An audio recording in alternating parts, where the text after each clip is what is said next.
He snaps awake under silk sheets, but something feels incredibly off. He is trapped in the body of a seriously overweight kid. At first, he brushes it off, but the second he catches his reflection, his blood runs completely cold. That shredded physique he was rocking literally seconds ago, poof, gone. Instead, staring back is a heavy-set, out-of-shape teenager. Panic instantly spikes through his veins. He desperately tries to convince himself this is just some twisted hallucination. But before his brain can even compute what is going on, the heavy oak door practically explodes off its hinges. Maids scramble into the room, clearing the path for a towering, absolutely furious powerhouse of a man. An old cleric snatches Yurin's wrist, dropping the news that his wounds are miraculously healed up. And trust me, that is exactly when the nightmare act. Turns out, that absolute unit is his dad. But instead of checking on his battered kid, the guy just erupts like a volcano. He straight up growls that this total embarrassment of a son should have just kicked the bucket. He cannot even stomach looking at Yurin after the kid threw hands at his own fiancée, Ilya, only to get brutally folded by her like the universe's biggest scrub. I mean, Yurin is already 19 years old, yet he still has not unlocked a single drop of magical ability. Meanwhile, his little bro is out here flexing aura and carrying the family legacy. His dad drops a savage ultimatum. Crawl to Ilya and beg for forgiveness, or he is getting completely disowned. But our guy's brain is still buffering hard, so instead of bowing down, he actually drops his dad's first name, Wellington. The disrespect earns him a backhand so vicious he gets sent flying across the room, instantly knocked out cold. As the world fades to black, he holds on to the desperate hope that he will wake up from this crazy, fever dream. But when his heavy eyelids flutter open, yep, same lavish bedroom, and that is the exact moment the brutal truth smacks him in the face. This is no illusion. His personal maid, Aaron, steps back in, and our dude finally connects the scattered dots. He asks if he really caught hands because he tried to jump Ilya, and Aaron gives him the most painfully awkward nod. Basically, Yurin rushed her, and Ilya completely demolished him until he ate dirt. Right then, a chilling realization washes over him. He did not just get randomly reincarnated into some generic magic realm. He literally respawned inside the exact web novel he authored with his own 2 hands. And out of the massive cast, he got stuck as Yurin Rocks, the absolutely useless, universally despised mob character. Forget being the main character. He is the garbage tier mini-boss destined to get totally wiped out for beefing with the actual hero. Full-blown panic sets in. This body has 0 talent and 0 skills. In his original draft, this loser gets his girl stolen by the protagonist and bleeds out in some grimy alleyway. Yurin scrambles to figure out a survival plan until a light bulb goes off. He literally wrote the lore. He knows every hidden buff and secret loot stash the main character has not even touched yet. Fired up, he tries to vault out of bed to get a head start, but his doughy body just awkwardly flops back down. While he is rolling around like a turtle on its back, a glowing holographic screen pops up right above Aaron. Hold up, he can actually read people's hidden stats. Turns out, Aaron is low-key overpowered with a swift sword trait. But then he checks her affection meter, and it is sitting at a big, fat 0. Ouch. He turns his gaze to the mirror to check his own specs. It displays his name, a massive debuff for being overweight, and 1 overpowered perk, Eye of the Creator. Scrolling down, he spots a locked ability tied to the Sichuan Tang clan.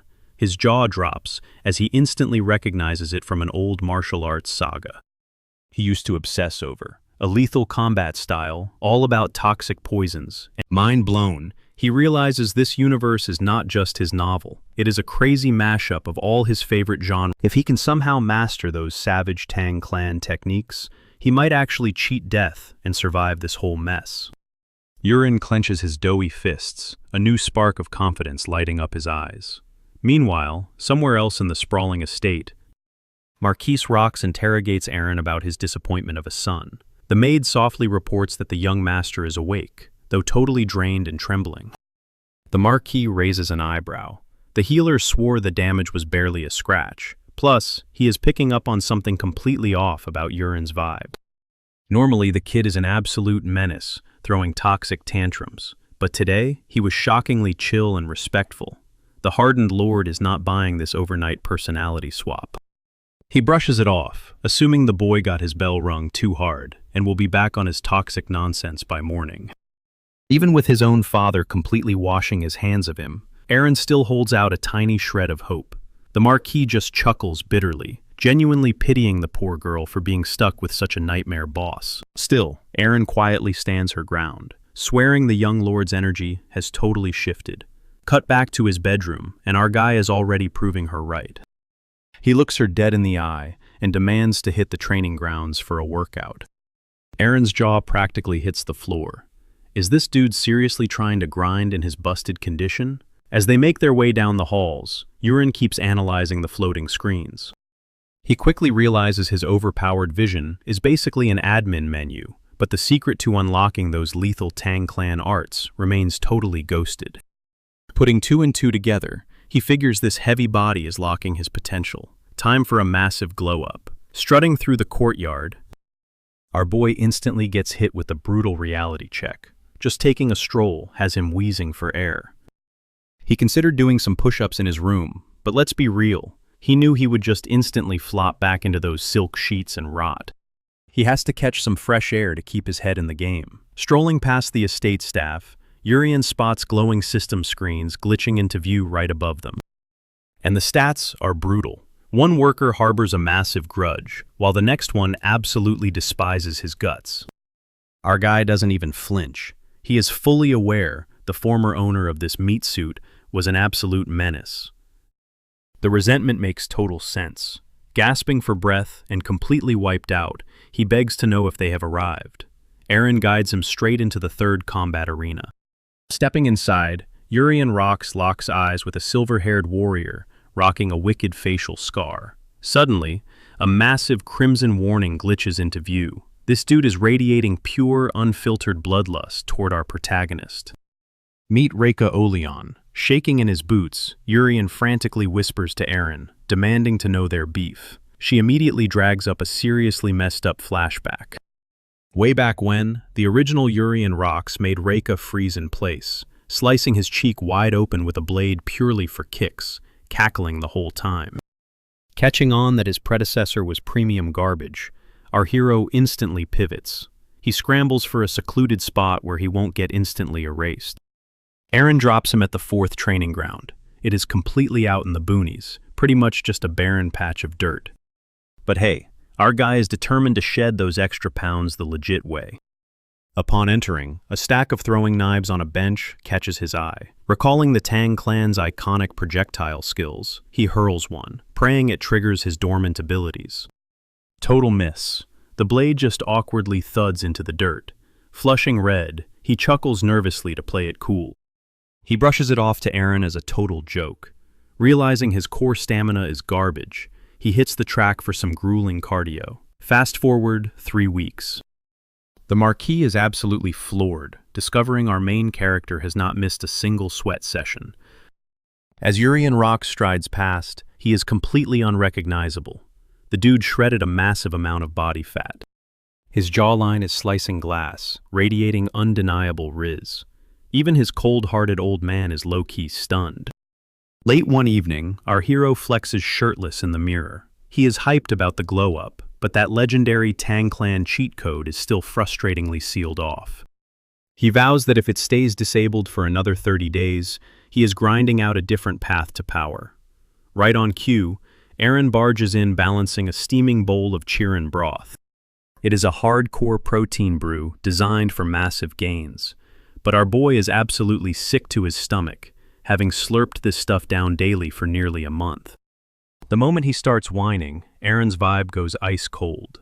She claps back, insisting the Marquis himself chugs this exact meal to maintain his beastly strength. She pretty much orders him to zip it and start chewing. Defeated, our MC exhales heavily and forces it down, chalking it up to some dusty noble ritual. But halfway through, he freezes. The flavor profile is totally off today.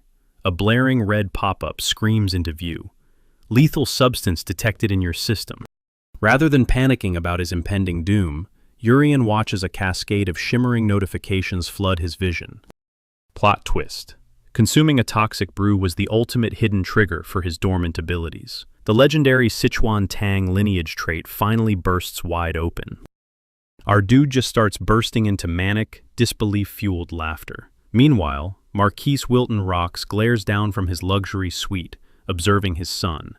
Spotting Urien's insanely shredded and majestic new physique, the nobleman actually ponders if the brat has finally evolved into a man. Right on cue, his second wife Kaina glides in carrying a tea tray. She instantly catches him hyper-fixated on the courtyard. She smoothly asks what is capturing his attention, smoothly claiming he was just admiring the gorgeous landscaping. Kaina boasts about grinding endless to maintain the pristine greenery. But in a split second, the atmosphere in the room drops below freezing. Kaina aggressively probes about the exact timeline for crowning her own kid, Colin, as the official successor. She pushes for an instant decision, but the patriarch awkwardly stalls. He justifies the delay, noting how Urien magically got his act together after surviving that brutal smackdown from his future bride. Since he is the firstborn, the Marquis insists on pausing to see if the kid actually possesses that boss-level potential. This revelation makes Kaina boil with absolute rage internally, though she slaps on a plastic, picture-perfect smile. The ruler vows that the very second Urien fumbles the bag, he is immediately passing the crown to Colin. But for now, he is staying on the sidelines. Marching out the door, Kaina is literally shaking with unbridled fury. She silently vows to utterly obliterate Urien. Cutting back to his quarters, our main guy is completely glued to his floating stat screen. His jaw is on the floor. The glowing text confirms the mythical Sichuan Tang legacy power is 100% active. It clicks in his brain that consuming a lethal substance was the insane cheat code. A light bulb goes off as he stares down at his empty bowl. Activating his appraisal vision, he scans the broth's residual stats and uncovers traces of Hunyang herb. That is an incredibly terrifying venom.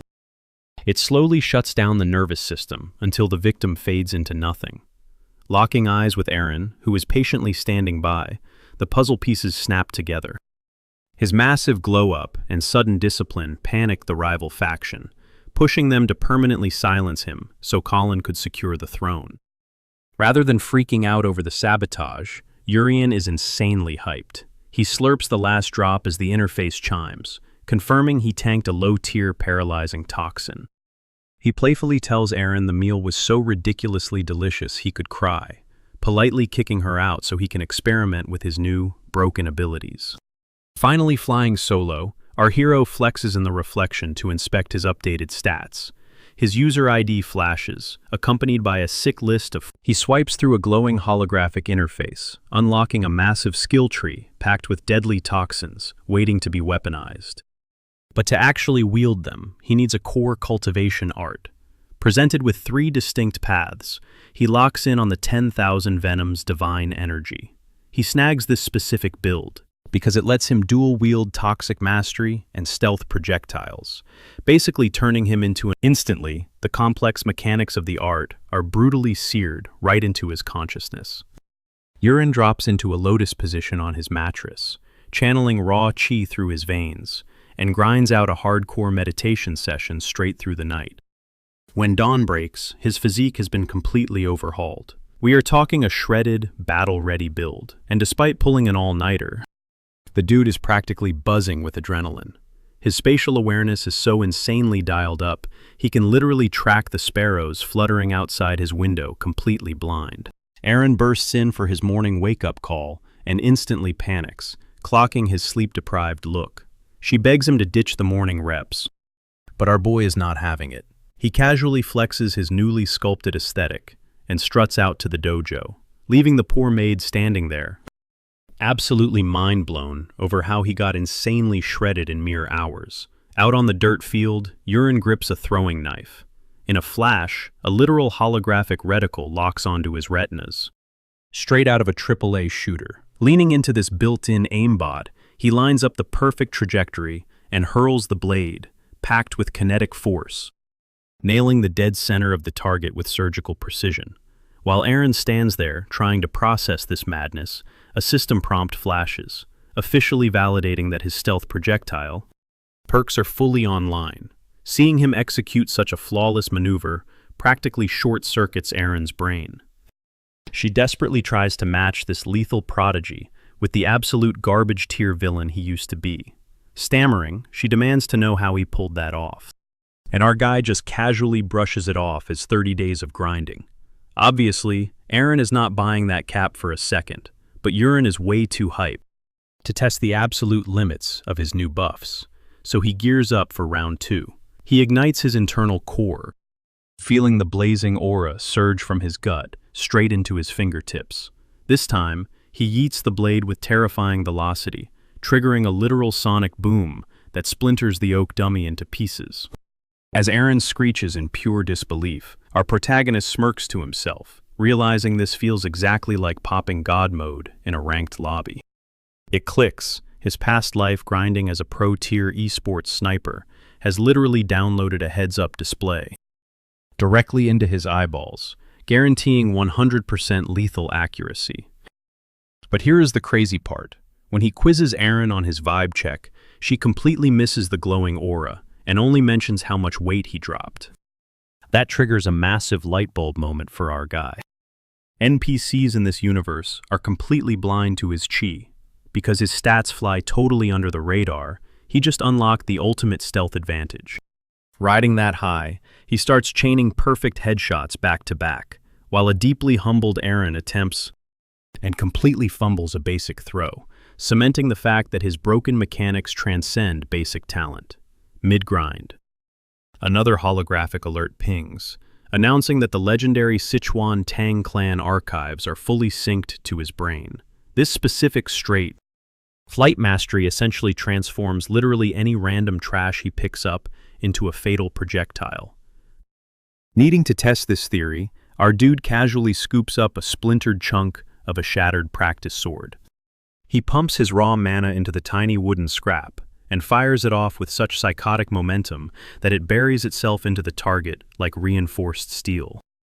The sheer destructive force leaves Aaron visibly shaking. Catching on to her rising panic and suspicion, Urien steps in to control the narrative.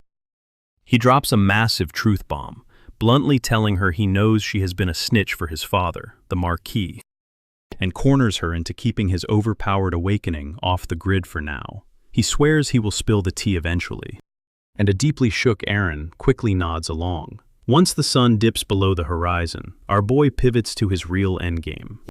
He zeroes in on a sketchy lackey named Peru, sneaking across the grounds, and instantly pops his creator's eye skill. The system scans the dude, flagging him with the venomous touch passive, acting as hard proof that this rat is the exact guy who laced his dinner with that fatal dose. Realizing this is the ultimate live fire exercise, Urien boots up his aimbot, locking the crosshairs dead onto the servant, and snipes him with a concentrated burst of nerve-freezing toxin. The emerald flash connects instantly, petrifying the guy's muscles and dropping him face first into the dirt. Glancing at his floating interface, to verify the stun debuff will hold for exactly 60 minutes, our hero drags the unconscious goon straight into a pitch-black underground storage room. When Peru finally snaps out of it, his eyes adjust to find Urien looming over him, holding a lantern with an absolutely sinister, predatory grin. With the poison keeping Peru's vocal cords locked down, Urien sets up a brutally simple minigame. Blink once to confirm, blink twice to deny. Running through the checklist, our boy easily gets the rat to confess to slipping the deadly Hanyang root into his bowl. But the interrogation derails into crazy territory when Urien demands to know if the Marchioness pulled the strings. Catching him completely off guard, the servant blinks twice, proving she was not the final boss behind the assassination. Smelling Major Cap, our protagonist whips out a blade, digging the cold steel right into the guy's jugular, promising to slice him open if he tries to play games. Yet, even with death literally breathing down his neck, Peru stares up and blinks twice again. Catching on that the servant is actually dropping facts, our MC lowers his blade, deciding to put a pin in the mastermind mystery for now. To guarantee Peru stays on a tight leash, Wulin straight up forces a sketchy little pill down the guy's throat. He hits him with a terrifying bluff, claiming it's a lethal paralytic toxin that will completely liquefy his internal organs in exactly 30 days without the cure. Totally convinced his life is hanging by a thread, a sobbing, broken Peru desperately swears absolute loyalty to the young master. Smirking, our guy taps into his system to cancel out the paralysis. The second Peru can actually move his jaw again, he spills the tea. He drops a massive bombshell. The hit was actually ordered by Knight Captain Karox Livingtane, Kaina's big brother. Karox's twisted master plan was to make Wulin slowly rot away from a mysterious sickness within a single year. Even though our hero instantly clocks Karox as the Marchioness, he tosses Peru a laundry list of super rare toxins, ordering the servant to drain Karox's own wallet to score them off the underground black market. When the trembling dude questions why on earth the young master needs such hardcore, lethal stuff, our boy completely shuts him down with an ice-cold death glare before kicking him out of the room. But before he leaves, Wulin drops one last, insane command. Moving forward, his daily soup needs to be absolutely spiked with even more Hanyang herb. The second the door clicks shut, our guy practically dies laughing. That terrifying poison pill? Literally just a rolled-up ball of... He's absolutely hyped at how his garbage-tier villain reputation, mixed with some Oscar-worthy acting, totally played the servant like a fiddle. Fast forward to sunrise, and Peru sneaks back in carrying a deadly haul of toxic plants, Hanyang herb, Yakrokpa, and wooden vein leaf. Thanks to his overpowered Eye of the Creator, Wulin instantly scans and verifies every single one through his glowing status windows.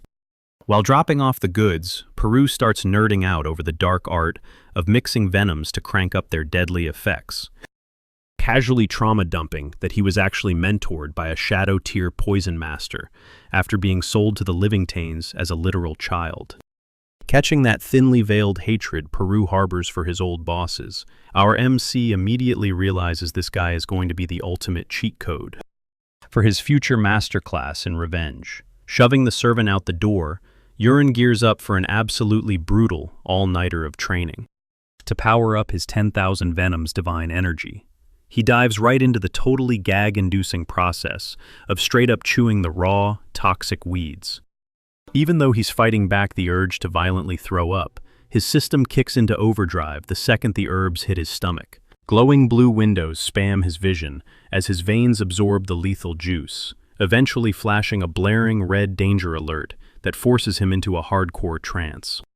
When the sun finally rises, the glow-up is unreal.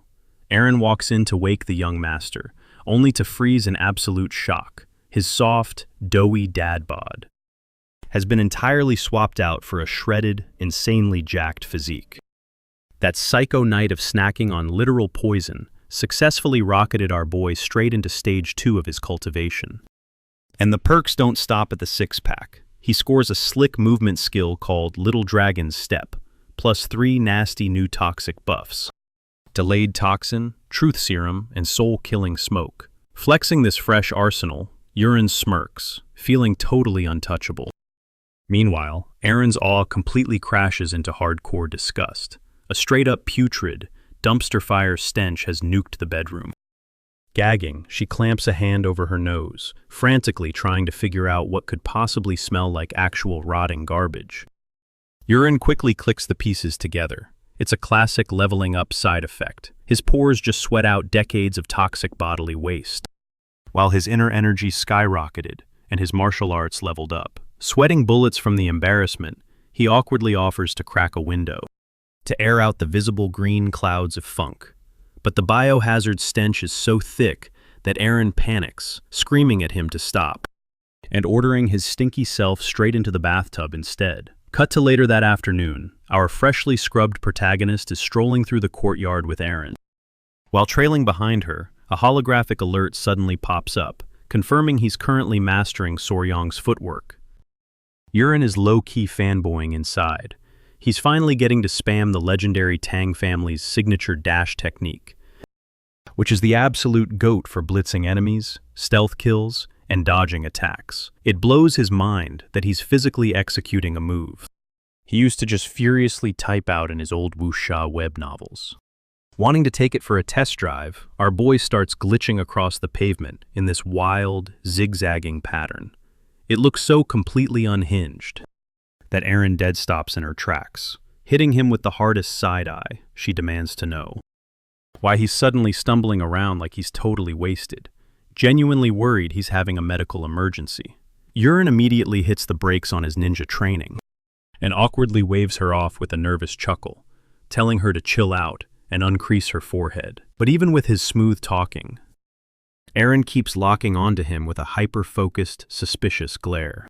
She sharply questions if he's actually mentally prepared to step foot into the first training hall today, dropping a warning that the place will be absolutely swarming with elite knights. But our guy doesn't even sweat it, keeping his cool as he drops his explanation. He simply plays it cool, claiming he just wants to watch the squad grind, and pushes them to keep moving since they are practically at the doorstep. The second they step foot inside the training hall, a knight decked out in slate gray armor instantly grabs their attention, violently slashing his blade through the air. All around him, the rest of the crew completely drops their weapons, their eyes locking onto the newcomers stepping onto the ground. At a quick glance, they easily spot Erin, the infamous butler serving the high and mighty young lord. But then, their jaws practically hit the floor when they stare at the guy trailing right behind her. Their brains are completely short-circuiting, trying to process how this absolute unit, built like a Greek god, is the exact same trash-tier loser who looked like a total slob just 4 weeks ago. Whispers start ripping through the crowd like wildfire, with everyone betting he definitely used some shady black magic to pull off this insane glow-up. Thanks to his massively leveled-up mana, Yurin catches every single word of their trash talk, but he doesn't even flinch, keeping his face totally deadpan. Erin casually nods toward an absolute tank of a trainee with dark skin, who is sweating buckets while perfecting his baseline strikes. She singles him out because his footwork is flawless, noting that he is literally inches away from snatching that junior knight title. Our boy gets completely hyped the second it clicks. This towering beast is actually cried. He is a heavy hitter from the original novel, who eventually teams up with the main character. Yurin suddenly realizes he never actually wrote down what Cried's backstory was, before linking up with the hero, and smirks, knowing this is the perfect golden ticket to exploit later on. But before he can scheme too much, a pack of salty knights shooting absolute daggers at him totally hijacks Urin's focus. Flicking on his system eyes, he catches their affection meters hovering straight at the bottom, radiating pure disgust and straight-up murderous vibes. Without missing a beat, he decides these haters are about to become the ultimate crash test dummies to try out his brand new hacks. Locking onto a pink-haired dude right in the middle of a heavy slash, Yurin quietly triggers his prolonged poison skill. Boom! It hits him like a freight train. The guy completely freezes, turns chalk white, and faceplants into the dirt, writhing in pure agony. His buddies instantly swarm him, totally freaking out, and asking if he needs to sprint to the bathroom. But the dude is just gripping his gut, screaming his lungs out. Then, with a flick of his mental switch, our MC just deletes the curse. The knight aggressively blinks, shocked to find his insides aren't melting anymore, and stumbles back to his feet like it was nothing. This instant miracle cure absolutely triggers his squad, fully convincing them that he was just pulling a sick joke for clout. They start screaming and grabbing his collar, while Yurin just kicks back and watches the chaos with a wicked smirk. Feeling greedy for more, our guy decides to push his luck and unleashes the soul-killing smoke technique. In a split second, one of the swordsmen chokes on his own spit, staring up at a gigantic, nightmarish minotaur breathing down his neck. The rest of the crew violently crash to the floor, sobbing and begging the shadow demons to back off. Erin is just standing there utterly lost, staring at empty air, since she is completely immune to the hex, having zero clue why these hardened warriors are losing their minds. The victims are trapped in a nightmare loop of raging dragons and blazing skeletons, until Yurin finally gets bored and pulls the plug on the hallucination. The entire platoon is left gasping for air, sweating bullets, and violently pointing fingers, accusing their own bros of being undercover demons. Our hero, realizes he has definitely flexed enough for one afternoon, and cuts it off before someone actually catches a real blade. Complaining to Aaron that the vibe is way too loud, he hints they should bounce back to the chill quiet of the 4th sector. But right as they pivot, a panicked maid comes sprinting down the path with a massive update. She breathlessly drops the bomb that a VIP has just crashed the estate. When our boy casually asks who it is, she stammers out that Lady Ilya Marquis is literally waiting for him right now. Cut to a crazy expensive lounge room, where a stunner rocking neon purple hair is glaring out the glass.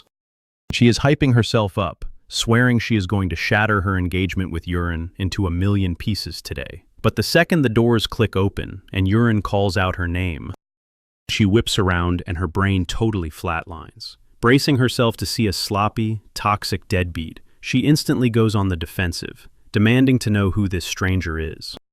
Playing dumb like a pro, our guy just tilts his head, hitting her with a totally clueless stare, before smoothly telling her that it is actually him. Hearing his voice makes Ilya physically shake, her mind desperately trying to connect the dots. Between the crazy gossip she heard and the downright majestic physical upgrade casually standing in her airspace, she does the mental math and realizes it hasn't even been 60 days. A level up this insane is practically a glitch in reality.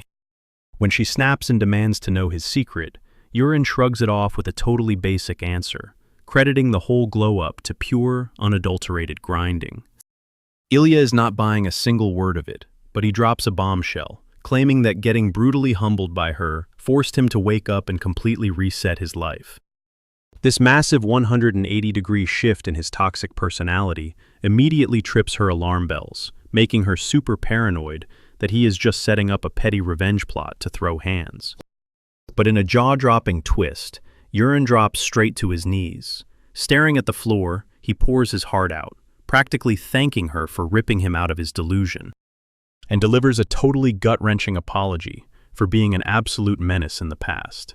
He goes all in, throwing down the ultimate card, promising that if she still wants to nuke their engagement over his old garbage behavior, he will take the hit and walk away without a fight. While Ilya is just standing there totally paralyzed by confusion, our MC is quietly laughing inside at his own master plan. Sure, he knows the original owner of this body was absolute trash, but the only reason he is playing the sad puppy card is because of Ilya's insanely broken stats. Glaring through his system eyes, he already scoped out her god-tier status window. That specific trait marks her as a future Sword Queen. Thanks to his meta-knowledge of the original novel, he knows exactly who she is. This hidden talent transforms her into a legendary powerhouse, the absolute unit who eventually rescues the main character and absolutely shreds the final boss. Knowing this, he instantly decides it's way smarter to patch up their fractured dynamic and secure her as a heavy-hitting ally.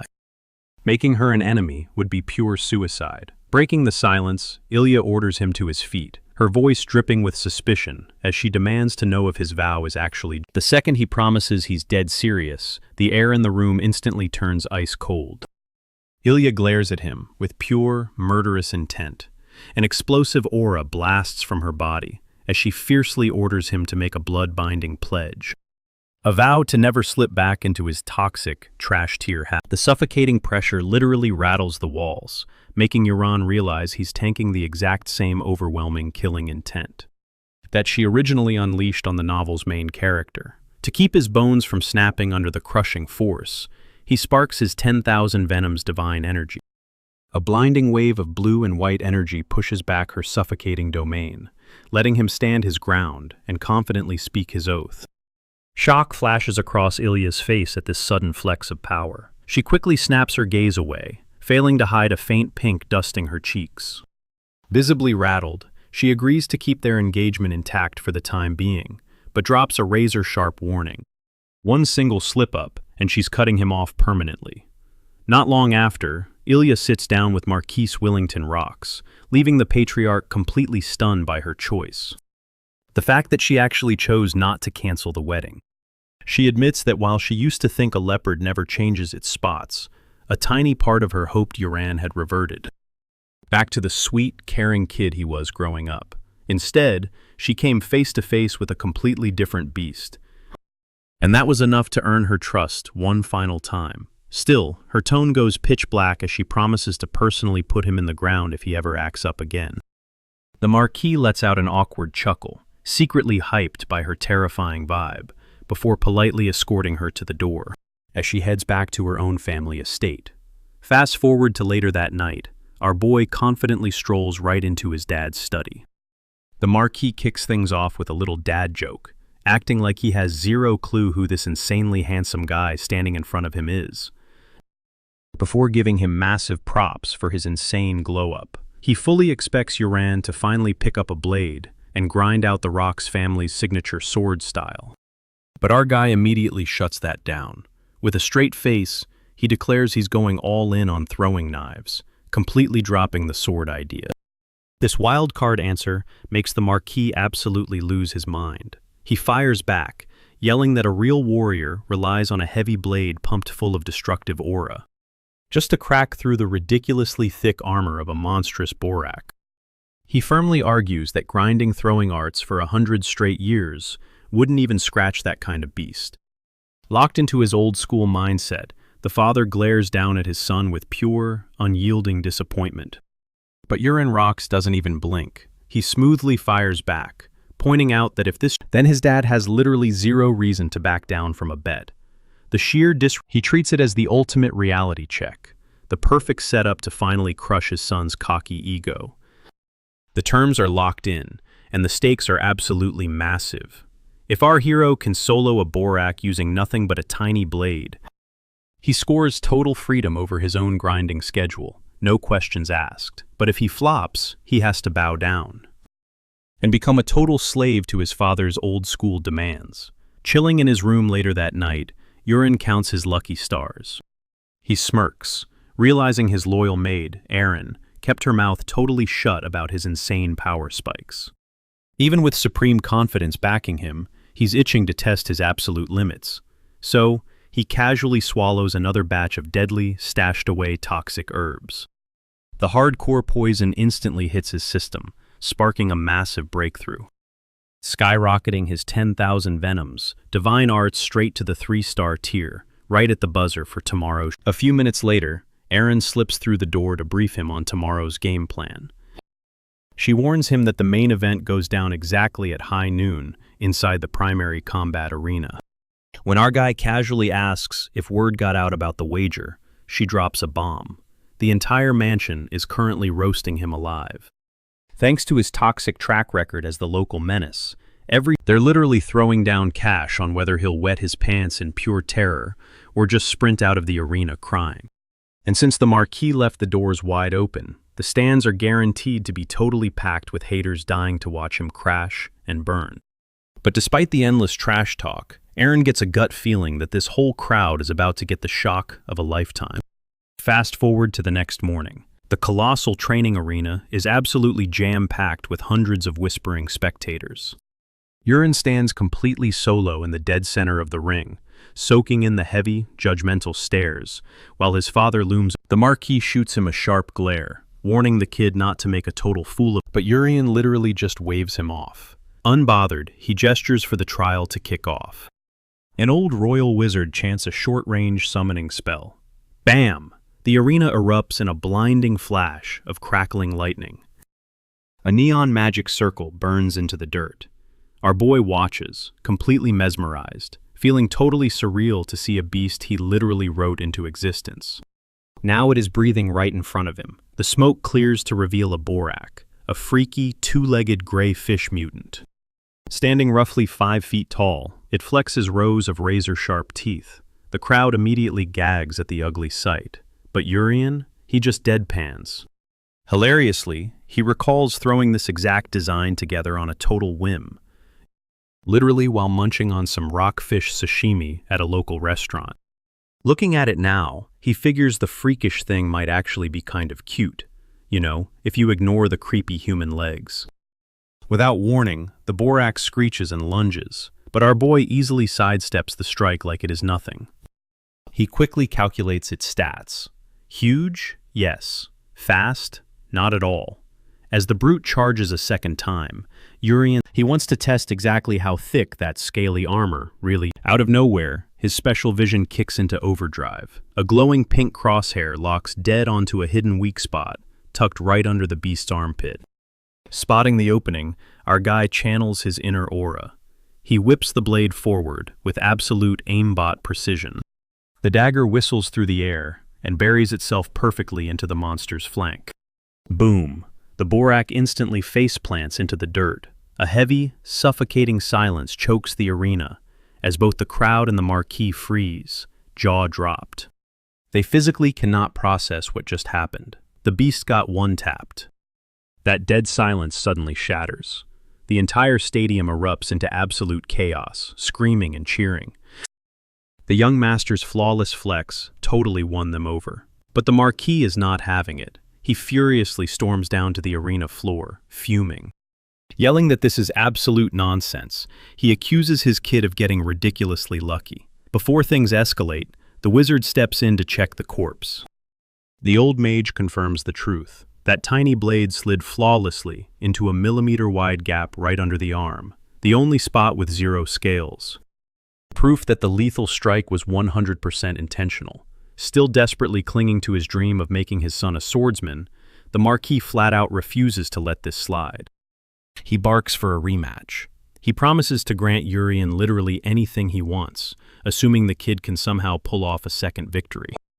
But he makes it crystal clear. The stakes are way higher now. If our hero chokes this next test, he is marching straight back to sword training.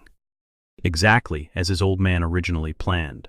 To completely eliminate any chance of a fluke, the Marquis drops a bombshell. The next target will not be some brainless monster. It will be an actual, fully trained knight.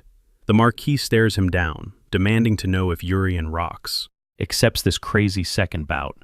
His son just shrugs and says yes, acting like these high stakes mean absolutely nothing to him. Underneath that chill vibe, though, our protagonist is locked in. He quickly realizes this is the ultimate chance to deal with Karox, the knight captain. The guy is glaring from the sidelines, looking visibly triggered. Our boy genuinely considers using this exact moment to absolutely shatter the captain's massive ego. But he hits the brakes. Why? Because he seriously needs to keep his daily supply of poison flowing. Through that shady servant, Peru. He figures it is way smarter to just put a pin in that revenge plot. For now, keeping his insane stat growth top secret. Watching his son's reaction, the Marquis finally admits that throwing him against a full-fledged knight might actually be overkill. He backpedals, suggesting a slightly fairer fight against a trainee knight instead. Hearing this compromise, Urien instantly perks up. He flips the script, asking if he gets to handpick his sparring partner. His dad gives the green light, and Urien immediately calls out for Kryde. The massive, dark-skinned trainee steps into the dirt, dropping a deep bow to the Marquis. Pulling Kryde straight out of his own workout routine, the Marquis explains this special assignment. He points an angry finger at Urien and orders the trainee to beat some respect into the young master. This insane command leaves Kryde totally stunned. He nervously shakes off the shock, stands tall, and agrees to follow his lord's command. The Marquis casually tells Kryde not to stress over holding back too much, catching that blatant disrespect. Urien smirks and holds up exactly 3 fingers. He loudly declares he is only throwing 3 blades. If Kryde can somehow block all of them, Urien promises to instantly forfeit the entire match. This insane level of cockiness absolutely triggers both Kryde and the Marquis. Meanwhile, the peanut gallery of trainees screams threats about forcing him to run extra lap. Out of nowhere, a lone girl screams her lungs out from the bleachers, hyping up the young lord. The unexpected flex makes our guy's cheeks burn a little. But he instantly snaps back into the zone when Kryde barks that he's good to go. Urien tightens his grip on a blade, funneling his raw aura into the steel, igniting it with a blinding hum before winding up. Suddenly, his world warps, flashing back to that exact same hyper-focus from the Borak hunt. He trips out when dozens of glowing red crosshairs paint Kryde's entire body and broadsword, with way too many fatal weak points lit up. Our hero low-key panics that a dead-on strike might actually delete the trainee from existence, opting to spare the guy's life. He pivots to a basic, damage-capped toss, just to make a point. He hurls the metal with a tsunami of aura, forcing Cried to death-grip his hilt with both hands just to tank the hit. The throwing knife slams the broadsword like a detonating bomb, cracking the air with an artillery boom that rattles the entire stadium. Cried grunts in pure agony, fighting to hold on as the kinetic shockwave bulldozes him backward, carving deep trenches through the dirt with his boots. Watching from the sidelines, the Marquis stands totally shook, his jaw practically hitting the floor. He trudges over to scoop up the dropped blade, his mind blown over how a basic chunk of iron could pack such an insane payload. While Cried wheezes, absolutely drenched in a cold sweat, Urine stays cool as ice, telling the trainee to keep his shield up. Fully dialed in now, our guy brandishes a second blade and puts the whole room on notice. This next toss is coming with zero filter. He runs a quick mental check, remembering Cried is a major side character in the original lore, so the dude should definitely survive getting pushed to the limit. He unleashes a brutal skill called the straight shot, smashing into Cried's guard with a blinding flashbang, and a massive dust cloud that totally blacks out the aftermath.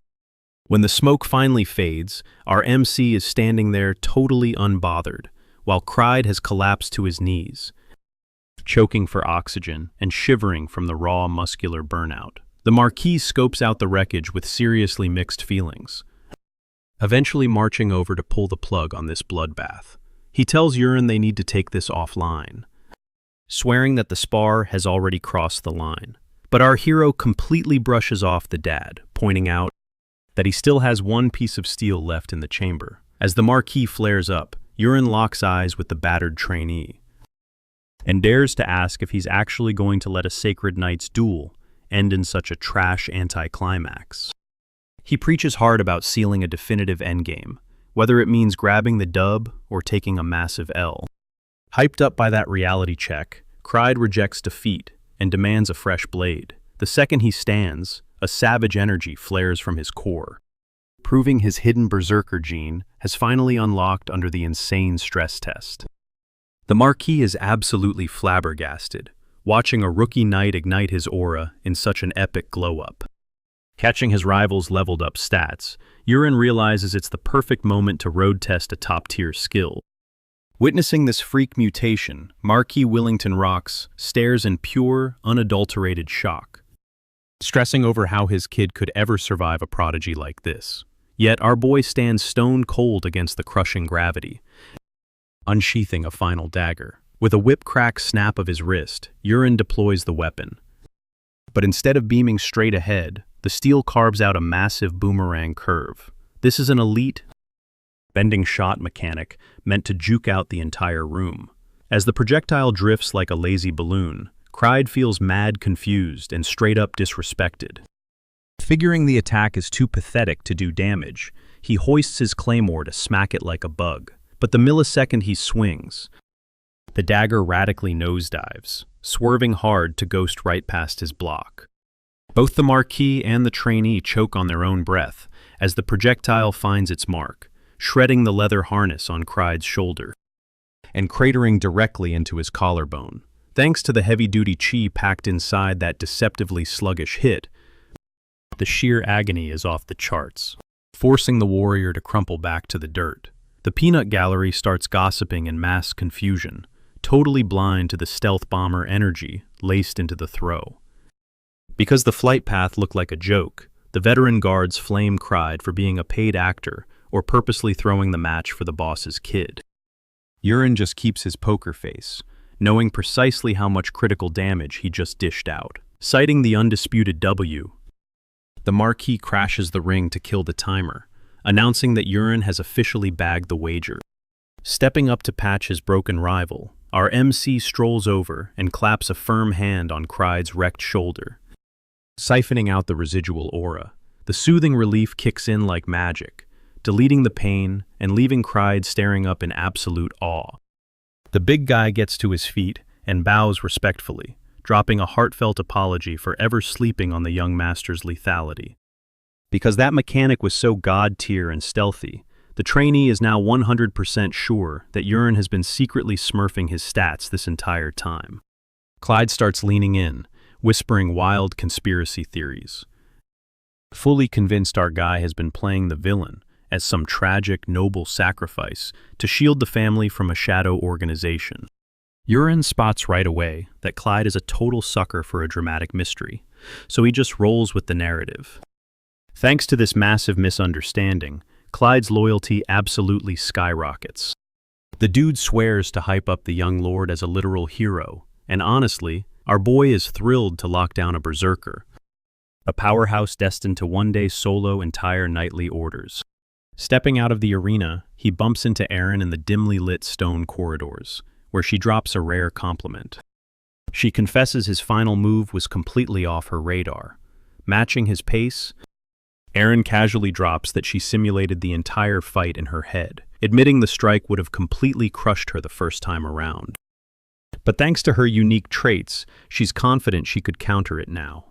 Our MC immediately clocks how insanely rare and overpowered her abilities are, bluntly asking why she's settling for the maid life instead of wielding a knight's blade. The sudden, deep question clearly rattles her, but before she can spill anything, we cut straight to the Marquis' heavy oak study. Inside the stifling room, the Marquis drops the Lord act, pleading with his son to just call him Dad behind closed doors. But the vibe instantly chills when he demands the absolute truth behind Euron's overnight mastery of throwing weapons. He calls Cap, arguing not even a generational prodigy masters that in 30 days. Keeping his poker face solid, our MC casually deploys the ultimate fallback lie he prepped for this exact moment. He spins a crazy tale about digging through the dusty attic archives for training manuals, claiming he stumbled onto a mysterious book that tumbled from the top shelf. He vividly paints a picture of a blinding light erupting from the cover, directly uploading ancient combat data into his brain. Right before the text vanished into thin air, the Marquis literally swallows the story whole, since the wild light show perfectly mirrors the behavior of a legendary grimoire. Knowing their bloodline hoards centuries of ancient artifacts, he just assumes pure main character luck has blessed his kid. Honoring his end of the insane wager, the Marquis swears off forcing the sword on Urine forever, before asking what ultimate prize he wants. Without missing a beat, our boy demands the official title of family heir, leaving his old man completely stunned, jaw practically hitting the floor. Trapped by his own flex of power, the Marquis admits he's bound by his word, but the dude is visibly sweating bullets. Catching that suffocating tension, Euron smoothly points out his dad looks physically sick over the request. He breaks it down, claiming taking the throne right now would spark an absolute bloodbath inside the estate, especially with his toxic stepmom Kaina waiting in the wings. Throwing his dad a massive lifeline, the MC takes a step back and officially passes on the crown, making the Marquis burst into hysterical, sweat-drenched laughter. While his dad practically cries tears of joy, our boy is secretly playing 4D chess. Behind the scenes, he reveals his real motive for dodging the title. He knows stepping up as heir means kissing his freedom goodbye, trapping him in an endless loop of boring one-on-one estate management lectures. Hard pass on the desk job. He needs that time to perfectly craft the deadly Sichuan Tang clan arts and explore the map for OP loot and legendary hidden quests. Noticing his dad is practically begging to give him anything else, Euron demands a new prize, absolute authority to forge his own rogue knight order. He instantly drafts Erin and Clyde as his day one captains. The Marquis greenlights it without hesitating, admitting Erin is way too lethal to be playing maid. And honestly, creating a squad is a cakewalk compared to handing over the family keys. But that leaves our MC without a personal servant, so he casually name-drops a kitchen rat named Peru. He strictly orders his dad to frame it as a totally random reassignment rather than a VIP pick.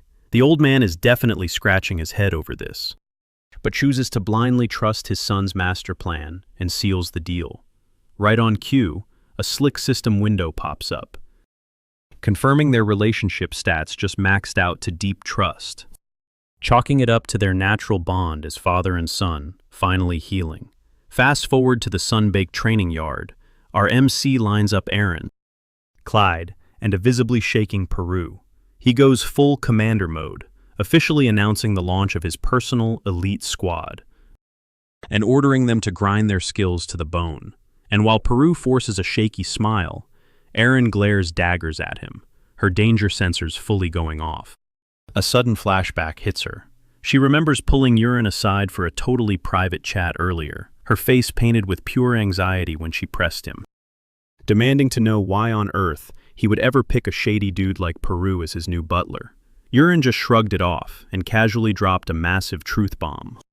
He flat out explained that the so-called servant was actually a sleeper agent, handpicked by the Night Captain and Madame Kaina to literally assassinate him. That insane revelation had absolutely blue-screened Eren's brain, leaving her paralyzed with shock. But our main guy just chuckled like it was a joke. Literally digging for gold in his nose, he promised her they were perfectly safe.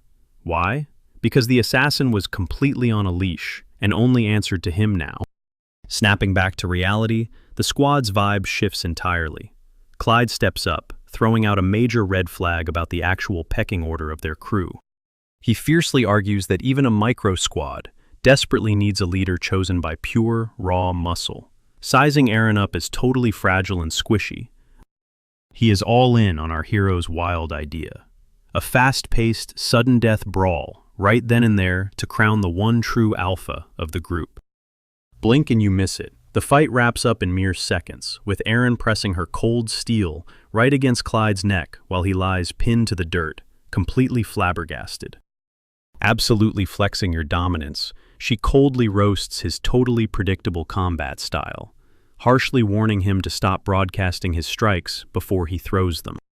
Swallowing his pride, Clyde takes the L gracefully and absorbs her advice.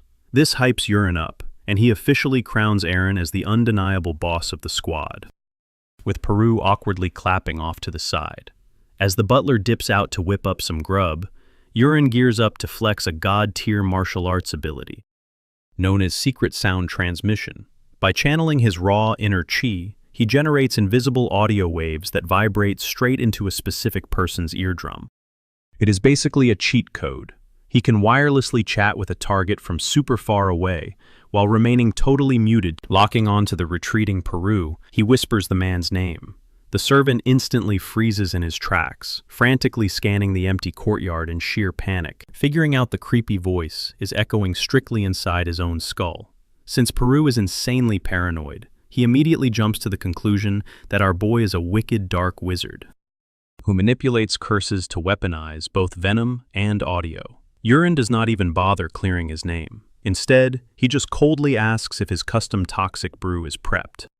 Trembling, Peru confirms he has whipped up Snake Mind, a devastatingly fatal juice squeezed from exactly 100 deadly vipers. Rather than playing it safe, our mad lad orders the guy to dump a massive, heavy dose of that exact deadly sludge straight into his dinner bowl. Absolutely horrified by his boss's unhinged behavior, Peru sprints back to the giant house like his life depends on it. Later that dark evening, Eren is posted up shirtless on his mattress, locked in intense meditation. A glowing system screen pops up, exposing that his venom-eating skill is grinding at a snail's pace, hitting just 18% of the 3rd star tier. He clenches his fists, heavily annoyed that his mana pool is not skyrocketing nearly as fast as he planned. Staring out through the glass at the massive castle spires, his mind heavily drifts to the apocalyptic doom destined to eventually crash down on humanity. Desperate to level up his stats before the world burns, he makes a hard call. It is officially time to ditch the cozy, protective walls of his noble territory and kick off his solo grind. The plot thickens as Eren rocks, pulls up a chair across from his dad to casually drop his travel plans. Since the kid has basically been a total homebody for ages, the Marquis is highly intrigued and wonders if he is just hitting up the nearby town. Our boy hits him with a smooth, convincing yes, but deep down, he is smirking like a villain, fully aware he is about to go way off the grid compared to what he is letting on. when his dad questions the timeline of this little trip. Wulin caps hard, saying it will just be a quick 7-day run, so nobody gets totally paranoid. Thank God, the old man is highly impressed by his kids. Hardcore workout streak lately, so he easily greenlights the mission, but the vibe instantly gets icy when the idea of a bodyguard squad gets dropped. Wulin tries to dodge the extra luggage, but his dad straight up vetoes that nonsense. He firmly points out that carrying the Rock's family name paints a massive, high-value bullseye on his back.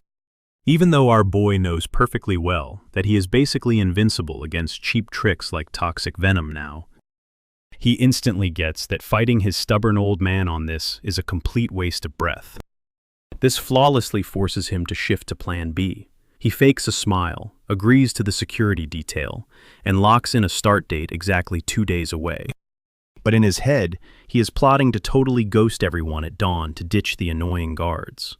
Later that night, Wulin aggressively traps the butler, Peru, in a corner to secure his loot for the road. Being completely broke on personal cash, he forcefully demands a massive loan from his own spy. He smartly name-drops that fat stack of cash the night captain handed over just to buy those premium, top-tier snakes for his deadly dinner. Sweating bullets over this terrifying teenager, Peru chuckles awkwardly and bootlicks, claiming it is an absolute privilege to fund his trip. Our clever hero also spots a super rare spatial inventory bag strapped right to Peru's hip. An insanely overpowered magical relic that shrinks mountains of heavy gear into a pocket-sized space. After throwing the defeated servant just accepts his miserable fate and surrenders the legendary item, instantly fixing our MC's heavy backpack issue for the journey.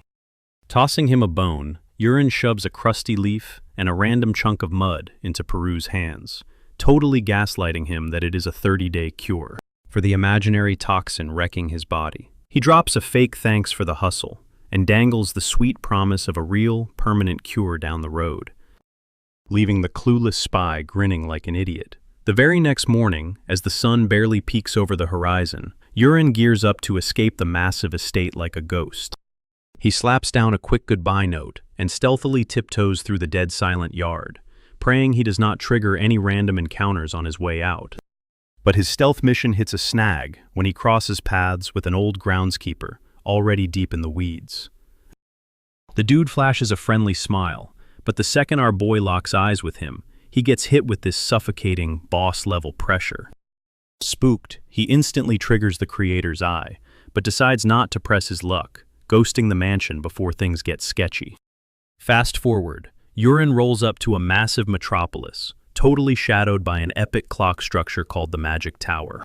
Stepping inside, he marches right up to the desk and demands a warp gate to fast travel to his next. The mage on shift asks if it's his first time riding the portal, even pitching a frequent flyer mileage program, just like a regular airline. Our boy actually chuckles at this, remembering he literally invented that exact mechanic when he penned the web novel. He casually drops his destination, Ash Castle, which is insanely far across the map. Forking over a brutal fee of 50 gold coins straight from Peru's stash, he signs the waiver using his burner alias. The spellcaster escorts him into a colossal hall, dominated by a glowing, gold-etched teleportation circle. The guide tells Wulin to plant himself in the dead center and wait for a distinct knock to confirm touchdown. A split second later, arcane lightning blasts the spire, and our boy is instantly zapped into the void. Blink and you'll miss it. A sharp knock rings out, and a brand new mage dripping in emerald robes is already welcoming him to Ash Castle. He's totally mind-blown by how buttery smooth the trip was, realizing he didn't catch even a hint of lag during the jump. Walking out into the blazing sun, Wulin soaks in a wildly chaotic cityscape packed with buildings that look absolutely nothing like his hometown. Locked onto his main quest, he immediately hits the streets to hunt down a spot called the Unicorn Forge. He blows the whole day grinding through the blacksmith district, asking around, but everyone acts like the place doesn't even exist. With the sun dipping low and bleeding orange across the skyline, panic sets in. What if he completely botched the lore of his own universe? Down to the absolute last grimy alley, he spots a rundown little shack and decides to shoot his final shot. Stepping into the sweltering heat, he spots a silhouette smashing steel on an anvil and hollers out. A young, dark-haired metalworker drops his hammer, asking if he's buying. Desperate, Wulin asks if he has any clue where Unicorn Forge is hiding. The guy scratches his head, bluntly stating there isn't a single joint in town rocking that name. Right as our main character is about to totally rage quit, the crafter cracks a grin, dropping the bombshell that Unicorn Forge is actually the rebrand he's launching for this exact shop. Zero hesitation, Wulin fires up the creator's eye to scan the dude's specs. A glowing screen pops up. His name is Juranox, and his stats are absolutely cracked, boasting elite weapon creation, paired with maxed-out fire affinity and insane precision. Even though the NPC's vibe check only registers as barely interested, Wulin can't hide his massive smirk. He hit the jackpot. Playing it cool, he asks to check out the current inventory. Juranox guides him to the racks, but his face completely drops as he confesses that sales have been absolute trash lately. Stuck in this dead-end corner and battling zero confidence, the guy watches 99% of his foot traffic take one look and bounce. Pouring his heart out, Juranox admits he's borderline bankrupt and about to shut down the forge for good. But the second our boy scopes the hardware, he realizes this dude is downplaying his own genius. Bright status windows expose absolutely broken gear, like the Wind Spirit's 3 swords and a beastly Flame Spirit's great sword. When Wulin demands to know if Juranox crafted these masterpieces, the blacksmith nervously rubs the back of his neck, labeling them as straight-up garbage. He vents that the balance is totally bricked. They turned out so freakishly heavy that even max-strength tanks can't lift them.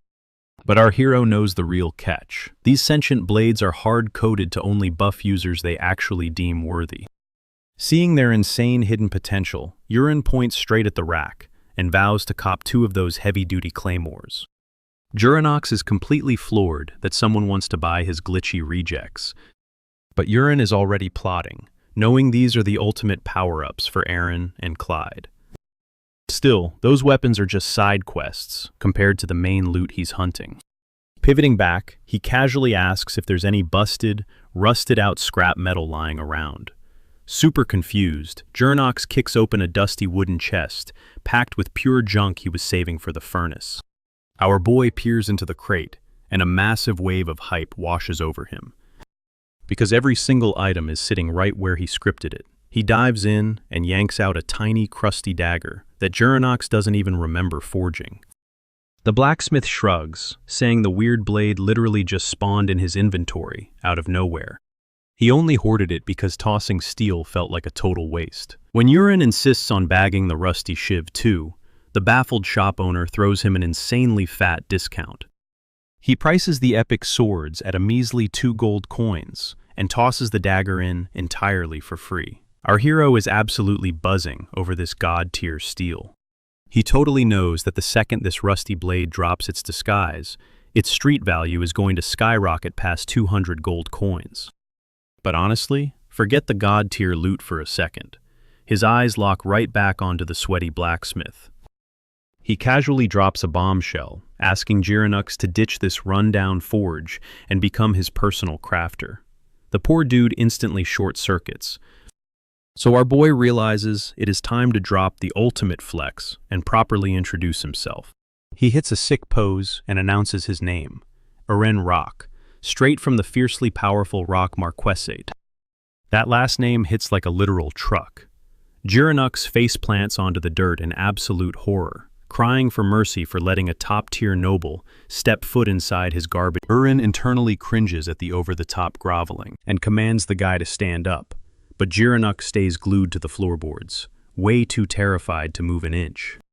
Figuring he cannot fight the twisted class system in this world, our guy just sighs and breaks down exactly why he wants to recruit him. He points out a cold, hard fact. Juranox might think he is total trash, but the raw passion poured into his weapons says otherwise. He hypes up the insanely precise knotwork on the weapon grips, pointing out that this kind of obsessive detailing is pure masterclass behavior. That genuine compliment shatters Juranox's defenses. Tearing up, he swears absolute loyalty to the young master on the spot, confessing he totally expected Urin to be a massive punk, which makes our hero let out a super awkward chuckle. Ready to prove he is legit, Urin raises the rusty shank in the air and tells the crafter to brace himself for something mind-blowing. He lightly taps the tip of the busted metal and orders the ancient weapon to wake up. Boom! Neon blue electricity violently rips through the steel, scorching off decades of rust as the artifact's true name, Agnes, burns brightly into reality, as swirling, chaotic mana confirms the insane truth. This piece of junk is actually a mythical, sentient ego sword. Urin mentally pauses. Wait. Back in his original web novel, the main character was absolutely meant to snag this exact, overpowered relic. A holographic system window pops up, asking if he wants to lock in a soul contract, and he smashes that accept button without a second thought. A blinding burst of golden aura slams into the metal, instantly followed by the ear-piercing, furious shrieks of a little girl. Agnes, the spirit living inside the steel, is absolutely throwing a fit, demanding to know who the heck Urin thinks he is. She yells that he has 0 mana and roasts him as a completely useless nobody, which just makes our guy roll his eyes, thinking she sounds exactly like an unhinged, bratty teen. When she aggressively questions how he knew the unlocking spell, he smoothly lies through his teeth. He claims a legendary prophet told him, a totally fake character he literally made up back in the day, just to patch up his own bad writing. Agnes is not buying it for a second, but Urin holds all the cards here. He knows every single one of her hidden specs.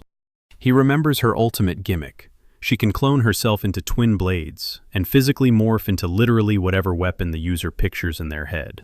The spirit keeps trash-talking, swearing she only works for a master overflowing with pure mana, but Urin just tunes out the noise.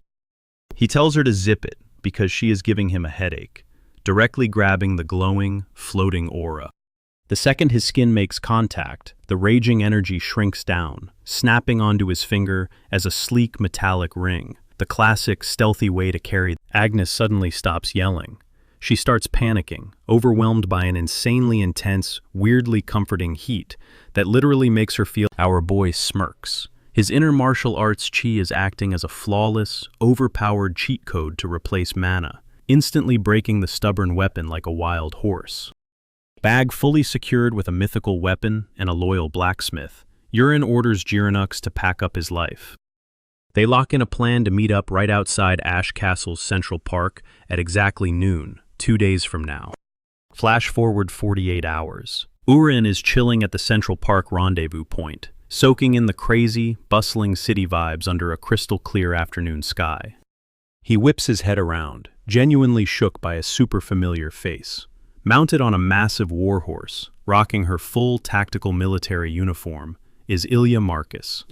She looks just as completely thrown off, instantly interrogating him on why the heck he is loitering around here.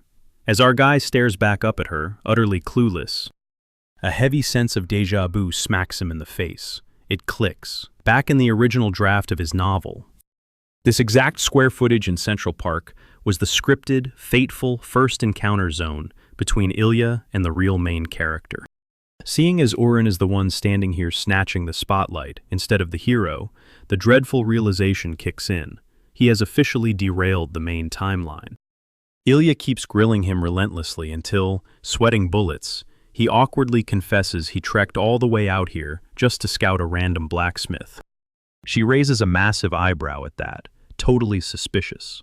The elite House of Rock literally has but our boy claps back, clarifying he needed his own personal, off-the-books guy. Right before things get heated, Jirenux comes sprinting up to the duo, huffing and puffing under the crushing weight of a massive rucksack.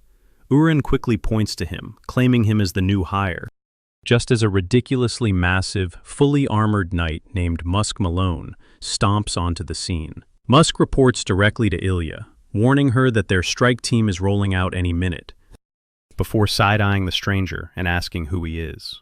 Ilya does not miss a single beat, casually dropping the nuke that Urin is her actual fiancé. All the blood violently drains from Musk's face. He snaps into a panicked, razor-sharp military salute, barking out his identity as the 5th squad leader of the heavy-hitting Steelhammer Knights. Representing the Marquisate Wulin throws him a polite nod to keep up appearances, but internally, he's piercing Musk with an absolutely freezing glare. Our boy knows the truth. Strip away those flashy titles, and Musk is just a toxic, bottom-tier NPC, straight out of his own novel. A flashback hits him hard. In the original storyline, Musk was straight-up terrorizing innocent locals until a hooded, blonde-haired main character crashed the scene and absolutely wrecked him. Back in that timeline, Ilya swooped in to break up the brawl. That exact moment sparked the original hero tagging along with her, which eventually led to him pulling her out of a literally fatal disaster. But here's the catch. The original main character is totally MIA. Wulin realizes that if he doesn't step up right now, Ilya is completely doomed to wipe out in the upcoming bloodbath. Cutting straight to the chase, he asks about her next destination.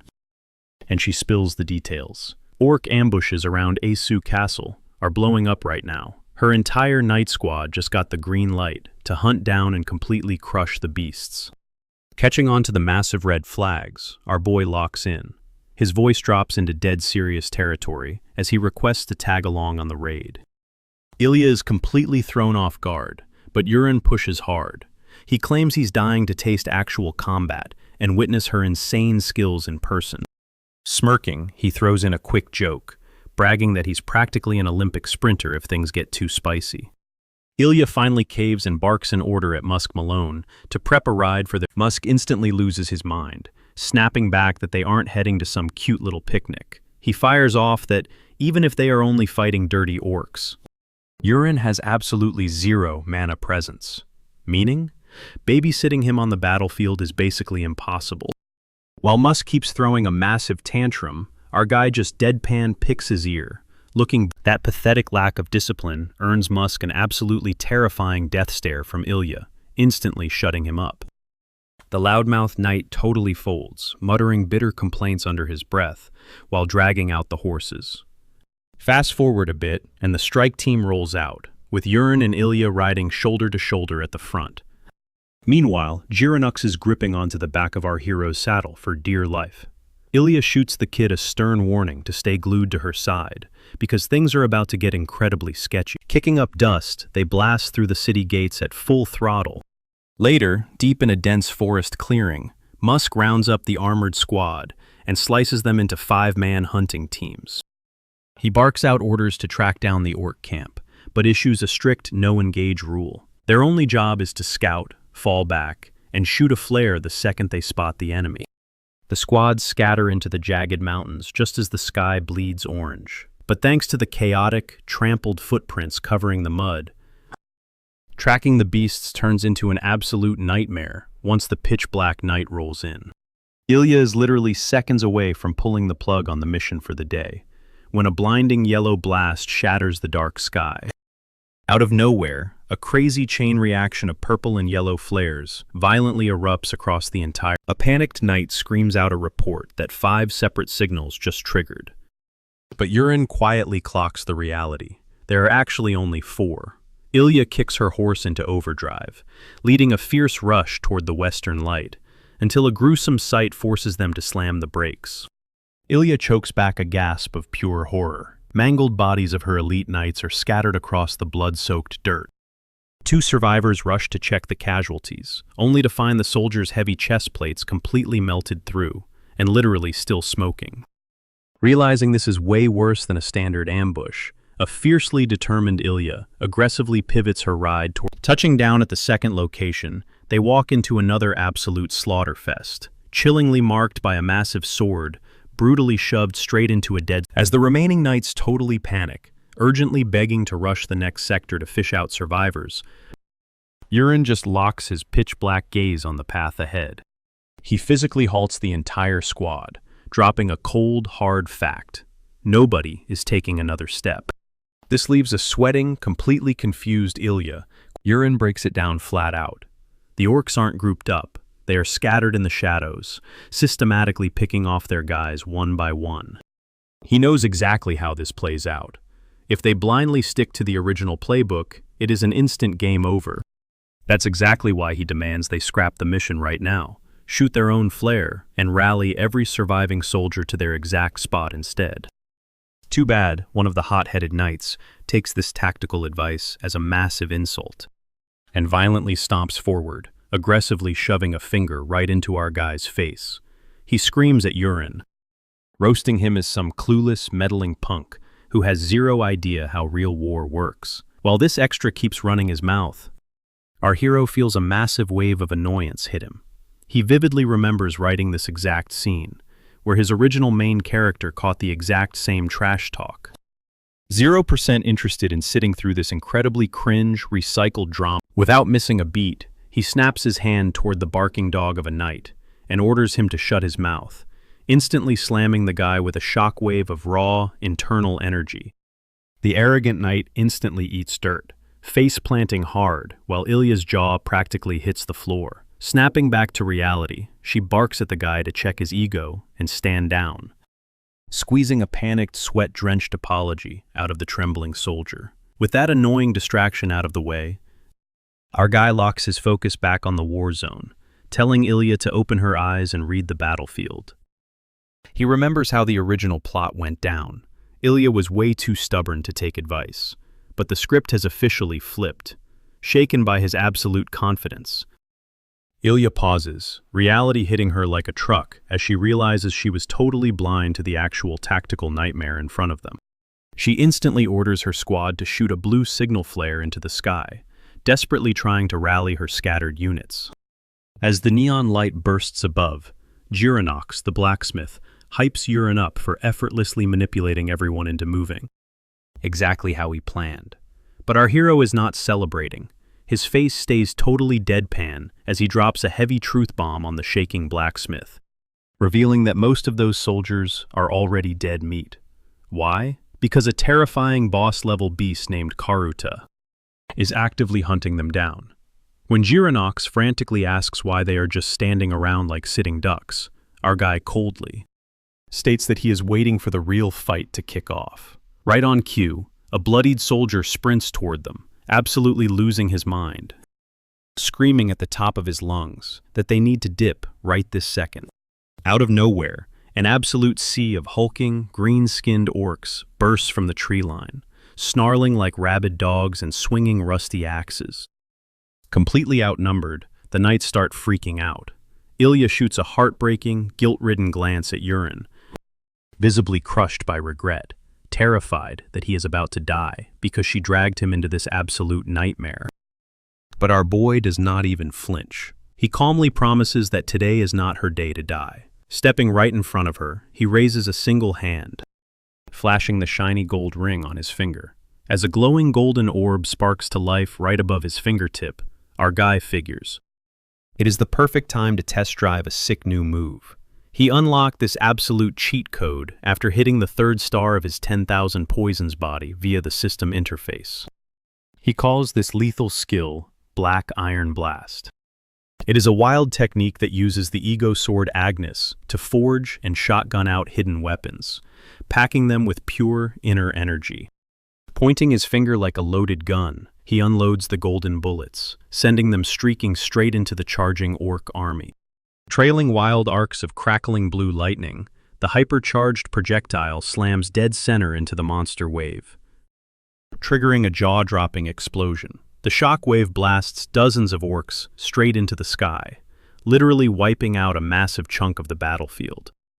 Wulin smoothly holds up 2 fingers, yanking the golden sphere right back to him in a swirling tornado of pure energy. Without missing a beat, he fires the deadly weapon off again. It obliterates a giant orc on impact, setting off another blinding detonation that absolutely shreds the enemy front line. Ilya just stands there completely paralyzed. Her sword hangs limp, her brain basically glitching as she tries to process this insane flex.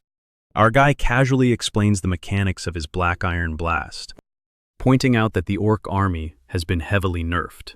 Realizing they actually have a shot at winning now, Ilya snaps out of her daze. She gets her hype back and orders her knights to wipe out the stragglers. The squad roars with newfound confidence, charging in and slicing through the leftover monsters like butter. But their momentum crashes to a dead stop when an orc's head gets brutally popped like a balloon by a gigantic red hand. An absolutely massive, towering red-skinned orc casts a dark shadow over the entire battlefield, casually dangling a dead subordinate by its face. While the knights choke on their own breath at the sheer scale of this absolute unit, a single drop of sweat rolls down our hero's cheek. He immediately recognizes this walking nightmare as the legendary orc warlord, Karuta. He drops a chilling warning: if they do not slay this boss today, nobody is walking off this mountain breathing. This monster is practically radiating pure bloodlust. Karuta unleashes an ear-shattering roar that literally causes the ground to quake, exploding with an insanely oppressive aura. The sheer gravity of his presence acts like a shockwave, blasting Ilya and her knights right off their feet. Taking full advantage, Karuta swings his colossal greatsword, violently shredding the remaining green orcs into a massive pool of blood. The Titan then vaults high into the sky, plummeting straight toward a paralyzed Ilya, with his weapon locked onto her. Thank God Wulin has crazy reflexes. He dashes in, grabs Ilya, yanking her out of the drop zone with everything he has got. Right as Karuta's blade nukes the ground, the massive crater of scattered dirt and gore marks the exact spot where Ilya would have been crushed. If our boy had not stepped in at the last possible second, skidding backward to dodge the devastating fallout, Ilya is absolutely heartbroken, staring in pure horror at the mangled, lifeless bodies of her loyal squad. Realizing it is literally do or die, the young master steps up to carry the fight. Raw energy fiercely swirls around the ring on his finger as he goes full throttle with his black iron blast. He fires a high-speed projectile that violently rips through the air, sniping Karuta right in the shoulder. A monstrous, fiery explosion completely swallows the top half of the beast's body. But as the thick smoke clears, everyone's blood runs cold. This absolute tank of a monster has not even budged an inch. The guy barely took a single scratch. A cold drop of sweat slides down our boy's face as it hits him. This absolute menace has skin even thicker than mythical iron, boiling with pure rage over her massacred squad. Ilya Marquis completely bypasses Wulin. A blinding aura explodes from her blade as she pops a dash skill, rocketing forward. At breakneck speed, she vaults into the sky for a heavy smash, and even though Karuta tanks the first blow, Ilya proves exactly why she's called the Sword Queen. She unleashes a blistering combo of hyper-fast slashes, completely shredding the orc's tough hide and painting the air red. The surviving knights instantly hype her up, finally tasting victory. But our guy just narrows his eyes, dead serious. He knows that despite Ilya's overpowered stats, this boss fight just hit phase 2. Sure enough, Karuta completely kills her momentum with an earth-shattering roar, erupting in a pitch-black, fiery aura that rivals a top-tier human knight. This insane flex of raw power leaves Ilya totally shook. The beast doesn't hesitate, punishing her shock by ramming his aura-drenched blade straight into her gut. Exactly like the original plot dictated, Ilya gets absolutely wrecked, ragdolling violently across the hard dirt. She ends up flat on her back, gasping for air, while her panicked squad scrambles to back her up. Knowing this raid is totally doomed, she begs her crew to run for their lives. But guess who steps up? Wulin Rox plants his feet firmly, right between the fallen queen and the massive, bloodthirsty orc. Karuta shoots a lethal glare at this supposedly squishy human, but our boy locks eyes with him, showing zero fear. Wulin readies a dagger and absolutely chucks it straight at the monster's face.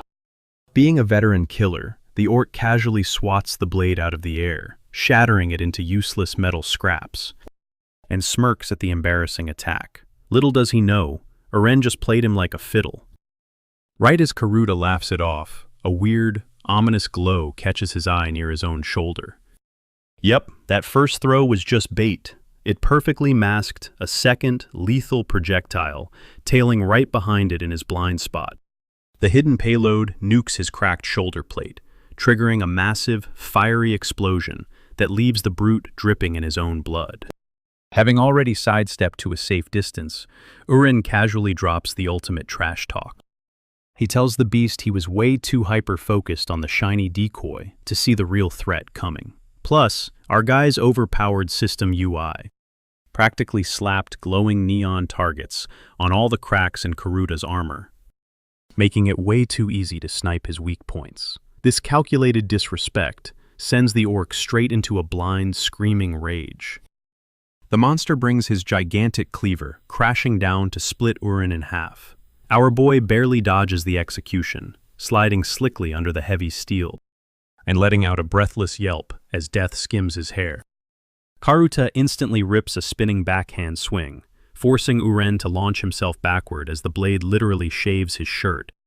No time to chill. He instantly claps back with a brutal black iron blast, slamming the beast's chest with a blistering explosion of fire. But this unkillable tank just eats the damage and stays standing. Suddenly, the monster locks its deadly gaze onto Juranox, the defenseless blacksmith cowering in the back. Wulin's stomach drops as he realizes the aggro just switched. He has 0 seconds to waste. Karuta rockets into the sky, massive blade raised, ready to turn the poor blacksmith into red paste.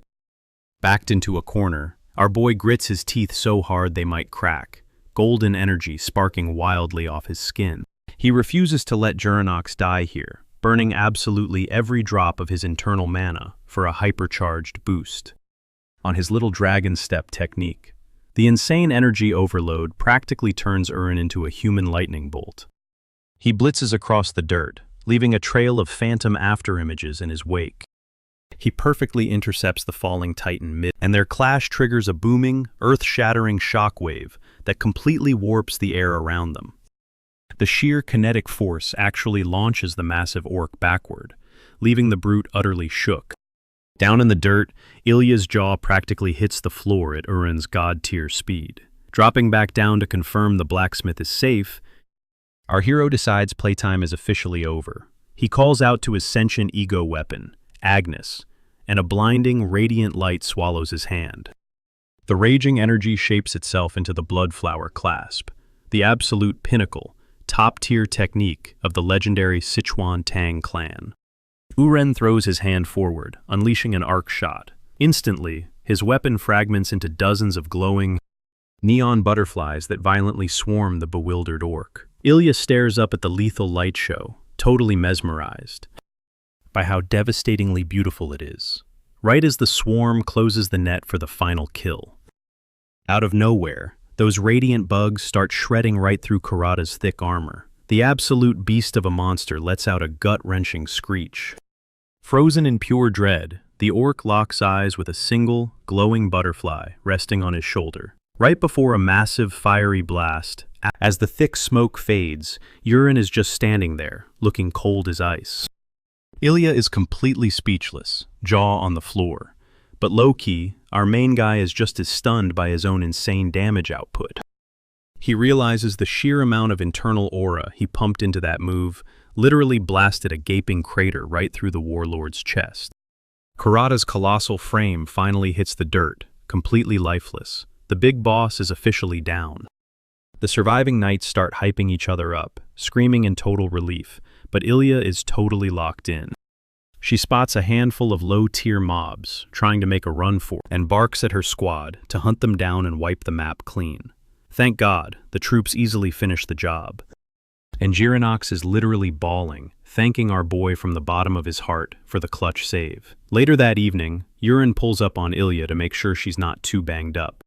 She confesses she definitely took some hits, but hey, since he literally pulled her from the jaws of death, she can't even be mad. Our guy plays it super cool, dodging the praise, claiming that having each other's backs is just the basics. He then circles back to an earlier question, dropping the bomb that he actually hasn't been grinding blade skills at all, but rather mastering the art of concealed weapons. Ilya tilts her head, super confused, asking if he means tossing around throwing knives. Wulin sets the record straight. Every single thing she just witnessed, from those detonating spheres to the lethal butterflies, all of it falls under that exact fighting style. This massive plot twist leaves Ilya totally shook. She literally cannot wrap her head around how someone could max out their stats in such an unconventional, roguelike class. But then it clicks. Watching him pop off like that might just shatter her whole understanding of combat. Eventually, the squad starts looting and clearing the battlefield. As a knight trots over, handing them a dimensional inventory bag, Ilya makes the call. Even if they can't carry their fallen bros back home just yet, they need the raid boss's head to prove they cleared the mission. She flashes her blade, cleanly chopping off the dead brute's head in one smooth swing. A soldier instantly mounts the massive trophy onto a spear for everyone to witness. Sure, a couple of guys start stressing that tossing a dripping, gory skull into a premium magic bag is going to ruin it. But Ilya shuts that down, saying that's literally what the gear is made for. She then turns her gaze back to Urine.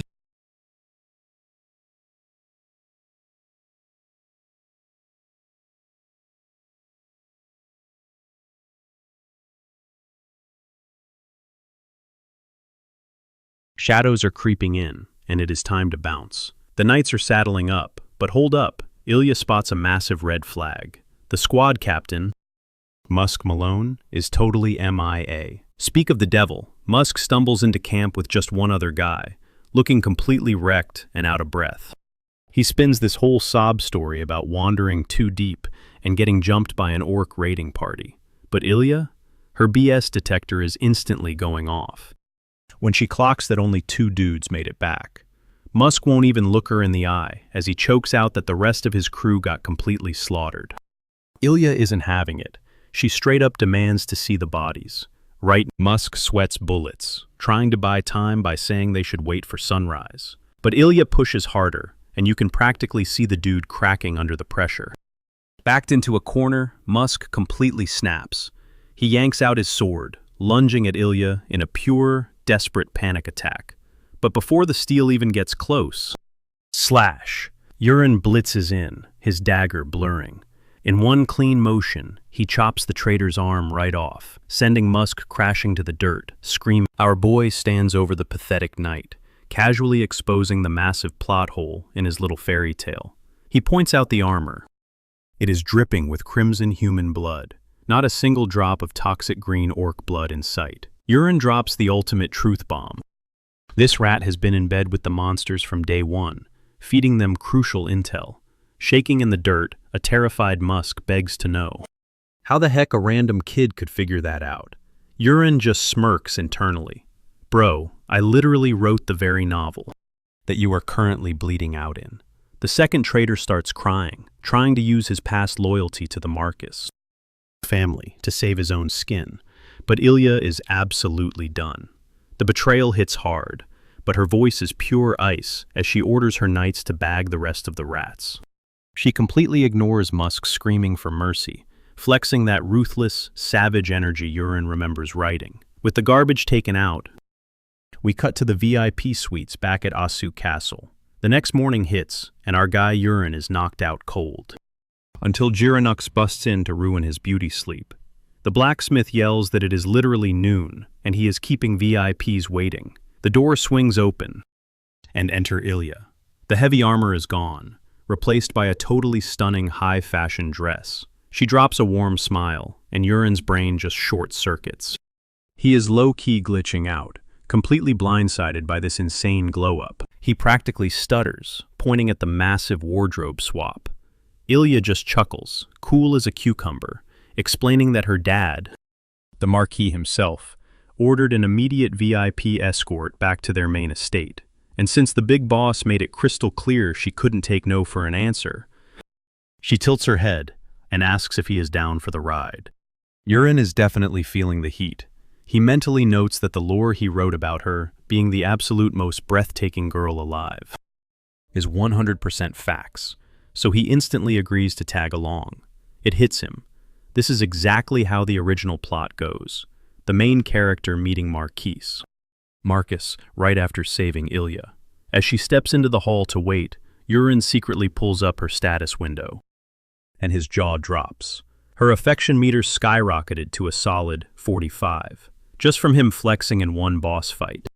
Throwing on a gritty brown traveler's cloak, our MC links up with Ilya outside the inn to hit the road. But the second they step onto the streets, total madness. A massive crowd of locals is losing their minds.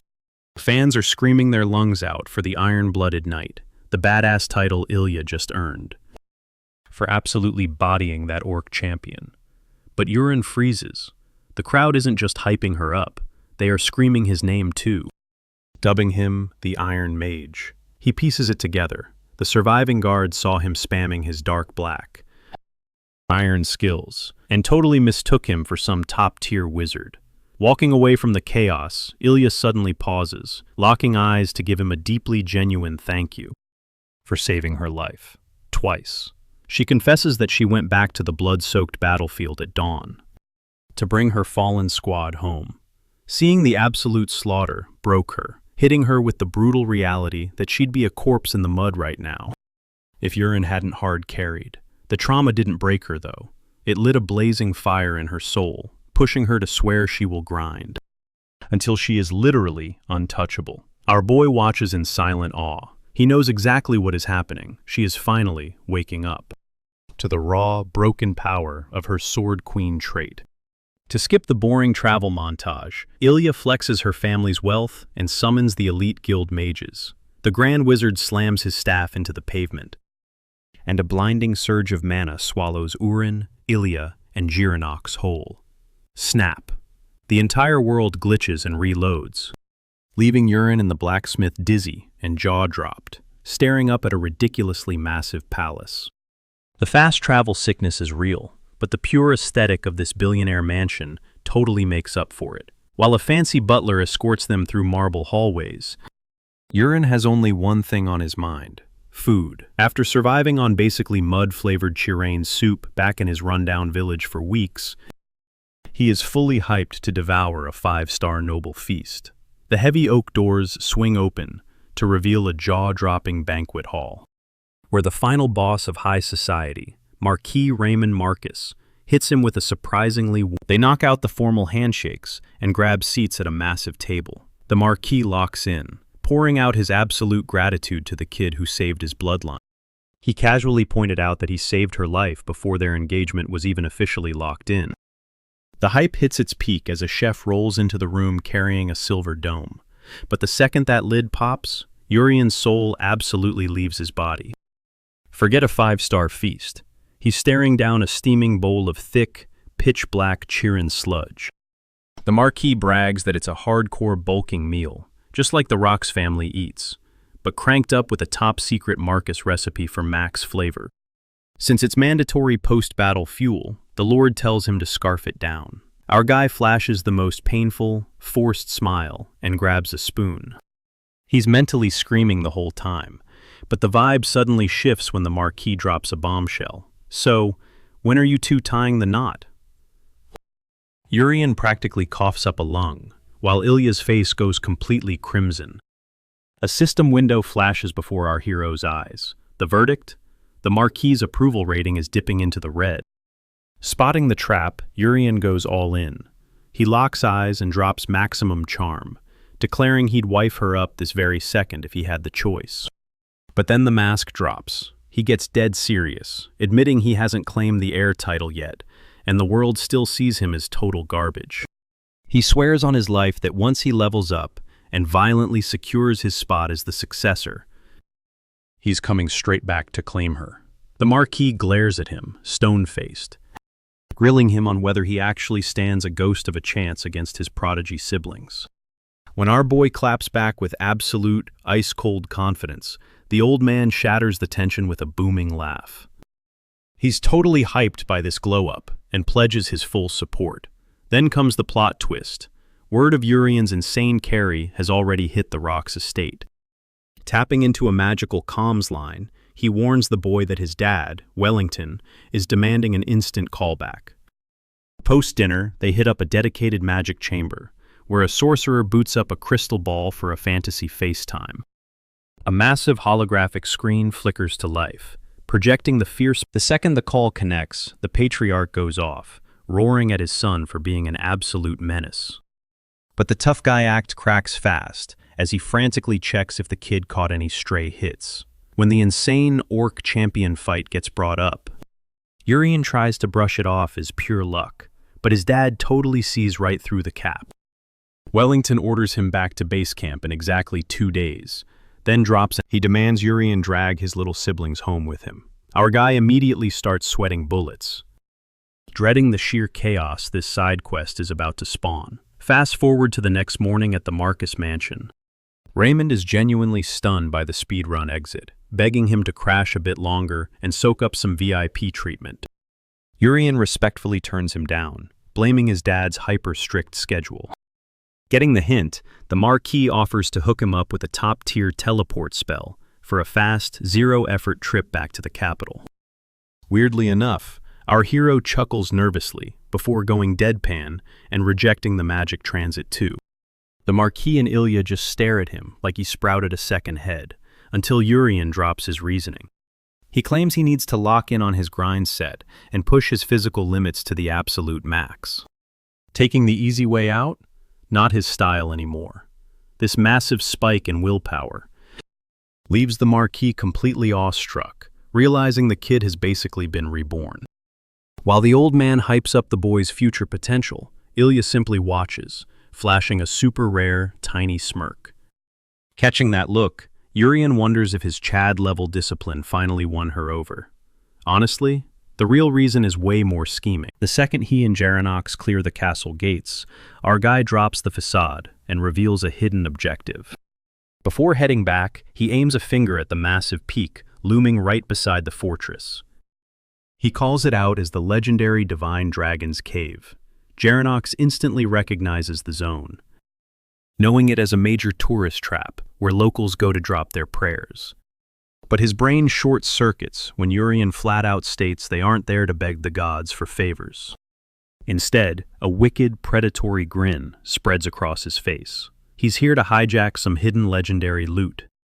Armed with total author privileges, he knows the novel's real main character wasn't supposed to scoop this item until way later in the plot. So, he's stealing the drop for himself right now.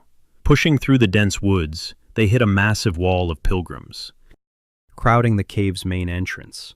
Jarenox starts sweating, pointing out that with this kind of foot traffic, any rare loot was definitely snatched up ages ago. Urian just scoffs.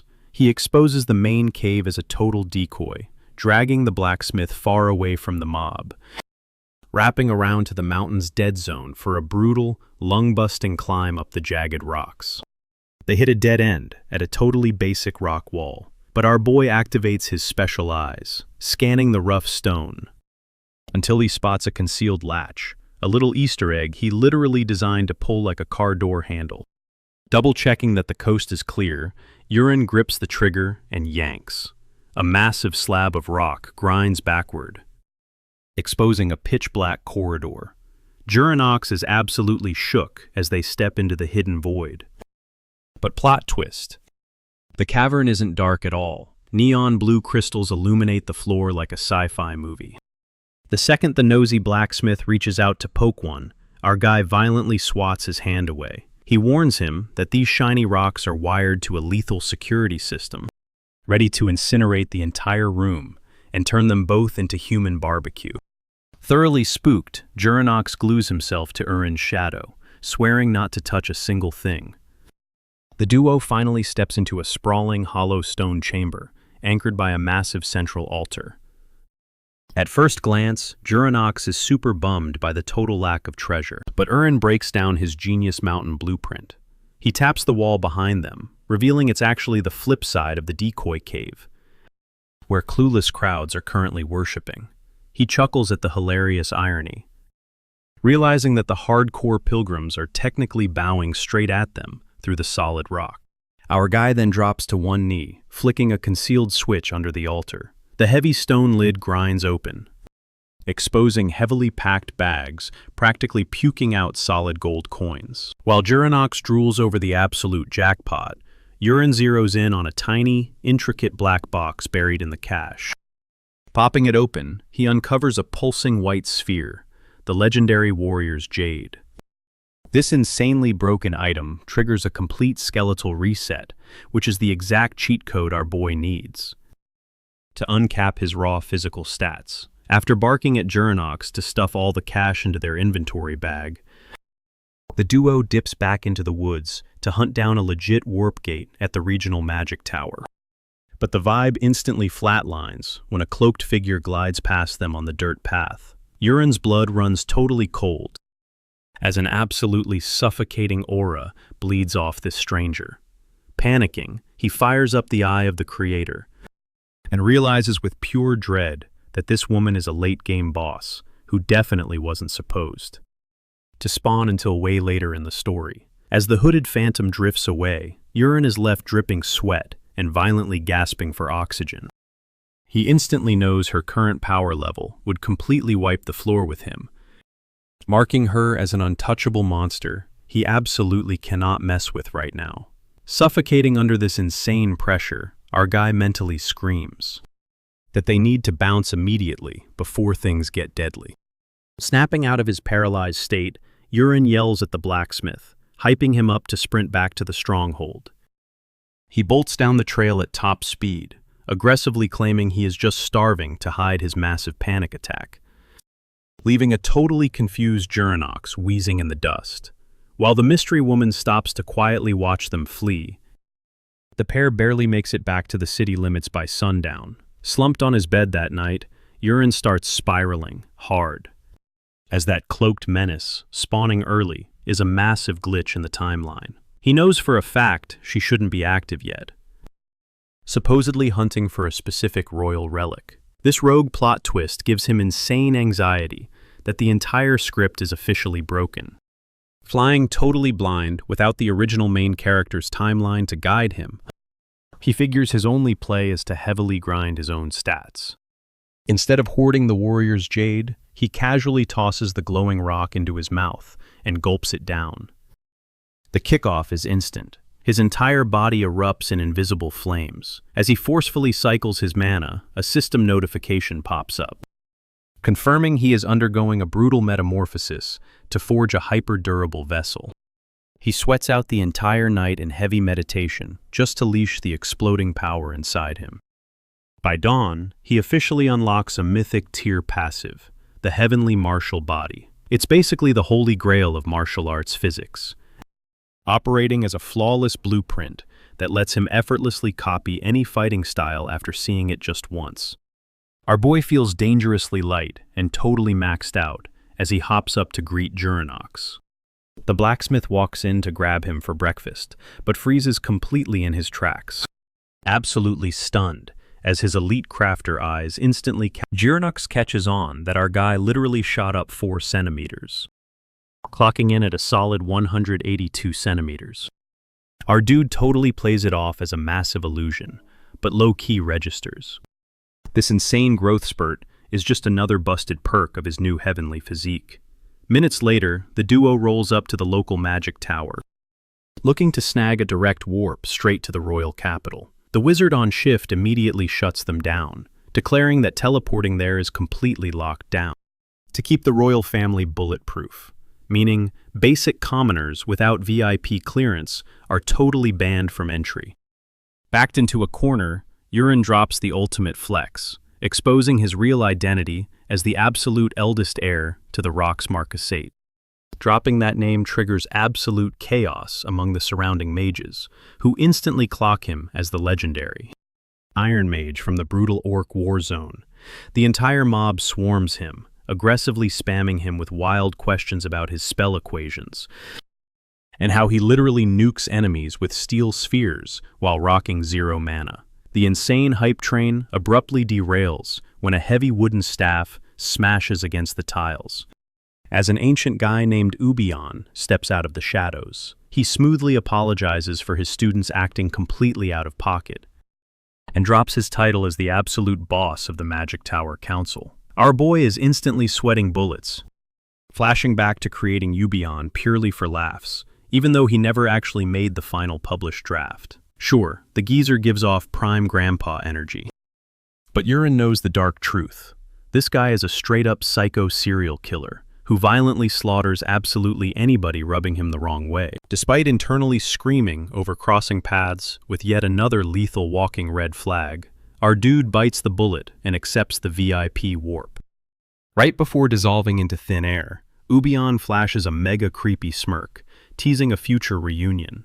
A toxic invite Wulin is desperately praying to dodge for all eternity. Boom. They touch down in the royal capital, stepping straight into a crazy utopia, dripping with majestic architecture and elite upper-class snobs. Jirenux is absolutely flabbergasted by the insane mansions and the stupidly rich designer drip all the locals are rocking, pushing Yurin to highly recommend the blacksmith blow some cash on a fresh wardrobe upgrade. Fast forward, they finally pull up to the Royal Knights Academy, an absolute fortress that seriously gives our MC major modern college campus vibes. Stopping at the main gates, Yurin flashes a chill smile, telling the heavily armored bouncer he is just dropping by to check on his little bro, Colin Rocks. Out of nowhere, a random voice shouts his name from the back. Whipping around, he locks eyes with a ridiculously good-looking silver-haired teen. Yurin instantly questions if this kid shares blood with Duke Elion, but the mystery dude completely pauses, demanding to know if he is the actual Yurin Rocks, who utterly clapped the orc champion. Figuring out his crazy hype has already infected the capital. Our guy just watches this pretty boy flash a knowing grin. The silver-haired student shamelessly scans Yurin from head to toe, betting that if the wild rumors check out, this guy has to be insanely overpowered. Yurin definitely catches the weirdly informal vibe for a day one encounter, but casually deflects the massive glazing as pure cap before demanding the stranger drop his name. The kid confidently reveals himself as Carrick Elion, the silver spoon second son of the Elion ducal empire, and super tight with Yurin's little brother, Colin. Even though Yurin picks up major bad vibes radiating off this snobby aristocrat, he bites his tongue and follows along when Carrick volunteers to personally guide him to his brother. Before stepping past the gates, our MC orders the blacksmith Jirenux to hold down the fort outside. While navigating the sprawling academy hallways, Carrick brings up the viral orc battle gossip, pointing out that while Lady Ilia always delivers god-tier results, Yurin stealing the spotlight was a massive shocker. He presses to see if our MC is secretly packing magic, but Yurin firmly shuts it down, keeping the gritty details hidden while swearing he is absolutely no wizard. Hearing this, Carrick lets out a sketchy little chuckle that instantly sets off massive alarm bells inside Yurin's head. The pair soon hits a massive, open-air combat arena, where a whole squad of students immediately hypes Carrick up. He casually asks where Colin went. The squad looks totally baffled, claiming they literally just watched Carrick drag Colin off to meet a professor barely 5 minutes ago. Our dude is completely stunned, realizing this toxic noble fabricated the whole story purely to bait him into this exact arena. Carrick totally ghosts the gaping plot hole, instantly presenting Yurin to the crowd as the supposed Giga Chad who soloed the orc army. He hypes up the crowd, claiming that since Yurin is no spellcaster, he has to be a brute force brawler, just like them. The students immediately start grilling him, dying to know if the rumors are factual. Did he really slice up monsters with daggers, or randomly yeet steel spheres and deadly butterflies? Fully clocking this as a toxic trap designed to publicly drag his name, our MC sighs heavily and agrees to throw down. Carrick instantly tags in an absolute tank of a student named Malai to play the role of a mid-boss. The second Carrick spots Yurin casually gripping a basic wooden practice blade, he demands to know why the lethal daggers stay hidden. Our guy effortlessly claps back, stating a wooden stick is more than enough to handle a friendly spar. The entire peanut gallery bursts into highly skeptical smirks, completely buying into the heavy gossip, painting Yurin as a totally useless, trash-tier swordsman. But our hero does not even flinch, viewing this staged beatdown as the absolute perfect playground to test drive the insane limits of his heavenly martial hardware. The clash officially kicks. Malai flexes his boosted physical stats, cockily handing over the first strike. But Yurin bridges the gap with terrifying speed, cracking Malai right on the skull before the guy can even blink. Malai crumples to the floor, completely knocked out, while the crowd drops their jaws in pure disbelief. Desperate to save face, a sweating Carrick insists Malai just slipped up. He immediately tags in a green-haired, heavy hitter named Rula, hyping him up as a top-tier brawler. Strutting into the arena with a massive ego, Rula trashes Malai for being a total scrub right as round 2 kicks off. Rula launches himself forward like a missile, but through Yurin's eyes, the dude is moving in slow motion, Thanks to his absolutely busted senses, our guy just chills out, lets Rula get close, and casually drops a brutal vertical slash on his dome. Rula faceplants instantly. Carrick is left totally speechless, his jaw practically hitting the floor, watching a second elite student get utterly one-shotted. Our boy finally processes that his power, speed, and reflexes have completely transcended the limits of a normal human being.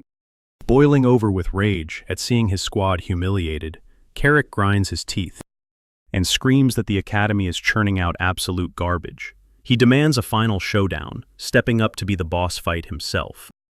Unbothered, Wulin literally cleans his ear and tells Carrick to bring it on.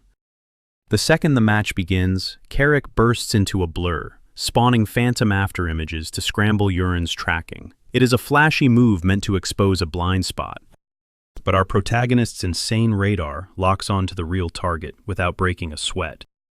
Carrick vaults into the air for a sneaky backstab, but Wulin effortlessly sidesteps the ambush and counters with a lightning-fast thwack to the head. The so-called Academy elite slams into the dirt, out cold. The entire room plunges into a terrified, pin-drop silence. Suddenly, the tension shatters when a blonde guy with a dead-serious glare marches into the hall. The crowd immediately murmurs his name. Lord Colin. He glares down at his knocked-out buddy, demanding to know what the heck just went down. He shoots a lethal glare at our protagonist, asking who he thinks he is. Wulin stares right back, instantly recognizing the new arrival. It is his very own little brother, the undisputed sword prodigy, Colin Rocks. A blue-haired kid scurries over to inform Colin that his older brother is actually standing right in front of him. Colin snaps his head up, thoroughly baffled. The younger sibling's brain practically short-circuits trying to process the info, frantically scanning the massive hall for the chubby loser he remembers. But when the lackey points directly at Wulin, Colin violently blinks, thinking his eyes are playing tricks on him. He is looking at a total stranger who looks nothing like his former sibling. Shaking, Colin jabs a finger forward, sweating bullets as he demands to know if this ripped, athletic beast is genuinely the guy he used to call a pig. Our protagonist just shrugs and drops the most casual, "Yeah, I just burned off some fat." But his little bro sees right through that. The glow-up is way too insane. Wulin even had a crazy height spurt. Trying to dodge the interrogation, our boy gives zero cares, picks his ear again, and nods toward the three bodies, scattered out cold on the floor. Taking the hint, the blue-haired extra whispers the wild play-by-play of the massacre right into Colin's ear. As the reality of the absolute beatdown sets in, a light bulb goes off in Colin's head. He violently aims an accusing finger at our hero, internally freaking out over the fact that those wild rumors about Wulin soloing an orc boss might actually be straight facts. This massive reality check sparks a brutal standoff, as Colin's disbelief violently morphs into pure, toxic rage. Having zero respect for his older sibling from day one, he launches into a toxic rant, completely flaming Wulin, and screaming that the only flex he has is popping out of the womb 2 years earlier. This absolute disrespect is the final straw. Wulin drops the smirk, locks in with an icy death glare, and decides it is time to deliver a brutal lesson on family hierarchy. He officially challenges Colin to a duel, throwing down a massive wager. The loser becomes the winner's personal wish-granting genie. Blinded by his own ego and desperate to see Wulin grovel, Colin instantly accepts, drawing his weapon. The surviving students quickly circle up around the giant arena ring, ready to witness this explosive sibling rivalry. As the blue-haired nerd leaks more combat intel into Colin's ear, Wulin figures they are probably gossiping about his one-tap knockouts. Itching to end this humiliating reunion right now, Colin flares up a massive energy aura and rushes forward, sword swinging. A glowing system prompt flags Colin as a literal sword emperor, dripping with raw, unmatched talent for the blade. Yet our boy doesn't even flinch. He knows damn well that Colin's ego is currently orbiting the moon thanks to those crazy stats.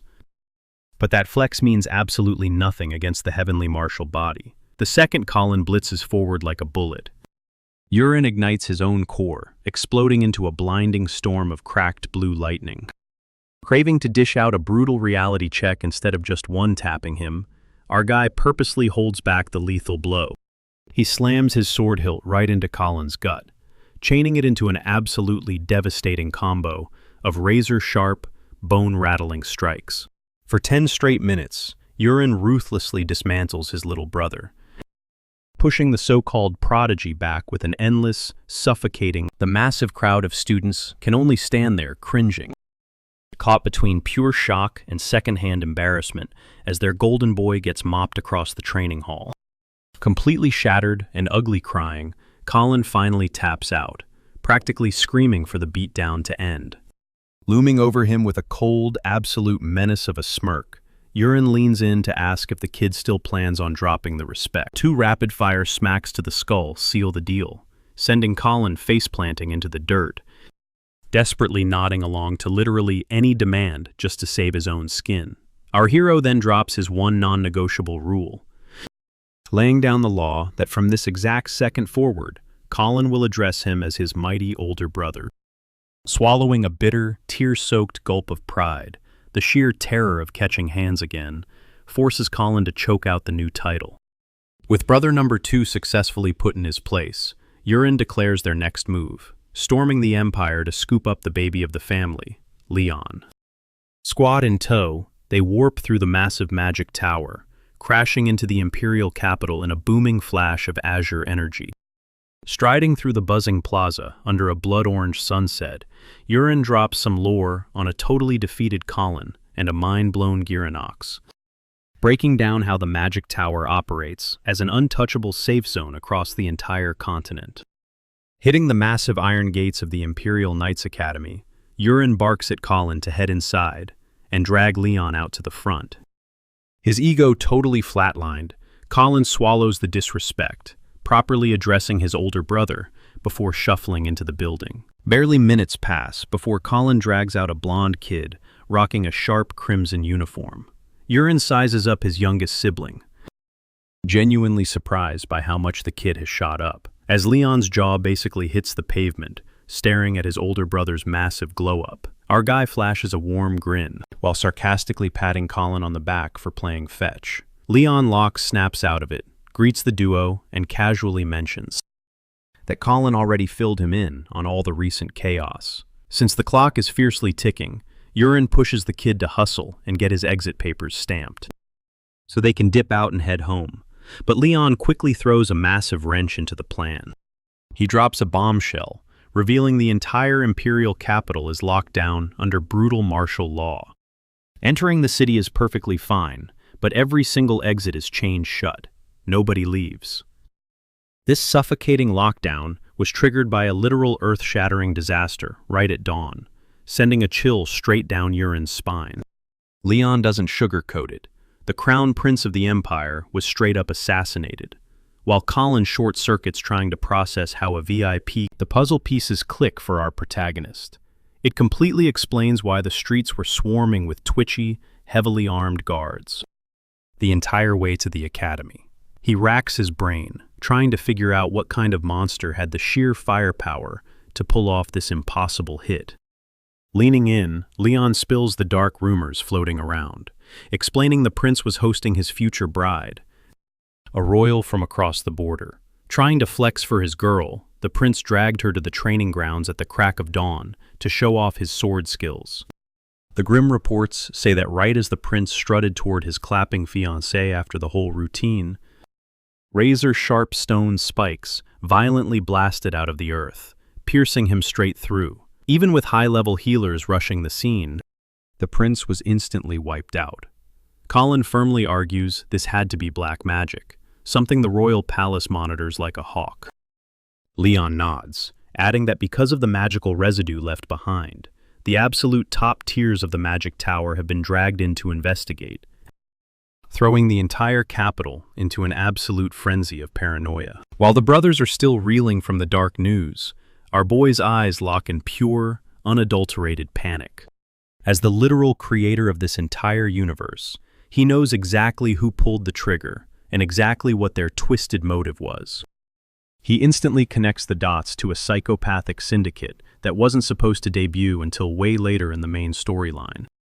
This massive glitch in the timeline has him sweating, realizing some unseen force has shattered the plot and fast-tracked a deadly endgame. He knows he has to desperately buy time for both himself and the original main character to level up. But with a jacked martial physique ready to handle the blowback, our boy steps up to the plate and starts barking orders at his squad. Leon gets totally sidetracked, though. Why? Because Colin is suddenly kissing up to Urian, calling him his absolute idol of a big bro. But a red-faced Colin is keeping his mouth glued shut about the brutal beatdown that caused this sudden attitude check. After asking around the block for a decent spot, Urian pins down an inn called the Dragon's Tier as their official meetup point. He tells his crew to hit up the Magic Tower and push through their official exit papers. They flex the Rock's family name to fast-track the paperwork. But while they wait for the green light, our guy casually drops a bomb. He is heading. Cue the record scratch. Leon, Colin, and the blacksmith Girinox are left completely shook, totally clueless that he even had ties inside the Empire. Once the city goes dark, Urian tracks down a ridiculously bougie VIP lounge called Flamberge, strictly reserved for high society nobles. To bypass the bouncers, he dips into a shadowy alleyway and swaps his gear for a razor-sharp tailored suit. Then, he summons his sentient ego sword, Agnes. She immediately starts whining about having her beauty sleep interrupted. Ignoring her complaints, he demands she activate her secret shape-shifting ability to mask his identity. Agnes is totally mind-blown. How does he even know about that? He just points a finger at a guy stepping out of the club, rocking a mustache and a massive wide-brimmed hat. Target locked. It is Viscount Vera. Agnes melts her aura down into a gooey liquid mask, which Urian smears straight across his skin. Channeling the target's exact features, the fake-out is absolutely flawless. The bouncers do not bat an eye, waving him right past the velvet rope, figuring the dude just wants another round of shots. Deep inside the lounge, Urian slides into a booth and orders a cocktail just to blend into the scenery. He channels his inner chi straight to his ears, turning his hearing into a literal wiretap to catch every single whisper echoing across the room. He catches a squad of nobles spilling the tea about the Magic Tower. They are confirming that zero traditional magic was involved in the recent hit job. Eventually, his radar zeroes in on one specific girl slumped over the bar. She is completely wasted, bawling her eyes out to the bartender. She is sobbing about catching a body and getting dumped right after. The bartender just brushes it off, thinking she is spitting crazy drunken nonsense. But Urian sees right through the tears. That is envy. Our guy decides to make the first move, sliding straight into her mind using telepathy. He beams a chilling whisper directly into her skull, mocking her. So, that single taunt acts like a lit match in a powder keg. Because she is literally one of the 7 deadly sins, the backlash is instant. Her pure, unfiltered rage detonates the entire lounge, shattering the building into a mountain of rubble. Urian barely walks out of the blinding dust cloud. He is kicking himself for totally underestimating how fast this psycho would snap. Envy rises from the smoking crater of the club she just flatlined. Spiky stone armor crawls across her skin as she screeches into the fog, hunting for the idiot who dared to troll her. Just a few feet away, Urian scopes out the total wipeout, still rocking the fake Viscount Vera face. A neon system window flashes before his eyes, confirming his target. It is the literal, walking incarnation of envy. The system detects a bloodlust so suffocating, it proves she is leagues deadlier than any human he has ever boxed. The sheer gravity in the air starts crushing down on him. Suddenly, the beast snaps her neck straight toward his hiding spot, flashing a psychotic smirk. The gig is up. She knows exactly who he is. Our guy is officially sweating bullets, his heart hammering against his ribs. Can he seriously solo a walking nuke like this? But hesitation is a death sentence. He bites down, locks in, and chooses violence. This is the exact reason he dragged himself to the capital.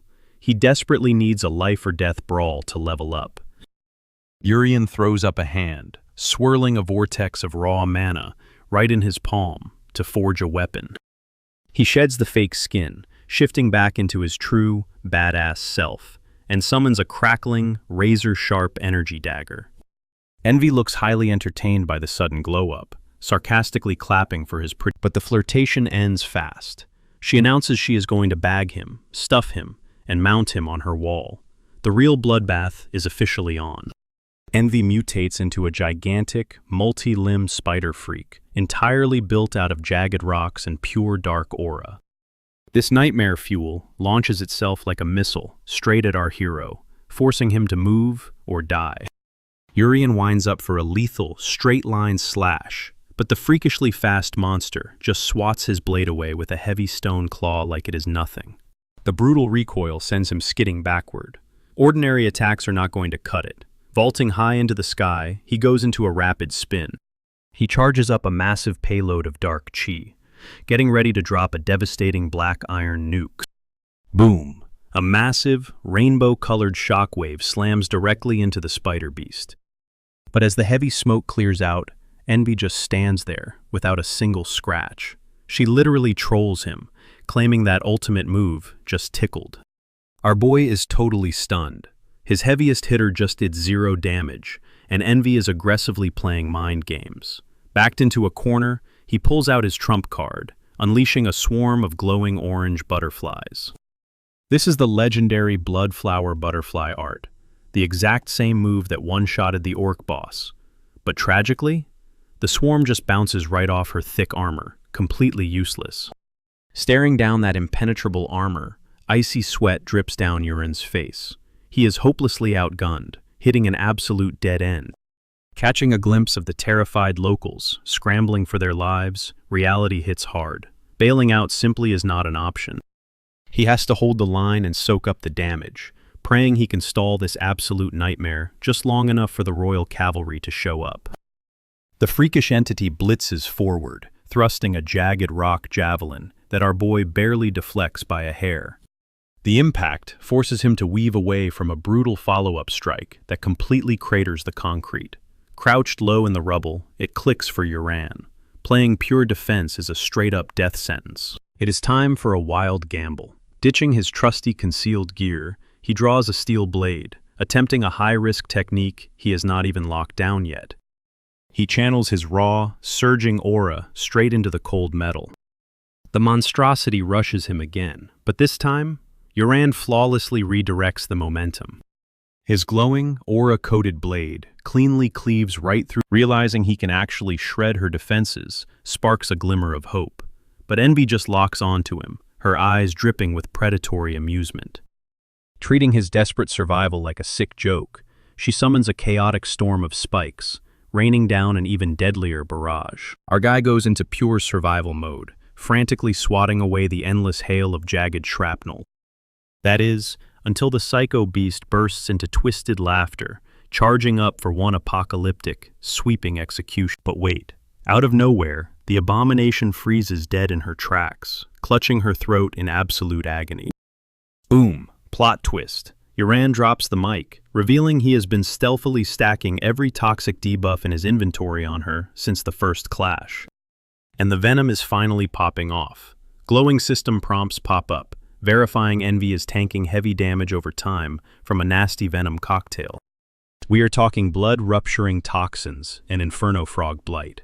But get this, her stats are so insanely broken that the stun effect literally lasts for only 1 single second. Knowing this micro window is closing fast, Urien completely overclocks his agility skills. He explodes off the ground with a massive burst of aura, scaling the beast's massive frame like a total parkour god. Right as the stun timer hits 0, he sinks his blade deep, carving a massive fissure straight into her rocky exterior. Targeting that exposed weak point, our boy channels every last ounce of his aura into his fist and throws a devastating haymaker. He detonates a heavy metallic shockwave, literally imploding. The dust settles. Our guy is left panting, propping himself up on his sword, praying to God the boss bar is actually fully depleted. Suddenly, a gut-wrenching squelch makes him whip around. Total dread washes over him as a grotesque, mangled monstrosity. built completely out of pulsating, exposed tissue, rips its way out of the wreckage. Sirens blare in his mind as a giant red system alert confirms the worst. Envy just hit phase 2. Her power level skyrockets, maxing out her attack damage and arcane stats. The hulking, violet-tinted nightmare towers over the battlefield. She closes the gap in a blinding flash. Wulin is instantly thrown back into a terrifying fight for his life. This awakened version is ridiculously fast and erratic. Her attack patterns are pure chaos. Our boy is pushing his body beyond its absolute limits, straining every muscle just to sides. It is a non-stop deadly dance. Spikes explode violently from the earth, literally shaving inches off his scalp, and leaving his stamina bar totally drained. Gasping for air in the ruined streets, a dark realization hits him. One tiny slip-up equals an instant game over. For a split second, the intrusive thought to just ditch the fight and run crosses his mind. But the multi-armed, meaty horror is already casting a massive shadow over him, eyes locked on her prey. Without hesitation, she drops a colossal boulder-like fist straight down, forcing Wulin to aggressively slide through the gritty dirt to dodge the crushing blow. The shockwaves alone are so violently massive that they keep fatigue and pure rage are starting to eat him alive. And the worst part? This mutated freak is literally giggling at his misery.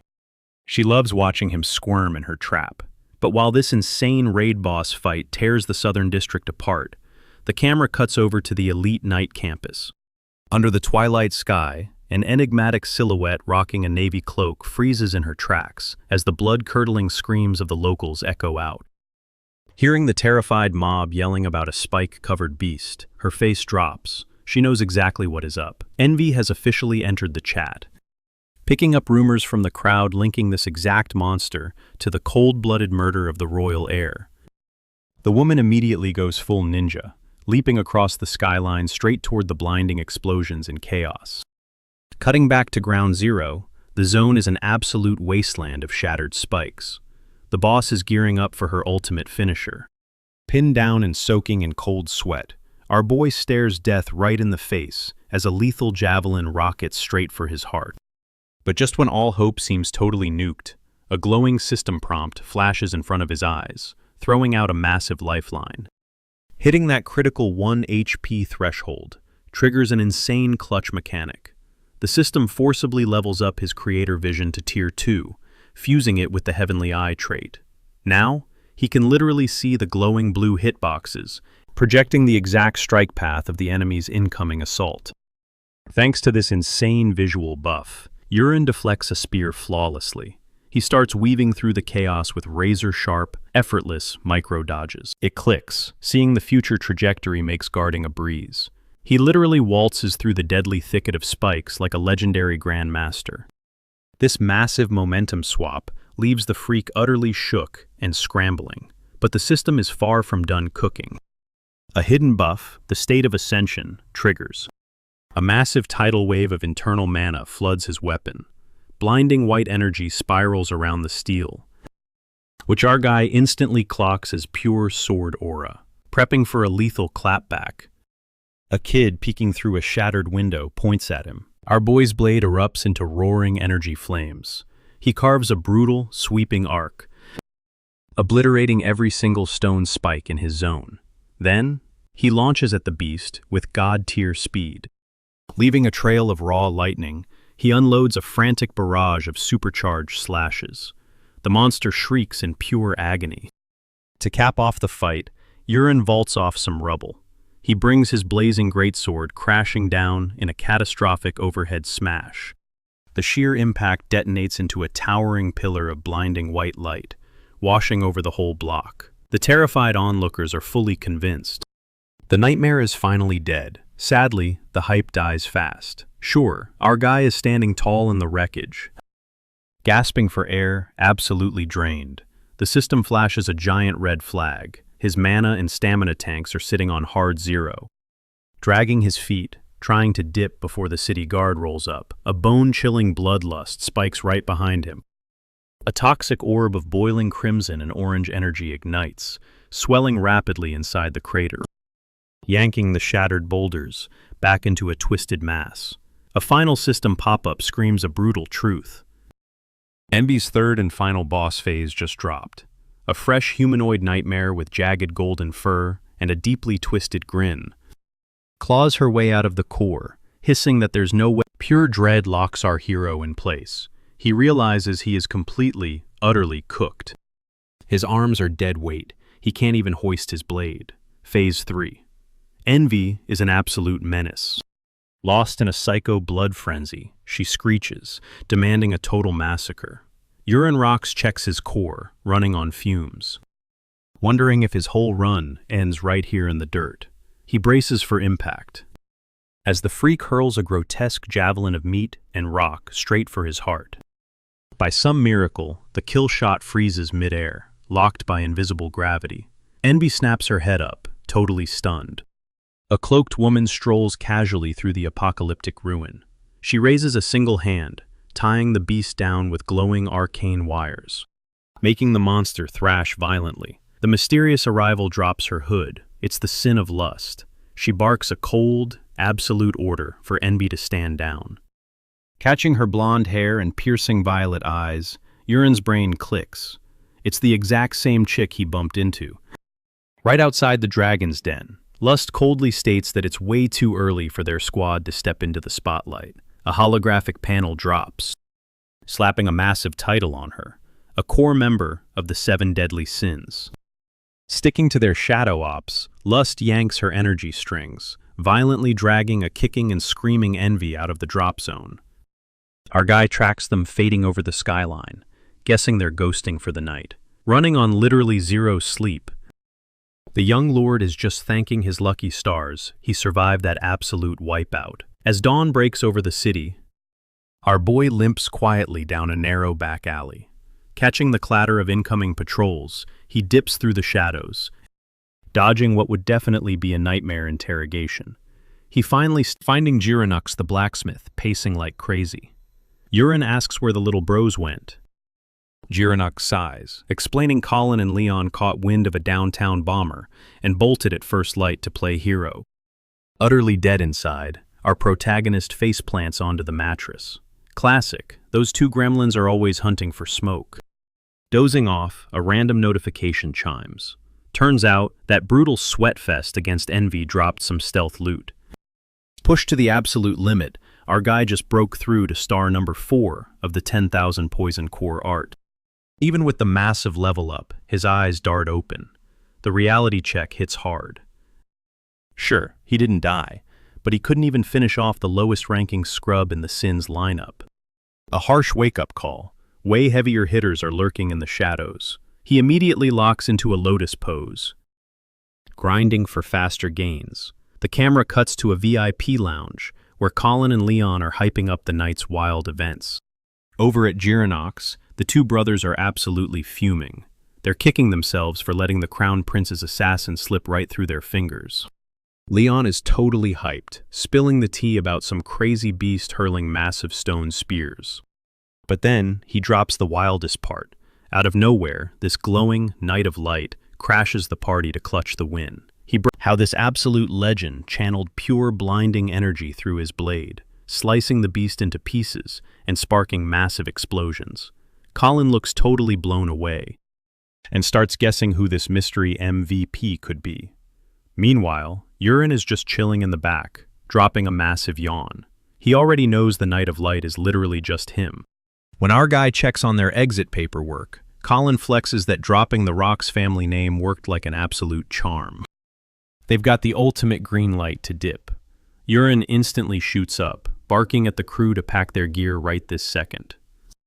He's low-key terrified that hesitating for even a minute will leave them trapped in this toxic capital all over again. While they hustle toward the gates, the younger bros are whispering behind his back. They notice he looks completely drained, wondering if something shady went down, while he was supposedly hanging out with his buddy. The squad finally hits up the magic tower, where a crackling bolt of teleportation magic zaps them straight back to their home turf.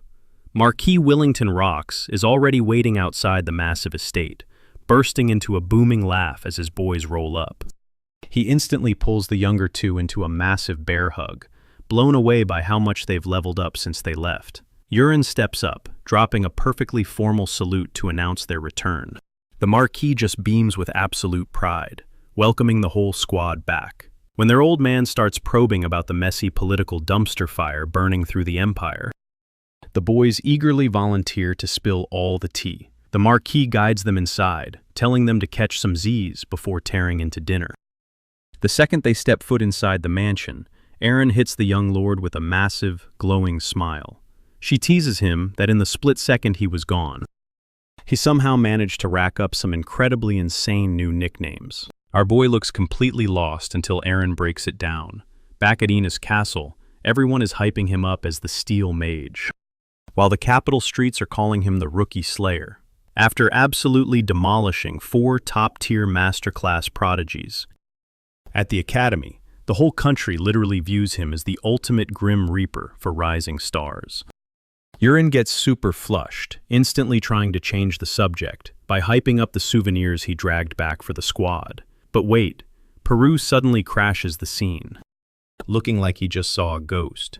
The frantic servant stammers that they can forget about the gifts because the Marquis just ordered all the young masters to report for an emergency family dinner. Cut to the insanely lavish dining hall of the Rocks estate, where Marquis Willington Rocks is holding down the head of the table, flanked by his 3 sons.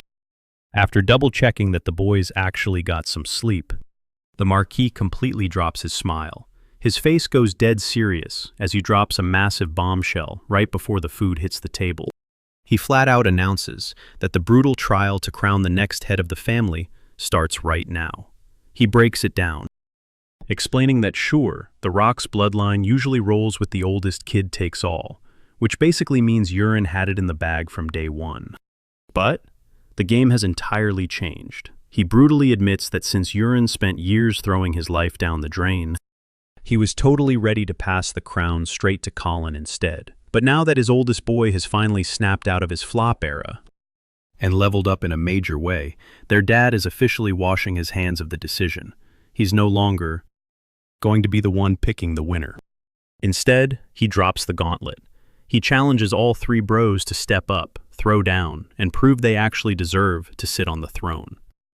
When Wulin asks how they're going to keep score, the Marquis reveals that round 1 is straight-up territory defense.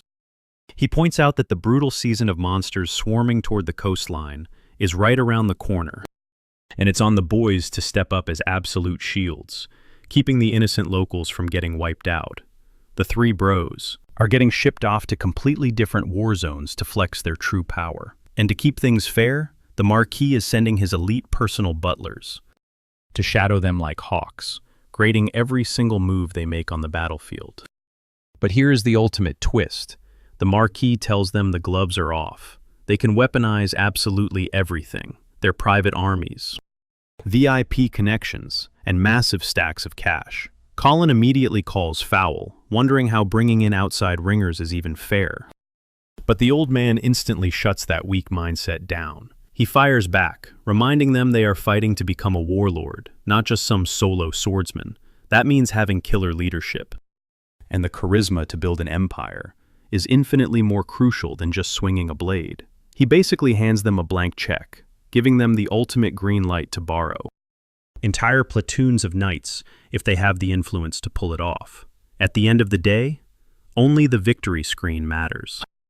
With the rules locked in, it's finally time to feast. 3 master chefs glide into the room, balancing massive silver trays to dish out the family's legendary chirain soup. The Marquis literally had it whipped up just to celebrate his 2nd and 3rd boys coming back alive.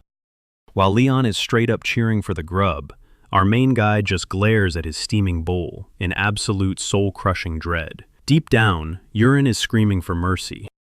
The Marquis just drops the mic, telling everyone to fuel up and get locked in for the massive expedition launching in exactly 1 month. Later on, Pero corners our young master in the hallway, totally bewildered as to why he isn't sweating bullets and scrambling like his brothers.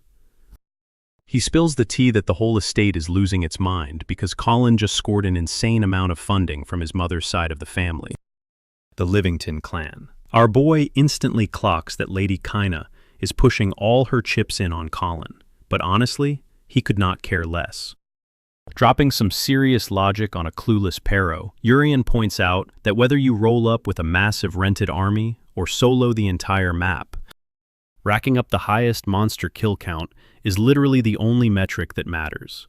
Just then, Eren and Kryde storm in, decked out in heavy armor. Urien welcomes his squad with a massive grin, announcing he's got some serious upgrades to hand out. Stepping up to Kryde first, he pulls out a breathtakingly forged blade, totally honoring the ancient flex of a lord, arming his loyal knight. The second Kryde unsheaths it. A literal shockwave of crimson fire explodes from the steel. The knight flinches, expecting to be roasted, but he's mind-blown to realize the flames don't burn him at all, and the weapon feels practically weightless in his grip. Urien smirks, revealing it's an elite fire spirit sword that just claimed Kryde as its rightful owner. He hypes his knight up, telling him to sync with the blade and unleash its absolute maximum damage. Catching Eren pouting in the corner with major weapon envy, our protagonist quickly slides over her legendary drop, 2. As she rips her new blade from its scabbard, a ferocious, glowing green tornado instantly shreds through the air around her. Eren is totally hyped that this wind spirit sword is vibing with her. She practically begs to go take it for a test drive. Fired up and dripping with competitive energy, the two knights absolutely sprint toward the training grounds, with Kryde daring Eren to a brutal sparring match. Urien just watches them tear off, laughing to himself, deeply satisfied to see his main squad this locked in. Watching from the sidelines, Pero sheepishly admits he's getting some hardcore FOMO over those spirit weapons, which prompts our young lord to swear he'll hook his servant up with top-tier gear down the line too. But first things first, Urien declares it's time to clear his debts.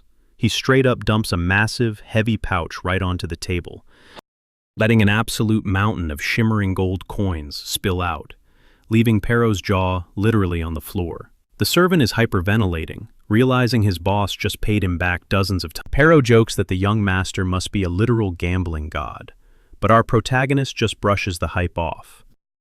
Instead, he immediately flips the script, commanding Pero to take that giant stack of cash and go hunt down some incredibly rare, deadly toxins. Wrapping up his checklist, Urien swings by the blazing forge to see how Jarenox is holding up. The massive blacksmith is settling right into the estate, and our hero hypes him up by sharing that those two heavy blades from his shop have officially bonded with their rightful owners. Jarenox nervously scratches his head, confessing he totally thought those weapons were trash-tier rejects because of their insane weight. But Urien just flashes a confident thumbs up, making it crystal clear that they are actual god-tier masterpieces designed to choose their own masters. Jarenox looks like he might cry from the validation, but then his face darkens into pure, stone-cold seriousness. He leans in, admitting something has been eating at him. He drops a terrifying warning. There is something fundamentally, catastrophically wrong, buried deep inside the Marquis' personal armory. Cut to Marquis Wellington Rocks, absolutely raging in his office, demanding to know why his eldest son is suddenly causing such a massive, chaotic scene. Unfazed, Urien Rocks just stands there, radiating raw, main character energy and unbreakable resolve. He firmly states that his master plan will only make sense once he gets that official permit in his hands, since this kind of pass is incredibly high stakes and not something the Marquis just hands out like candy. The old man aggressively pushes for a real explanation, but our boy just locks eyes with him, glaring with such piercing intensity that the mighty Marquis actually hesitates. In his head, Urien calculates his winning streak, knowing full well he hasn't taken a single loss or disappointed his dad since that crazy showdown with Ilya. He looks his dad dead in the eye and swears that if he blindly trusts him just this once, he will deliver a flawless victory. Hearing this absolute confidence and the rare use of the word father, the Marquis finally sighs, his hard exterior cracking as he orders the butler to prep the official paperwork for tomorrow morning. But he drops one brutal condition, warning Urien that the permit expires in exactly 24 hours. Giving a slick, deeply respectful bow, Urien dramatically exits the room. Watching his sons retreating back, the Marquis feels his ironclad guard dropping. Though honestly, he is still low-key terrified the kid is about to trigger a massive disaster. Fast forward to the next morning. Pero comes sprinting toward our young lord. He frantically reports that a whole crew hauling giant, fixing his tie with absolute swagger. Our boy smirks and says they're perfectly on schedule, leaving poor Pero completely in the dark. Wasting zero time, Urian starts barking out rapid-fire commands. He orders the servant to round up every single guy on staff and drag those heavy crates straight to the entrance of the first armory. Total chaos erupts as the servants frantically scramble to pull off the heavy lifting. Just then, a slick blonde butler steps up, handing over the hard-earned permit. Skimming the document like a boss, our hero casually asks where his father is right now. Sweating a bit, the butler awkwardly confesses that the Marquis is currently sipping tea with Marchioness Kaina out in the annex. The moment that name drops, Urian's expression freezes into pure ice. Glaring daggers, he turns to the butler with a chilling new order. He fires off an urgent message to his dad, demanding the Marquis drag the head inspector down to the first armory. By high noon, he drops an ice-cold threat, letting the butler know he'll seriously regret fumbling this exact delivery. Pulling up to the armory gates, some assistant manager tries to play tough guy, entirely blocking their path and barking that randoms aren't allowed inside. Urian casually points toward the massive squad of servants, hauling heavy crates, flexing that they are packing top-tier swords, shields, and premium defense he personally secured straight out of Ash Castle for the upcoming campaign. He orders them to crack the vault doors wide open for immediate storage, but the guard is sweating bullets, stalling because his boss isn't around. Our guy just flashes a wicked smirk, perfectly sensing that the main manager is probably rushing over right now. Like absolute clockwork, the head manager comes hauling across the yard, looking totally out of breath and high-key panicked. Even though the guy tries throwing the rulebook at him, insisting the vault needs top-level security clearance, Urian shoves his 24-hour all-access pass right in his face, instantly shutting him down. Grinding his teeth, the manager caves and lets the crew start unloading. But he snaps a bitter warning at Urian to keep his hands off everything else, while the servants drag the massive boxes inside. Playing it totally cool, Urian turns to Pero, loudly complaining that he is bored out of his mind and just wants to peek at the current stash. The manager practically goes into panic mode, trying to body block him, but our main character insists on popping open just one single chest. Desperate to avoid a massive scene, the guy drags over a random trunk and pops the lid. Urian taps his blacksmith, Jaranox, to do a quick quality. Jaranox slides out a blade, nodding that the gear in this specific crate actually looks solid. Urian flashes a fake nice smile, hyping up the manager for his grind, and even dropping hints that his dad should definitely hook him up with a fat bonus. But in an instant, our hero's vibe flips into something totally dark and downright predatory.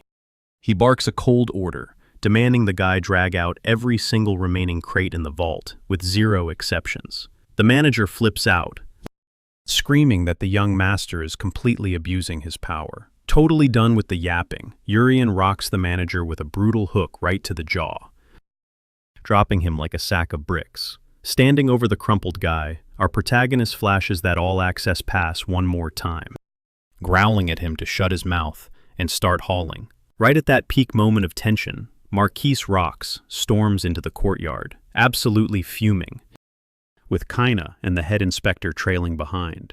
He roars at everyone, demanding to know who is causing this massive scene, and Urian just coldly points toward the freshly pulled weapons. The Marquis marches over, yanking a blade straight out of the chest, only to pull out a cracked, blood-stained, rusted-out piece of absolute garbage. Completely shook and disgusted, he whips around to scream at the inspector, roaring about how they just passed a flawless audit barely a month ago. The old inspector starts shaking like a leaf, instantly trying to throw the manager under the bus. But Urian definitely calls cap on that excuse. He completely shuts it down, pointing out that to pull off a heist this massive in 30 days, unless someone at the very top was willingly looking the other way. The second our hero locks his glowing, specialized eye onto the inspector, the old man starts choking, desperately gasping for air, like an invisible hand is crushing his throat. The inspector finally collapses to the dirt, ugly crying and begging for his life. The Marquis just stares at his son. And Urian drops the mic, explaining that this massive corruption ring is exactly why he needed that hidden permit. He warns them that the other weapon vaults and the food supplies are probably rocking the exact same garbage quality. He brutally points out that while the rich elites will always feast and rock shiny armor, the frontline grunts are being forced to swing literal trash and swallow poisoned rations. Refusing to let these corrupt snakes just play games with human lives, our hero furiously grinds his teeth, forcing the Marquis and a totally stunned Kaina to finally swallow the nasty truth of this betrayal happening right in their own backyard. Not done cooking yet, Urian rocks he lays it out. These boxes are packed with elite-tier swords, armor, and shields, directly sourced from Ash Castle by his personal blacksmith, to guarantee zero flaws. Since the current loadout is absolute hot garbage, our guy casually suggests trashing the old gear and swapping it out for these high-grade upgrades. He then shoots Marquis Wellington a dead serious, piercing glare, laying down facts that a scam this huge definitely has a massive list of guilty players. He aggressively demands that every single person tied to these dirty officials gets dragged out and properly punished. The Marquis is practically sweating bullets, glaring at his son with pure, toxic venom, but stays entirely muted, as Urian hits them with a sarcastic formal bow, and turns his back on the whole messy squad. Our protagonist casually strolls off, with zero hesitation, leaving his dad, Kaina, and the pathetic kneeling officials eating his dust. Walking away, he quietly reflects that he has officially done all he can for now. Realizing that flexing any more of his power would totally cross the line, he decides to dump the rest of the punishment duties straight onto the Marquis' desk. Fast forward a few days, and a golden sunset bathes the massive Grand Rocks mansion in a warm, cinematic glow. Inside the dimly lit study, the Marquis summons Urian to break down the investigation's wild results. He flat out confirms that Urian hit the nail on the head regarding the massive scale of the mess. The old man drops a bombshell, revealing that the rot didn't just stop at the first armory, but had infected literally every single armory and food stash they owned. The Marquis looks absolutely shattered, his voice heavy with betrayal. Guys he had trusted with his life for over 10 years, including the head weapons manager and the lead inspector, were actually the main rats biting the hand that fed them. Urian watches his old man swallow that bitter pill, but mentally chalks up catching the traitors as a massive win. Meanwhile, the Marquis is scratching his head, finding it totally bizarre how ridiculously fast the suspects folded. They were practically vomiting up secrets he hadn't even asked about, turning the whole interrogation into a total breeze. Our guy just smirks internally, giving a silent shout-out to his brand-new truth serum poison. He had totally spiked those scumbags in the shadows, guaranteeing they would sing like canaries. The Marquis slowly sets down his teacup, staring into nothing as he reflects on his massive blind spots. He straight up admits that getting brutally called out by Urian stung way worse than taking a royal chewing out from the king years ago. Seeing his own kid drop raw facts while being completely prepared makes the old man feel utterly pathetic, and he bows his head, dropping a raw, heartfelt apology for being such an embarrassing excuse for a father. That level of honesty totally catches Urian off guard. But our boy just lets out a warm smile, instantly waving off the heavy vibe. He casually points to his own epic history as a total menace to society, reminding his dad that literally everyone screws up sometimes. That breezy confidence snaps the tension, making the Marquis throw his head back and bust into a massive, booming laugh. He shakes his head, admitting he's officially lost the ability to win an argument against his kid. Once the moon takes over the sky, the camera cuts back to Urian, locking himself in for some serious shadow work. Peru sneaks in carrying 3 glass vials, bubbling with a pitch-black sludge, which the system window instantly flags as a lethal neurotoxin cooked up from iron shell mushrooms. A devilish grin spreads across our boy's face as he eyes the toxic juice. He's already plotting to unleash this stuff on nasty fish-type monsters, knowing they'll totally choke out the second they hit dry land. Suddenly, Peru starts hyping up Yoran's skyrocketing street cred. He excitedly spills that while he was out hunting for toxic ingredients, he literally overheard the entire town praising the young master. Everyone was quoting his epic speech about true leaders actually giving a damn about their troops. The locals are absolutely losing their minds with respect, deeply touched that Yoran actually blew his own cash to deck out. This update totally rattles Yoran. Cold sweat drips down his face as he panics over his carefully crafted garbage reputation melting away overnight. Peru just piles on the stress, hyping up the absolute stampede of volunteers, practically begging to squad up with Yoran for the upcoming raid. He glazes the young master, calling him an absolute mastermind for pulling off this insane PR stunt. But Yoran just aggressively massages his temples, completely annoyed by the headache, and shoos the chatty servant out the door. Now totally alone, our hero stares blankly, mind blown that his clout blew up in the absolute weirdest way possible. Brushing off the unwanted fame, Yoran strips off his shirt and drops into a deep, meditative trance, grinding to brew up a brand new by brutally swallowing the raw, iron shell mushroom flower. A crackling aura of neon blue energy explodes around him, right as the system chimes in, confirming he just unlocked an insanely busted trait called impervious to all poisons.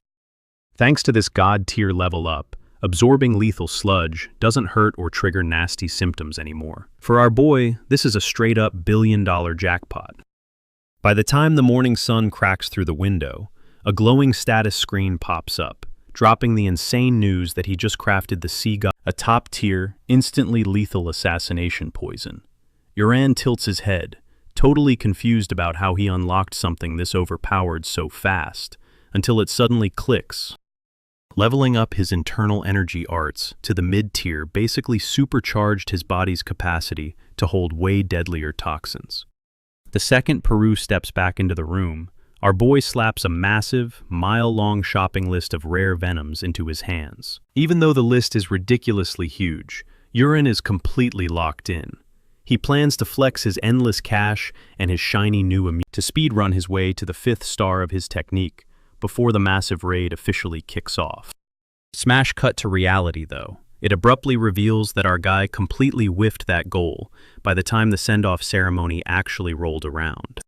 Fast forward to deployment day, and the palace courtyard is absolutely packed, overflowing with armored troops and massive, snapping war. Peru leans in, sweating bullets as he anxiously whispers to Yoran. He points out that while Colin and Leon are flexing massively stacked knight battalions, their sad little squad literally just consists of Aaron and Clyde.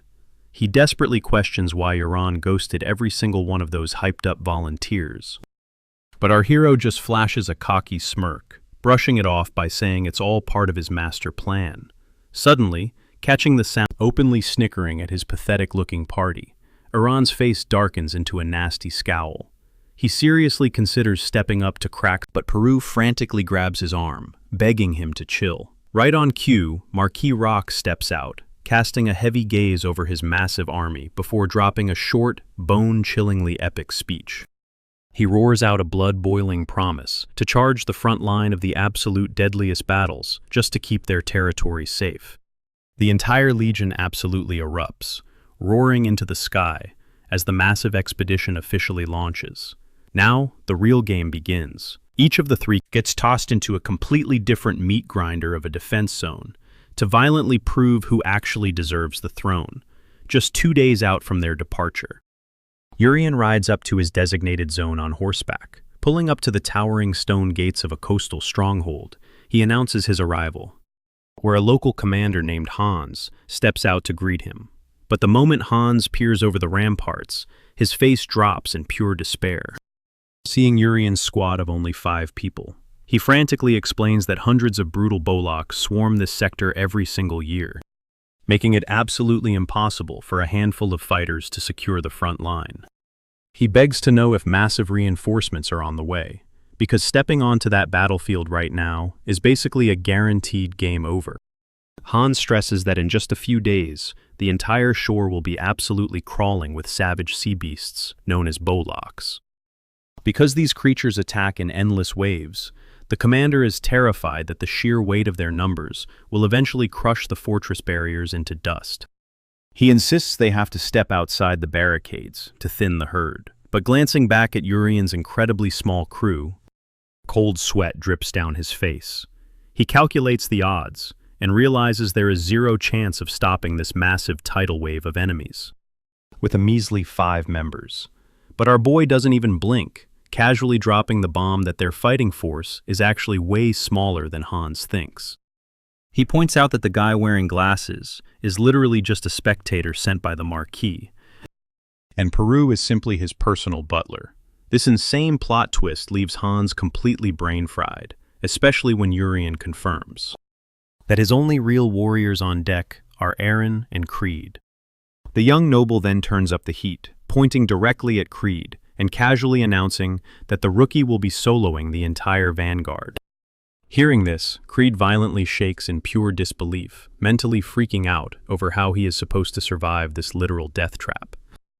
To ground his panicking subordinate, Urian plants a heavy hand on Creed's shoulder, locking eyes with an incredibly piercing glare. He commands the knight to just trust his lead. Knowing about the explosive, dormant energy buried deep within the boy, our protagonist secretly realizes the moment has finally arrived to trigger that berserker trait, evolving Creed into an absolute beast demolisher. Gearing up for the incoming onslaught, Urian orders Hans to fetch 2 wooden practice blades. He lays down the ultimate law, declaring that Eren and Creed are going to clash in non-stop daily duels until the monstrous fleet hits the shore. As they march toward the dirt arena, our mastermind pulls Eren aside for a highly classified huddle.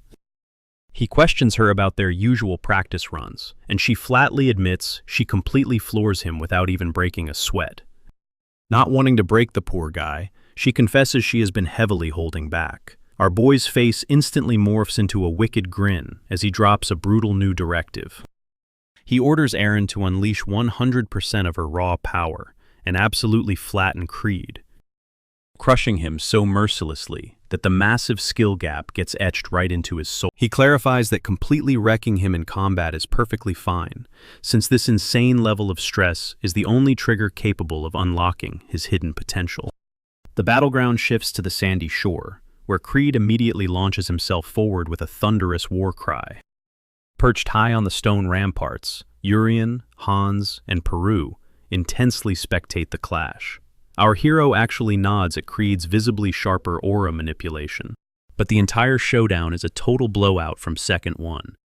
Creed violently launches into the air for a devastating overhead smash. Eren doesn't even flinch, casually parrying the heavy impact with one incredibly smooth. Flexing her top-tier speed, she instantly blurs past him, slamming a glowing green energy strike directly across his spine. Creed crashes face first into the dirt, utterly defeated, leaving the peanut gallery up on the balcony completely speechless. Urian gets massive chills just watching her move, realizing her base stats are completely overpowered. Peeking at her system profile, he spots ridiculously maxed out traits like Quick Sword and Clear Mirror Still Water, tracking how flawlessly she predicts and counters every single attack. He honestly feels like he is watching a helpless toddler trying to brawl with an elite grandmaster. A brutal montage of beatdowns follows, showcasing Eren completely dismantling Creed through 9 back-to-back rounds. Peru watches the absolute wreckage in sheer horror, seriously worried that Creed's mental health is spiraling into a total breakdown. And he isn't wrong. Creed lies sprawled out in the sand, aggressively gasping for oxygen, while questioning if this insane power gap can ever be closed. When Urian finally blows the whistle to wrap up the session, a choked-up Creed tearfully asks if he even has a drop of talent in his body, considering he couldn't even graze the edge of Eren's jacket. But our protagonist simply chuckles, assuring the kid that awakening legendary potential is never a walk in the park, telling him to just trust the brutal process. The grind continues relentlessly for days, wrapping up the second and third grueling 24-hour cycles. But while Urian is peacefully meditating the next morning, a highly panicked Hans aggressively kicks the door open to deliver the ultimate bad news. The monstrous Bolocks have finally hit the coastline. Rushing to the top of the barricades, the squad stares out at the raging ocean, spotting an endless sea of shark-like fins, violently slicing through the dark waves. Panning beneath the surface, the terrifying reality of the Bolak swarm is fully exposed, showcasing a nightmare army of insane mutant fishmen rocking rows of razor-sharp fangs. While the squad is sweating bullets, our guy just stares down the freaks with this chill, almost nostalgic vibe, straight up calling them adorable. He hits up Aaron to check on Clyde's location, and finds out the knight is currently sulking in the sand after taking yet another massive L in his morning spar. Urine knows the timing is absolutely flawless and tells Aaron to drop off a present. She rolls up on the sniffling knight and presents a massive, tricked-out spirit blade. She drops the news that the boss wants him to wield the heavy weapon and solo the incoming wave of murlocs. Clyde is completely lost and shaking in his boots as an absolute ocean of fish freaks crashes onto the beach. Aaron drops one last super cryptic order from Urine. Just let the smoke take over your body. Sticking to the plan, she instantly dips and sprints back to the stronghold, ditching a screaming Clyde on the sand. While the mob of mutants swarms the stranded dude, Urine watches from the high wall, smirking like an absolute boss. Knowing it is finally time for his glow-up, Urine Locks yells down to his guy, ordering him to let the mist consume him. This whole setup taps directly into how the Berserker gene actually operates.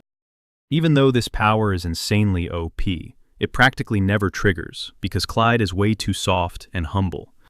Like, the dude literally blushes just taking his shirt off. Our MC knows that to unlock this hidden buff, he has to push Clyde way past his absolute breaking point.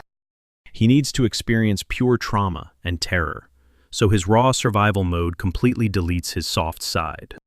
To force this evolution, the young master pops his soul-killing smoke ability. This blasts out a massive cloud of dark, mind-bending fog that completely swallows up the rushing murloc swarm and the lone knight. Trapped in the dense haze, the mutants instantly start panicking and losing their absolute minds. But for Clyde, it hits way harder. The smoke starts projecting all his darkest insecurities in real time. He trips out, seeing a fake Aaron pointing at him, demanding he give in to the fog. This nightmare violently rips open some deep childhood trauma, flashing back to a crying little Clyde, forced to watch a guy abuse his mom, simply because he was too weak to step up. Back in the day, he swore he would get stronger, a vow the smoke is now using to completely mock him. The visions get insanely twisted, throwing a shadow Aaron in his face, who relentlessly roasts him for not even landing a scratch on her during training. Then, an evil version of Urine Locks pops up, smirking and telling the knight he was basically garbage from day one. While bloody, ghostly projections of his mom scream for help, the whispers in the fog drill it into his brain. You will always be a loser. This insane cocktail of grief and terror finally hits the absolute limit. But instead of shattering, Clyde's mind flips directly into pure, unhinged demon mode, and a colossal pillar of fire just blasts out of the sand. Hans and the guards are left utterly speechless, totally clueless about the absolute chaos unfolding inside that dark storm. Our MC just watches with this smug grin. The forced power-up worked perfectly. In the OG story, Clyde only snapped like this after a legit tragedy, but Urine completely hacked the system by using next-level mind games. Now Clyde is standing there, completely surrounded by roaring flames and pure rage. Once our guy dispels the smoke, the Berserker's true form is on full display. The Murlocs? Those hyped-up monsters are literally shivering in pure dread at the beast standing right in front of them. Urine orders his knight to flex that flame spirit blade and wipe them out. Clyde answers with a brutal slash, launching a massive wave of fire that instantly nukes the entire front row of mutants into ash. Hans is absolutely pouring sweat, completely glitching out over how one single knight is suddenly bodying 5 or more monsters with a single swipe. The fight turns into a totally one-sided bloodbath. Clyde blitzes through the swarm like an absolute blur, leaving nothing but streaks of fire and crispy monster parts scattered behind him. While the wall captain is having his mind blown watching this dude solo a whole army, the young master just smirks, casually reminding Hans that he totally called it. This knight could carry the whole raid solo. Soon enough, the leftover fish freaks are either smoked or hauling fast back to the ocean. But here comes the massive plot twist.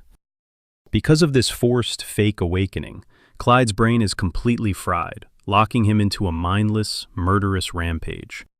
Our MC watches Clyde stomping through the burning ashes, panting heavily, and leaking this super toxic purple villain energy. He figures out that right now, the knight's aggro is on literally everyone, even his own squad. This creates a massive issue, because they somehow have to shut down this overpowered beast without dealing any real damage, and Urine is seriously stressing over how completely impossible that sounds. Aaron steps up to the plate, totally unfazed. She casually points out that even with Pride's insane power buff, his core sword technique hasn't changed one bit. Our guy is low-key sweating at her brutal honesty, but he knows she is literally the only one who can safely shut down this knight's out-of-control rampage. Pride looks like he is going through it. His face is contorted in sheer agony as his body fights the crushing internal toll of his wild awakening. While the berserker is locked in his own personal nightmare, Aaron just chills on the blood-stained sand like nothing is happening. She grips her glowing spirit blade with absolute, untouchable swagger. She actually gives the knight props for carrying the team and wiping out that first. Stepping up as the ultimate boss, the swordswoman announces she is putting him in timeout before he actually wrecks the whole place. Pride answers with a blood-curdling roar, absolutely blitzing across the shoreline straight for her. He violently swings his massive blade, now completely wrapped in roaring, but Aaron is just built different. She glides through his attacks like water, effortlessly dodging every flaming slash while winding up her counter. Boom! A massive, swirling green aura of pure wind violently erupts all around her. This crazy flex of elemental magic completely throws Pride. Perched high up on the fortress wall, Urian Rocks is absolutely hooked on this epic showdown. Our main guy is secretly losing his mind over this insane flex, wondering how on earth Aaron mastered a wind spirit with such god-tier skill. Down below, Pride is getting absolutely battered by the crushing wind pressure, taking invisible air slashes from every single angle. He desperately plants his flaming sword into the sand, just to keep from tipping over, but it is completely useless. In a blinding flash of speed, Aaron literally vanishes and materializes right behind his back. She drops a flawless, blunt chop right to the back of his neck, making the crazed knight's eyes instantly roll into his skull. Pride faceplants straight into the dirt, completely out cold. Aaron casually sheathes her weapon, satisfied she knocked him out without causing any permanent damage. Watching this absolute bloodbath from the wall, our hero is dripping in a nervous cold sweat. Totally mind-blown by how ridiculously overpowered his attendant actually is, he spins around to face Hans, the guy running the wall defenses. He asks why the monster wave just suddenly ghosted them. Hans looks completely shook, explaining that normally, when these freaks start spawning, they violently swarm the beach non-stop for 24 hours straight. Our boy desperately needs some answers about how this crazy succession. The young heir tosses a glance at his bespectacled butler, asking for a quick rundown on his current score. The servant breaks it down. It all boils down to the body count, the sheer threat level of the beasts, keeping the barricades intact and making sure nobody flatlines. A confident smirk flashes across our guy. He already knows he is absolutely acing every single metric, well, except for the overall kill tally. The butler asks if the low enemy spawn rate has him sweating, but he drops a casual flex. Sure, it is a total bummer, but his claim to the throne isn't riding on just this ice-cold composure leaves the old servant seriously impressed. He marvels at the young lord's massive mental glow-up. Meanwhile, down on the sandy shores, the crashing waves finally snap Clyde out of his deep slumber. He groggily pushes himself up, his brain completely blanking on his chaotic berserker rampage. Aaron just stares at him deadpan, casually dropping the bomb that he totally wiped the floor with the beast horde. Completely solo. Clyde is absolutely hyped to hear this, but he cannot figure out why the back of his skull is throbbing like absolute crazy. Eren completely dodges the question, telling him to snap out of it so they can go grab some grub. But that chill vibe gets instantly wrecked by a panicked scream from the ramparts. Hans aggressively points out toward the deep water, and our main guy's face drops into a dead serious glare as a glowing system pop-up flags a massive incoming raid. Absolute units of sharkmen, clocking in at over 6 feet tall and dubbed the Sharkrai, are blitzing toward the shoreline. These freaks pack razor-sharp steel chompers and can literally armor up their skin, making them a top-tier lethal threat. Hans and Butler completely freeze in absolute horror. A mob of 50 Sharkrai dropping out of nowhere is basically unheard of. The old man starts hyperventilating, blurting out that just one of these brutes hits as hard as a high-level elite knight. He begs the young heir to just ditch the trial and fall back as soon as possible, swearing that they would need the estate's entire armed forces to even make a dent in this monster horde. But our boy totally ignores the red flags. He holds his ground with a frosty glare as the swarm of crimson-eyed beasts crashes the sandy beach. Down in the dirt, Clyde and Eren lock in, instantly realizing these new mobs are pushing way faster than the last wave. Up on the ramparts, Eren flashes a knowing grin, casually resting a hand against his chin. He openly admits that his two-man vanguard is definitely going to struggle to hold the line. This harsh reality means it is finally time for the main character to Our guy channels his raw aura and links up with his sentient ego sword, Agnes. He is charging up a brand new killer move, a massive shadowy circular saw blade, dubbed the Black Disc, materializes, revving up like an absolute engine right above his hand. As he grips the phantom weapon, Hans and the butler basically short-circuit, their jaws literally hitting the floor in pure shock. Our main character glances back over his shoulder with a wicked, predator-like grin. He tells the old man to keep his eyes peeled and start tallying the kills, because this entire battle is about to be an absolute speed run. The shadowy disc whirs violently on the tip of his finger, screeching with such a high-pitched, eardrum-shattering frequency that Hans literally has to clamp his hands over his ears in pure physical agony. Fully charged up, our hero aims down sights toward the beach and lets it rip. The dark buzzsaw tears through the air like an absolute meteor. It perfectly exploits a massive biological glitch in the Sharkrai's anatomy. These freaks have hypersensitive sonar hearing. The chaotic screech mimics a colossal swarm of angry bees, which absolutely fries the monster's brains and makes them shriek in pure torture. This massive area of effect stun basically cripples the enemy's fierce push, serving them up on a silver platter for the Black Disc to just shred through.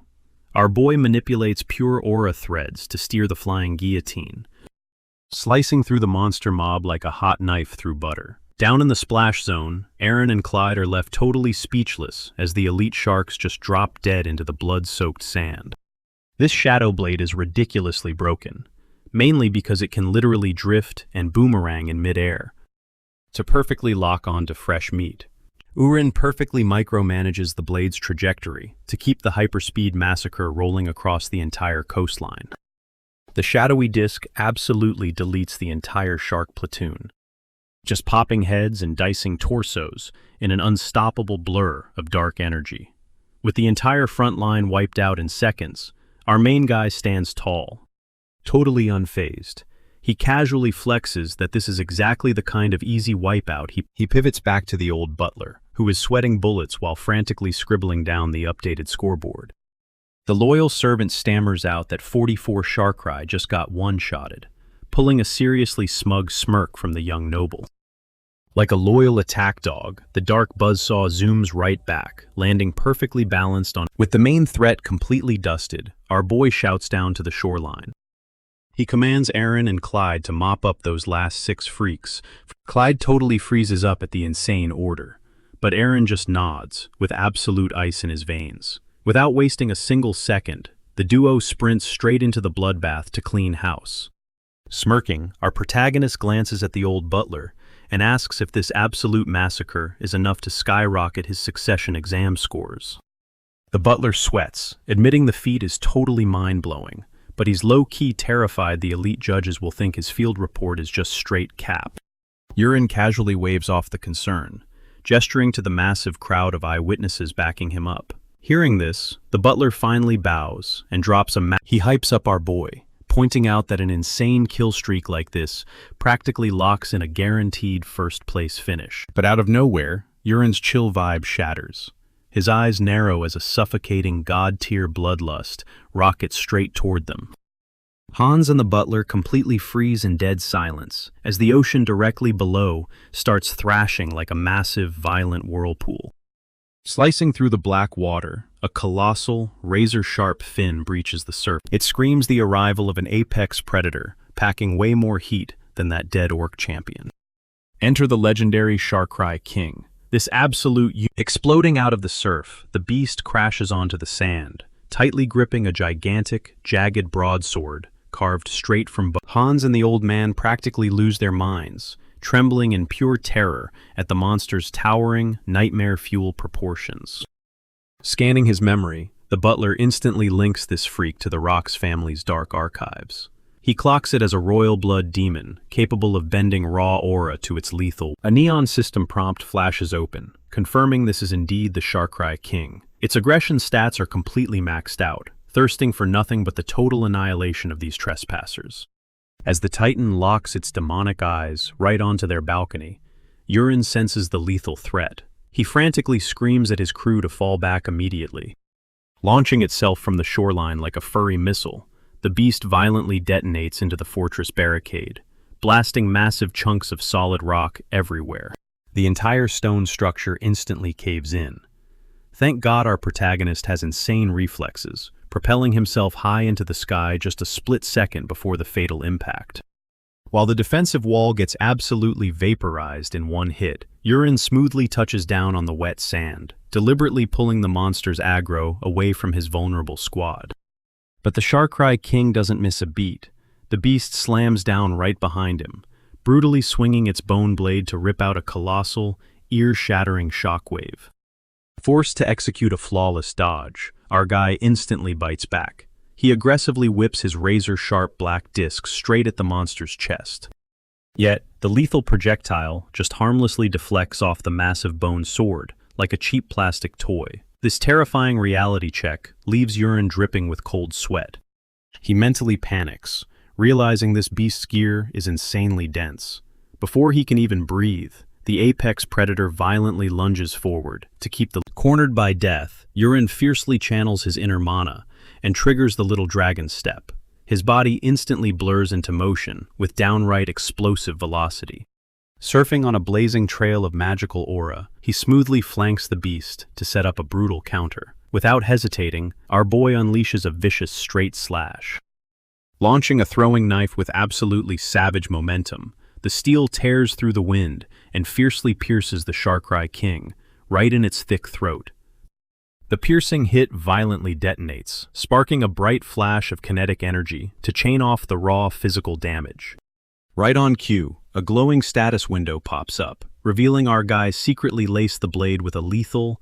Locking onto his target, Wulin aggressively thrusts 2 fingers forward as crackling magical energy violently coats his palm. Instantly, the massive king gets totally consumed by a devastating tornado of raw voltage and toxic green venom. The mutant screeches in pure agony, but the young lord just watches with ice-cold, calculating eyes. His strategic mind quickly clicks. The absolute tank of a beast just shrugged off the deadly poison in a matter of seconds. Boasting insanely broken status resistance, the mutant snaps right back to reality and charges in. This forces our hero into a desperate backflip, just to dodge another fatal swing from that massive bone cleaver. He firmly plants his boots back onto the earth, skidding fiercely across the white sand. Gritting his teeth in sheer frustration, our boy realizes his usual toxic arsenal is basically useless against this freak. Facing down such an impossibly tanky raid boss, he decides it's finally time to unleash the secret, top-tier firepower he's been keeping in his back pocket. The screen violently flashes back to exactly 1 week before this total chaos. Wulin had cornered the master blacksmith, Girinox, sliding over a highly detailed blueprint for a custom weapon. Looking at the crazy specs, the massive smith. He immediately pointed out that these sinister, jagged designs were definitely not your standard throwing knives. Smirking, Wulin dropped the lore, explaining that in the legendary East, these lethal beauty. Even though our protagonist told the craftsman to chill and take his time, Jiranox's pride fired up, making him absolutely dead set on pulling a hardcore all-nighter. The dude wanted to forge the entire set before the survival trip even kicked off. Because of his insane midnight grind, the young lord casually walked out with a fully operational, master-crafted kit. Snapping back to the bloody beach, Wulin firmly grips his stash, reflecting on how this exact gear was forged to butcher god-level threats, like the demon Envy. He mentally notes that even his overpowered ego sword, Agnes, can't copy this complex trick, since she's totally locked into mimicking just one weapon shape at a time. Stepping up, our badass hero proudly raises both hands. In a flash, 12 razor-sharp, golden daggers smoothly slide out from between his knuckles. These aren't just any blades, they are the legendary Tang Clan's 12 Zodiac daggers. As the giant Sharkrai King unleashes a deafening roar to charge in, Wulin violently fires off all 12 glowing daggers in one massive. The blades lock onto the beast, ripping through the air like heat-seeking missiles. They weave in totally unpredictable patterns, bending and snapping in midair to trap their prey. Razor-thin and absurdly sharp, these daggers completely bypass the monster's tanky, steel-plated skin, sliding straight into its veins like medical needles. Pinned down, the Sharkrai King's hulking chest and arms are covered in metal. The beast throws its head back, roaring in pure agony. A cold smirk creeps onto Wulin's face. Boom! The daggers detonate, blasting blinding blue shockwaves straight out of the monster's wounds. The Titan shrieks as the raw, chaotic energy shreds through its nervous system. But wait, our guy's jaw drops. This absolute unit is still standing. With a terrifying flex of its massive muscles, the king literally shoots the daggers right out of its flesh. Yeah, you heard that right, just by flexing its insane physique. The boss monster blitzes forward, swinging its massive blade. But Wulin is already 2 steps ahead. He launches himself skyward, hovering effortlessly above the carnage. Looking down, he spots the exact opening he needed. The behemoth is finally running out of gas. Our boy breaks it down. Sure, the boss has insane defense stats, but all 12 of those blades just pumped 12 completely different. Unless this thing is literally immune to every poison on Earth, it's entirely cooked. Right on cue, the king's massive legs start shaking before totally giving out. With a pathetic groan, the once mighty ruler face-plants into the dirt, groveling on its hands and knees right at Wulin's feet. Up on the battlements, Hans and the squad are literally speechless, jaws on the floor. Our guy glares down at his prey, tipping his hat to a boss that actually put up a decent fight. At least, for a mutated fish. Shouting out to Agnes, he pulls out a sleek, gleaming silver broadsword. It's time to put this raid boss out of its misery, once and for all. With one brutal, perfectly timed swing, the swordsman lops the Sharkrai King's head clean off, sending a massive geyser of crimson erupting into the sky as the severed head rolls uselessly across the shoreline. While Wulin chills there, unfazed, a tiny, softly glowing orb randomly floats right up to his face. His eyes go wide. He's completely stunned, trying to figure out what this rare drop even is. Out of nowhere, the orb explodes with a blinding, golden flash. The entire universe around our guy literally shatters like a broken mirror. And a mysterious female voice rings out from the light, announcing that he just bagged a fragment of a broken world. Wulin blinks, only to realize he's stranded in an endless, pitch-white void, low-key panicking as reality itself gets deleted. A chill runs down his spine as he looks up.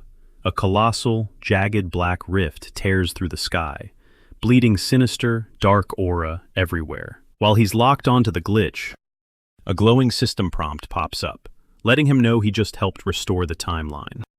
Boom, another screen flashes. The system is scanning his stats to calculate his exact reward tier. Wulin is scratching his head, super confused as to why the system suddenly has a woman's voice. The final text box drops a nuke. His reward is locked in, and it's projecting the exact death that's currently coming straight for him. leaving the boy absolutely speechless, completely shook to his core. Thanks to this crazy intervention, the scenery completely morphs into an enchanted forest beneath an eerie, neon purple sky. A future, leveled-up version of Urine Rocks, decked out in full tactical military gear, scans the area, fully lost. He's trying to process how the heck he just spawned into this crazy, overgrown magical zone, staring at glowing trees that look straight out of a fantasy game. Things get even weirder when he spots a literal clone of himself chilling in an open clearing right next to him. This alternate Urine is just rocking a plain gray traveler's cloak. The hooded doppelganger flashes a knowing smirk, like he's been waiting for this exact moment, making future Urine's brain just straight up short-circuit. Then, boom, a literal divine beast, a mythical Qilin, blasts out of a swirling vortex of golden thunder and lightning. With the two Urines standing shoulder to shoulder, the future self is totally mind-blown, staring dead at the monster's obsidian scales, radiant antlers, and blazing mane made of pure fire.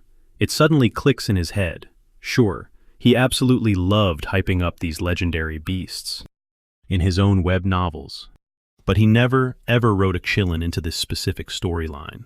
The suspense is killing him as he stands back and watches, while his hooded variant gears up for a hardcore boss fight. Future Urine totally expects him to draw a basic sword, but he gets jump-scared when his clone casually summons a massive, sleek, silver umbrella staff. The Qilin aggressively rushes him, dripping with violently bright, blasting the dirt with terrifying, chaotic thunderbolts.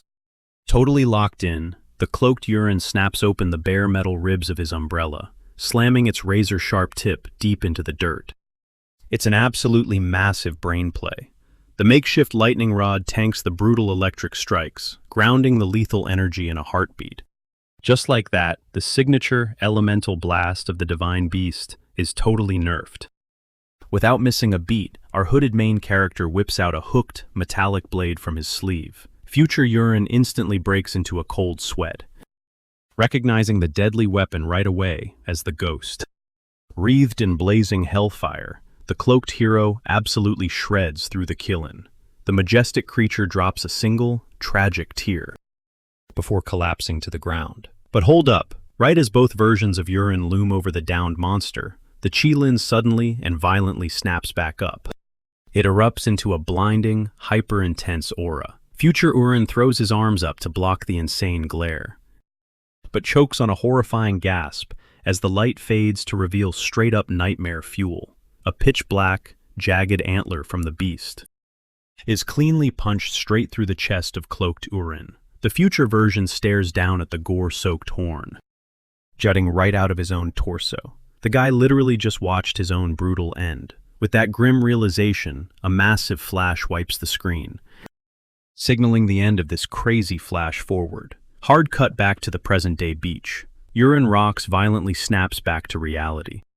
Standing right over the mangled corpse of the Sharkrai King, he catches his breath just as Hans sprints across the sand to check up on him. Since that insane death vision was for his eyes only, our boy has to play it totally cool while Hans and the crew hype him up for soloing such a terrifying raid boss. Urine low-key asks Peru if he vanished for a second, but the highly confused butler insists that the young master was fighting the beast non-stop. It instantly clicks. That crazy vision was a hidden, exclusive reward, strictly for him. Getting a literal spoiler of his own demise is an insanely overpowered cheat code, giving him all the time he needs to prep for a future clash with the Qilin. Still, the lingering image of that weird white room and the shattered sky rift seriously messes with his head. He's starting to deeply doubt if this universe is really just the novel he wrote. Fast forward 1 week, the scene shifts to Hiwa Port, where the battered Marquis army is regrouping post-expedition. Marquis Willington Rocks takes the front line, booming with pride as he hypes up his troops for surviving the bloodbath in one piece. He pivots to flex his 3 sons for their grind. Urine plays the respect card, politely honoring his dad for tagging the most savage combat zone. But here is where it gets spicy. This entire war was secretly the first successor test. The Marquis signals the evaluating butlers to drop the official scoreboards right now. The youngest bro, Leon, is up first on the chopping block. His butler flexes that Leon flawlessly locked down his defensive sector, racking up a solid 5,620 points. He hit that milestone by wiping out nearly 2,000 trash-tier mobs and sniping 22 high-tier Sharkrai. Leon is practically glowing with ego, as the crowd goes absolutely wild for his run. Colin is up next. He flashes a super cocky smirk as his butler drops the stats, confirming he also held the line perfectly. Thanks to his massive financial backing, Colin pulls a heavy 7,354 points, exactly securing 35 brutal Sharkrai eliminations. Leon and Colin exchange a toxic, arrogant side-eye, fully convinced they already secured the bag. Marquis rocks gives his younger boys a massive round of applause, admitting out loud that both of them actually outplayed him on the battlefield. He then cuts the noise, demanding total silence for Urin's final stats, but Urin's evaluating butler is sweating bullets, as he stammers out that a whole chunk of Urin's defensive wall got straight up demolished. Colin and Leon immediately start snickering like absolute villains, but our guy doesn't even flinch. Suddenly, the vibe does a complete 180 when the butler drops the actual elimination count. Sure, Urin slacked on the low-tier mobs, but he absolutely decimated a mind-blowing 169 Sharkrai. His final score hits 8,230 points, leaving the Marquis and the two smug brothers totally paralyzed by the sheer gap in power. Colin instantly starts pouring sweat, violently screaming in total denial. He demands to know how the heck Urin farmed that many eliminations with a garbage-tier, unequipped squad, since the math literally sounds fake. The butler, Philo, squints at his clipboard and nervously admits that he actually botched the initial calculation. The younger brothers instantly light up, praying to God the crazy score was just a typo. Big yikes for them. Philo pushes up his glasses and drops the ultimate bombshell. The mistake was actually leaving out the biggest flex of the day. He stutters out that they completely forgot to track a literal Sharkrai king, which drops a jaw-dropping 10,000 points all by itself. Boom! Our hero's true score skyrockets to an unbelievable 18,230 points. Colin starts violently shaking, grinding his teeth into dust as he points a trembling finger right at the butler, screaming that it's a rigged lie. Since the guy refuses to buy that a mythical beast like this is real, Philo decides to shut down the debate with some hardcore proof. Two heavily armored guards stomp into view, lugging a colossal, blue decapitated head impaled on a massive white pike. The crowd gasps as the gruesome trophy gets hoisted sky high. Since the skull is literally triple the size of a standard beast, the brothers are left speechless, jaws basically glued to the floor. Philo then snaps his fingers for round two, making two more grunting soldiers drag a gigantic, jagged white bone blade into the spotlight. Philo turns his attention straight to Marquis Willington rocks, highlighting that the hulking 3-meter frame, the head-to-toe ink, and that one-of-a-kind bone sword line up flawlessly with the ancient lore of the Shark Rider King. The Marquis gives his butler a solid pat on the shoulder, confirming he buys the story 100% thanks to their decades of trust. Philo's face turns dead serious, dropping the bombshell that this absolute unit had the raw power to smash through the fortress walls with just one explosive jump. He hits them with the harsh truth. If our boy hadn't clutched up and taken it down, the whole squad would be erased. When the Marquis asks if Urin flexed his secret, specialized skills, our main guy just tilts his head, casually owning the kill with zero sweat. The Marquis is seriously blown away, confessing that picturing the aftermath without his oldest kid is straight-up nightmare fuel. Urin flashes a super cocky smirk, totally brushing off the massive hype, by claiming he was just doing his job. Then, our protagonist zeroes in on Colin, who is practically vibrating with pure rage. Urin leans in, slinging a super patronizing arm around his bro's neck, while flashing a wicked grin right in his face. Getting trapped in this headlock completely destroys Colin's ego, and he's eventually bullied into calling Urin his supreme big brother. just to salvage whatever tiny scrap of dignity he has left. Looking totally bored, our guy mentions that scoring 10,000 points for the boss monster feels way too overpowered, so he casually suggests treating it as a single point. But even giving up that massive advantage, Wulin makes sure to point out that he still completely crushes Colin's score. Staring down at his sibling with total pity, he drops a savage burn. He honestly wanted to let him win, but the skill gap was just too ridiculously huge. He pats a fuming Colin on the back, telling him to grind harder for the second trial, so things might actually be entertaining next time. The Marquis finally steps in to wrangle his three boys, pointing out that while Wulin is acting like a total troll, he isn't exactly wrong. He breaks it down, explaining that this whole trip was basically a giant tutorial for them to level up, since wearing the crown of rocks means fighting an endless, bloody war against monsters.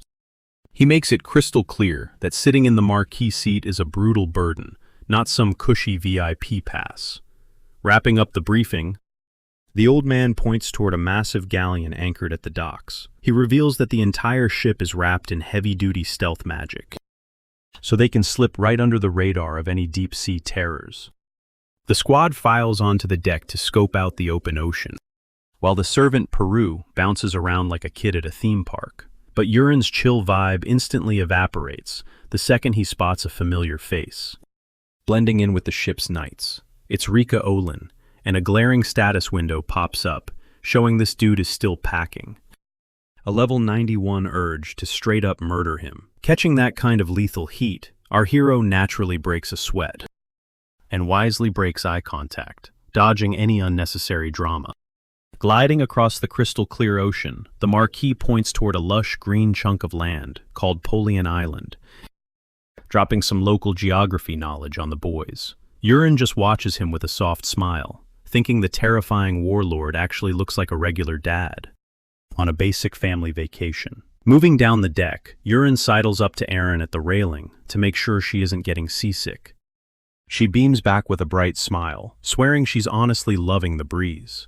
Gazing out at the waves, she gets totally deep, pouring her heart out about how incredibly grateful she is to wear the knight's crest. She gets super vulnerable, confessing that for the first time ever, she finally knows what real happiness feels like, giving our guy a massive wave of warm, fuzzy satisfaction. But out of nowhere, that sweet, cinematic moment is violently shattered by an earth-shattering crash from the depths. The whole galleon lurches, ragdolling heavily armed knights and soldiers across the wooden planks. A panicked Marquis rocks, white-knuckles the railing, completely mind-blown that something actually tracked them through their elite cloaking spell. A massive, explosive geyser blasts out of the ocean, and a freakishly huge, blue-scaled sea serpent surges straight out of the abyss. A blinding red system alert instantly tags the beast as a demonic sea spirit that spews deadly, flesh-melting venom. Arching its massive neck, the Titan unleashes a deafening roar and violently blasts a giant, suffocating cloud of toxic green gas right at the toxic blast drops Colin and Leon on the spot, their skin breaking out in a nasty, rotting green hue. Marquis rocks crashes to his knees, absolutely shattered by the sight of his boys fighting for their lives. Wulin drops to one knee too, choking as the fatal smog swallows him whole.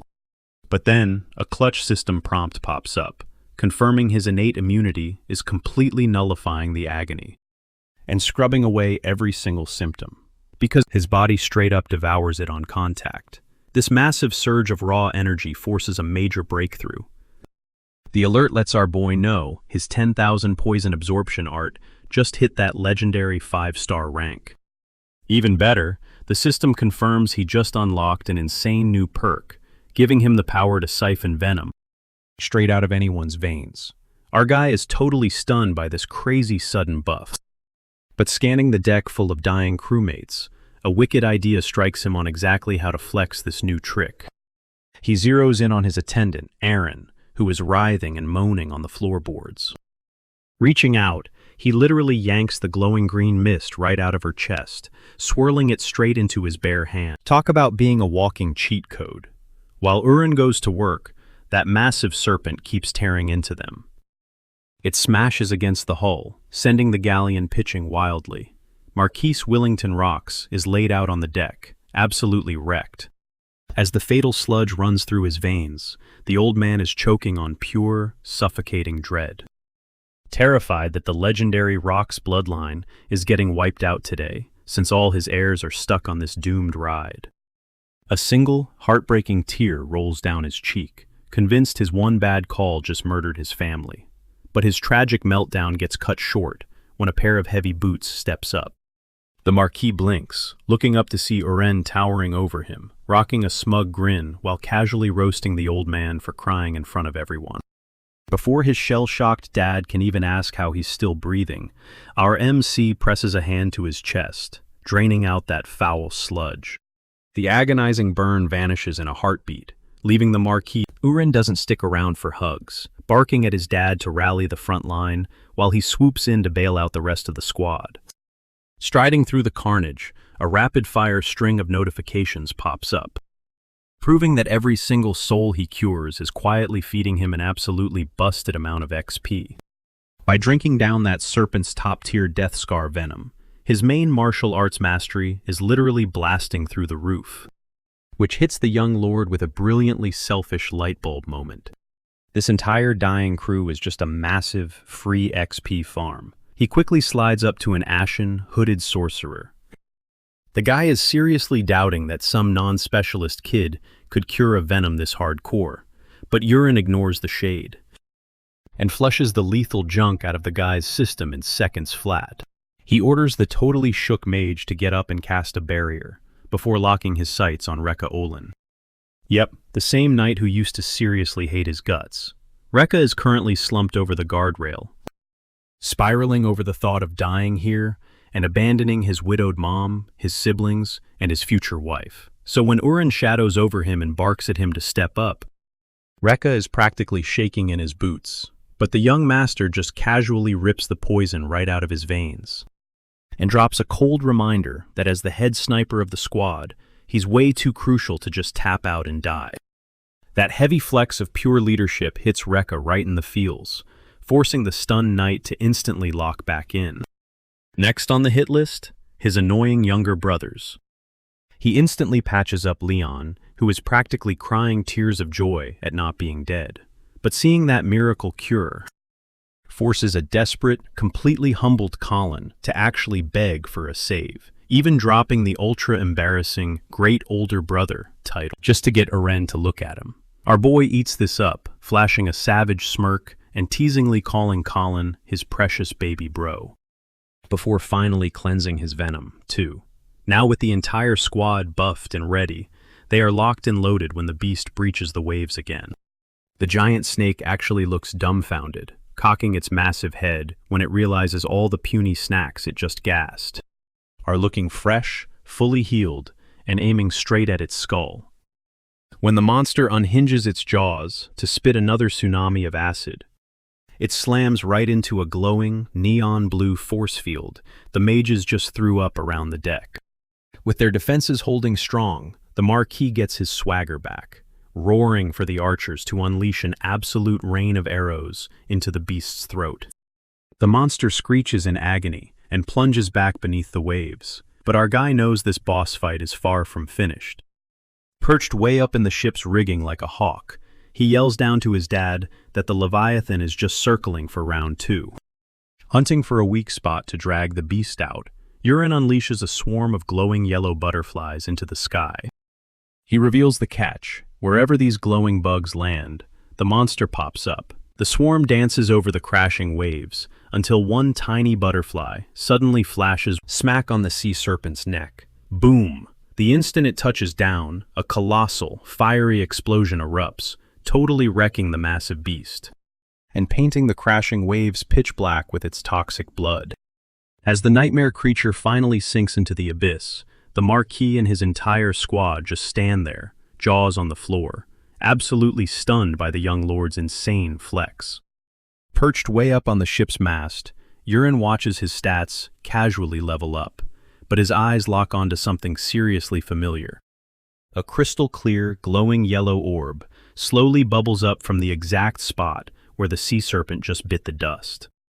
Our guy's eyes go wide. He instantly clocks it as the exact same crazy loot drop he snagged back when he absolutely bodied the Sharkrai King. Out of nowhere, a blinding light swallows him whole, and a system prompt pops up. He just scored a fragment of a shattered world. Bam! He's yanked right back into that creepy, all-white empty void from before. Panicking, he whips his head around, desperately searching for his partner, screaming Agnes's name into the emptiness. But all he gets is dead silence. His connection to the ego sword? Completely gone, left totally stranded in this weird, lonely dimension. A jagged, pitch-black tear suddenly rips right through the white space, violently bleeding dark, nasty energy everywhere. Then, flashy gold system windows pop off, dropping a massive bombshell. He's getting a fat reward for literally helping patch the world back together. Our boy is totally shook. He just unlocked a brand new, but before he can even process the upgrade, blink, he's teleported straight back to the ship's deck, greeted by an absolute wall of sound. The knights and soldiers are going wild, screaming their lungs out, hyping him up as the ultimate sea serpent slayer. Marquis Rox strolls up, beaming with crazy dad pride, hyping up his son's mind-blowing clutch play. Wulin just rubs the back of his neck, blushing like crazy, but the wholesome vibes die fast. The Marquis's face instantly turns dead serious, as he points out something super sketchy. Sea serpents literally never spawn in the southern waters. Trying to kill the awkward tension, our protagonist brushes it off, bragging that trash mobs like that are no match for their powerhouse family anyway. That swagger completely hypes the Marquis up, making him drop a massive announcement. Starting right now, Wulin is officially tasked with protecting their entire territory. This massive reality check hits our boy like a truck, leaving him totally stressed out while his little brothers watch from the sidelines, absolutely flabbergasted. Fast forward a bit. Peru is absolutely buzzing, totally geeking out over the Marquis's big speech. The loyal sidekick is 100% convinced Wulin is locked in as the next heir. But our guy isn't buying it. He sighs, completely brushing the hype off, swearing he's still totally blacklisted as the family problem child. To prove him wrong, Peru just points straight at the crew, showing how everyone is looking at him like a total rock star now. Scanning the crowd, Wulin's eyes lock onto Wulin, chilling with the knights. Rekka's face instantly turns tomato red, and he nervously darts his eyes away. Curious, Wulin whips open his system window to check the guy's stats. Jaw drop. Rekka's affinity score just violently spiked to 53 out of pure respect. Peru cracks up at this overnight glow-up, making a flustered Wulin snap at him to shut it, reminding him the brutal trials aren't even over yet. As the ship rides off into the sunset, the expedition officially wraps up, leaving everyone completely in the dark about whatever hellish test the Marquis has planned next. Cut to the Rox family mansion. Our boy is chilling in his room, staring down the mirror to review his crazy gains. Firing up the creator's eye, he spots his sync rate sitting pretty at 78.16%. But this new gold body soul sword skill, it's completely throwing him off. He quickly realizes this isn't just your average buff, because it's tracking in weird percentages and is straight up full of creepy, unknown question marks. Anxiety starts bubbling up as he panics over his sync rate, potentially tanking, desperately trying to decode what this sketchy update actually means. Boom, door opens. Peru crashes his brainstorming session to drop the news. The big boss wants to see him.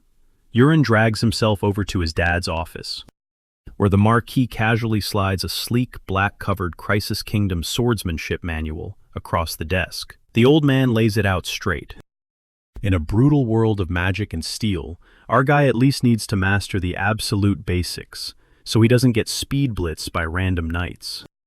Even if he's planning to dodge the traditional swordsman route entirely, he nudges Wulin to grind through the pages and go touch grass at the training grounds to soak up the fundamentals. Our boy couldn't care less about swinging a blade, but he takes the heavy book anyway. Deep down, he can totally see his dad is genuinely stressed out about him dying out there. Walking out, He casually flips through the dusty pages, admitting the artwork is actually kind of fire. Literally 5 minutes later, the Marquis strolls past a spare room and catches Wulin sprawled on the floor, absolutely drowning in open books. His kid shoots him this massive, glassy-eyed grin, frantically begging his stunned dad to hand over every single manual, just like the one he got. This sudden, borderline psycho obsession leaves the poor Marquis sweating bullets, as he nervously promises to go hunt down the rest of the collection. Later that night, our guy posts up at his desk, dead set on cracking a sick move known as the Dragon Claw stance. Thanks to his ridiculously broken martial god's body trait, a glowing system prompt pops up, confirming he can copy the move flawlessly. The dude is absolutely hyped. Just by skimming the text, he realizes he can speedrun the kingdom's entire sword style in under 24 hours. As the sun dips, a flood of system alerts spams his vision, confirming he's completely maxed out the fundamentals.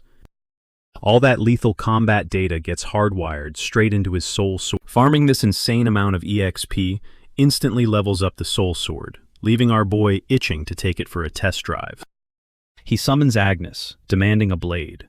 She spawns the weapon with a massive, grumpy yawn, totally roasting his actual combat skills. Gripping the glowing silver steel, Wulin drops into a low stance and unleashes a blindingly fast combo. He instantly explodes into a storm of afterimages and crackling blue lightning, nailing every single strike with aimbot-level precision. When the dust settles and he lowers his weapon, Agnes's jaw practically hits the floor. She's totally shook that he speed-ran the style without even breaking a sweat. Bright and early the next morning, Wulin crashes the mansion's massive library to kick off an absolutely brutal study grind. Desperate to buff his combat stats, he tears through the dusty shelves, hunting down literally every sword manual in sight. He finally locks onto a heavy tome, titled The Rock's Family Whirlwind, but a second later, he hits a massive, rage-inducing paywall. Mid-read, a floating blue prompt drops the bad news. The EXP yield for his sword imprint trait is absolute garbage. It hits him like a truck. There's a crazy 1,000-fold gap in experience gains, especially when compared to that basic crisis manual he binged earlier. Glaring at the faded sword diagrams, the young master realizes the real cheat code for leveling up? The actual author who penned the moves. Desperate for a solid lead, our boy flags down the head librarian. He begs the guy to dig up anything else written by a dude named Kaval, the mastermind behind the crisis text. The bookworm has literally never heard the name, but he dives deep into the dusty archives anyway. After what feels like forever, the librarian finally surfaces with Kaval's only other surviving work, a beginner's guide from the Lobel Kingdom. Wulin's interest instantly spikes. Lobel isn't just some random place. It's a dead nation that got wiped off the map ages ago. Still, he snatches up the worn leather cover with a smug grin. Crashing back at his desk, our guy cracks open the ancient text. His eyes flare up as he activates Heavenly Eye, hardwiring the lethal technique straight into his brain. Flipping pages like a madman, his glowing red pupils devour the ancient script, downloading every single detail right up to the final boss chapter. This insane speed reading triggers an absolute avalanche of system alerts, blowing up his vision thanks to the sword imprint trait. Right before his eyes, the system forcibly fuses the crisis and Lobel styles, melting them down into one singular, brutally efficient sword path. The result? A straight-up legendary, though slightly broken, martial art dubbed the Forgotten Emperor's Sword. This insane breakthrough rockets his imprint EXP up by 15%, leaving the young master drenched in sweat and utterly speechless. He instantly recognizes the technique. It belongs to a top-tier powerhouse he personally designed back in his world-building days. Later that afternoon, Wulin tracks down Marquis Wellington Rocks, grilling him for any lore on this mysterious author, Kaval. The Marquis just shrugs, completely clueless. He suggests sticking to the standard hurricane style, prompting his son to demand where the hell these cursed books even came from. Chuckling, the old man confesses he stumbled upon them years ago while actively dodging his noble duties in the back of the library. He casually drops that those dusty tomes have been chilling there since Urin's grandfather was running the show. But before Urin can bounce, the Marquis traps him, insisting he flex at the upcoming festival as the golden boy of the recent expedition. Totally drained and mentally checked out, our boy fakes a sickness and immediately dips out of the room. Figuring there's literally only one NPC left who might hold the missing puzzle pieces, Urin heads straight for the sprawling mansion gardens. Following the rhythmic snip of shears, he tracks down a white-bearded gardener violently trimming the hedges. The old-timer, known as Plain Rocks, whips around, totally caught off guard by the young master looming right behind him. Urin politely asks for a quick chat. Flash forward to sunset, and the two are squaring off across a wooden table inside a quiet garden pavilion. Sipping on a hot cup of Taiwan flower tea, our boy casually drops an absolute nuke, looking the humble gardener dead in the eye and calling him Great Uncle. Boom. Plain Rocks freezes up, eyes wide with shock. In a split second, the chill vibe completely shatters. The old man violently erupts, leaking a jagged, blood-curdling aura that literally suffocates the courtyard. He snarls, demanding to know if Wellington snitched on his secret identity. But Urin? He just sits there, totally unfazed by the killer pressure. Flashing a nervous but cocky smirk, the kid admits he pieced the whole puzzle together entirely on his own. Since our guy totally tanks that crushing aura without breaking a sweat, the gardener's killer vibe evaporates in a flash. The old man bursts into booming laughter, admitting he slipped up and leaked his insane energy last time just because Urin's glow-up caught him off guard. Urin plays it cool, claiming he just did a little digging, but secretly, he totally spammed his Eye of the Creator cheat code to instantly tag this humble dirt pusher as the absolute strongest blade master hiding in the entire Marquis. Naturally, our young master drops the million-dollar question. Why is an absolute unit like him playing with plants? Plain Rocks sighs, explaining he just wanted to dip from the chaotic grind and touch grass in peace. He spills his backstory, revealing he bolted from home as a hot-headed kid to chase glory on the front lines of the Imperial Army. Cut to a flashback. A young, fierce Plain, rocking pristine silver armor, commanding a squad of elite knights into the brutal meat grinder of the Merrill Kingdom War. He spent years grinding for achievements, desperate to march back to his family estate, covered in medals and flexing the Marquis title. But the dream shattered the second he stared down a blood-soaked wasteland, absolutely littered with the bodies of innocent civilians. Swallowed whole by the crushing guilt of the lives he snuffed out, he literally deserted the Empire and ghosted his way back home. Urin absorbs the heavy tale with raw respect, pulling a soft, rare smile. Snapping back to reality, Plain pivots the conversation straight back to what our boy actually came here for. The second Urin drops the name Caval, the gardener's eyes widen. The Lowell manual is literally the exact same dusty tome he personally chucked into the library arc. He drops a major lore bomb. Right after he returned from the war, some desperate kid camping the main gates practically begged him to buy their sketchy books. And the kicker? Our boy learns this mysterious street rat had pitch-black hair and would be exactly his age. Urin's eyes narrow into paranoid slits. Black hair is crazy rare in this fantasy world, practically a flashing neon sign. And the gears in his head start grinding. Could the phantom author actually be the exact person he's thinking of? Realizing this mystery person probably dyed their hair to stay off the radar, Urin isolates himself in his room later that night. He exhales a massive, exhausted sigh, racking his brain over the absolute mind-bender that is the forgotten Emperor's sword. He is straight-up malfunctioning right now. In his original draft of the novel, he specifically nerfed this technique as the incomplete Emperor's sword. Yet somehow, this crazy universe just hit the override button and spawned a fully maxed-out, completed version out of thin air. Propping his chin up as he spirals into deep thought, the young master questions if this reality is running on autopilot, secretly patching up, but he hits a massive wall. Even if he wanted to play detective, he hasn't got a single clue where the rest of Caval's lost volumes are stashed. Chucking that puzzle onto the back burner for now, our guy pivots. A glowing blue system window snaps open right in his face, and he zeroes in on surviving the immediate future. Forget the sword arts for a second. he realizes exactly what he really needs.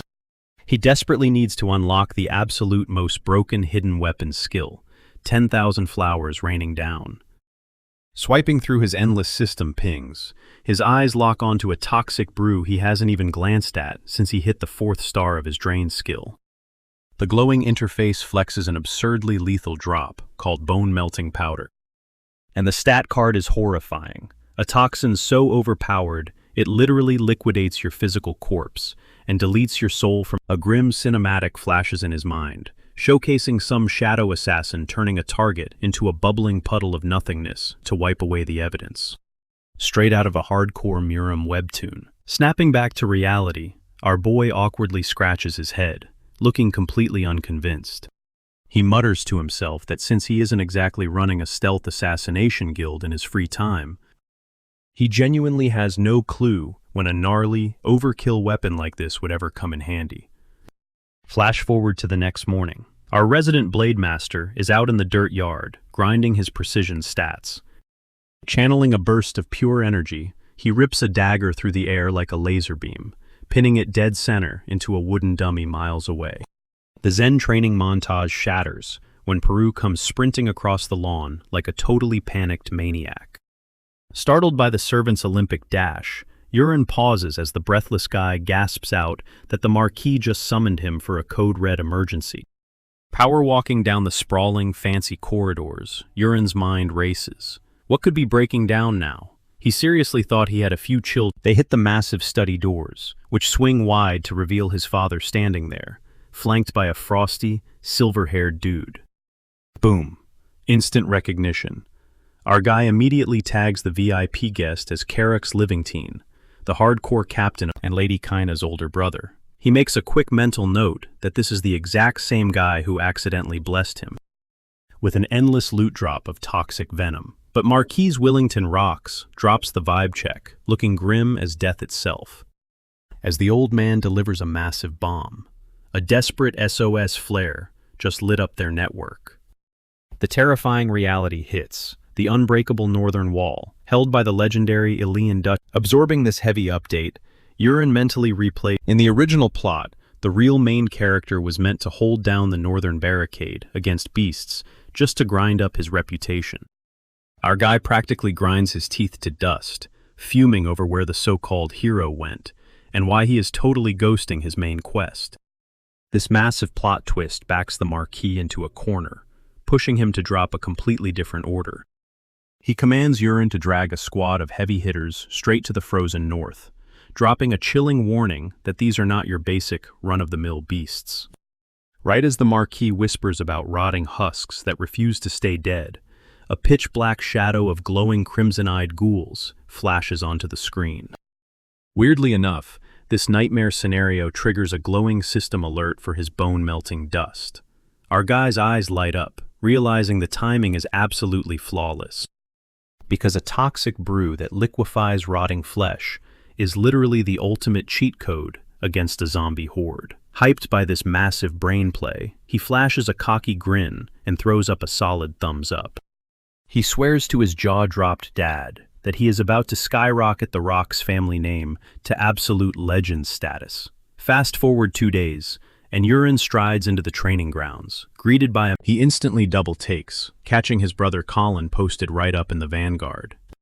Lowering his head, Colin admits he desperately needs raw, frontline combat experience, instead of rotting away in a classroom. Our protagonist just smirks, picking up on the massive attitude check Colin went through ever since getting yanked from the jaws of those ocean terrors. The Marquis then steps up to the plate, projecting his voice for one last mandate, practically begging Wulin to bring his troops and his brother back in one piece. Dropping that kind of heavy baggage onto his shoulders definitely cranks up the stress. But the sorcerers are already firing up their incantations anyway. A colossal, blindingly gold rune shatters the ground beneath them, swallowing the entire legion in a massive teleportation flare. As the blinding flash fizzles out, the crew materializes inside a frozen, dead wasteland, right on the doorstep of a massive stone stronghold. Stepping out of the chill is a silver-haired powerhouse named Kyle Elion, the Duke's firstborn, radiating pure relief and gratitude. Kyle literally freezes for a second, totally starstruck to be shaking hands with the absolute unit who flatlined the Shark-Rai King, and totally chuckling away any lingering bad blood, he leads our hero straight into the main command hub. Inside the massive tent, Duke Elion hits Yurin with a super warm welcome, hyping up his insane track record. Our guy drops a crisp, respectful bow, and immediately cuts to the chase, asking when they are dropping into the combat zone. The Duke aims to kick things off at the crack of dawn, but his game plan gets totally hijacked when the very earth starts violently quaking beneath their boots. The rhythmic boom of war drums shrieks an ambush, and seconds later, an endless sea of decaying, zombified foot soldiers clogs up the front gates.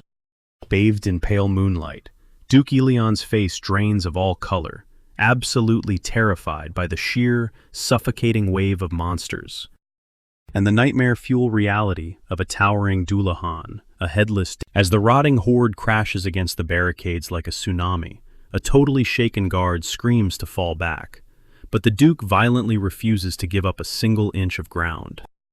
Out of nowhere, a crimson cape slashes through the cold air, launching off the high ramparts. It is Yurin Rocks, swan diving like an absolute madman, straight into the heart of the zombie swarm. Leaving the Duke picking his jaw off the floor, our main guy sticks a flawless landing right onto the Dullahan's mount, and brutally sinks a dagger deep into the beast's socket.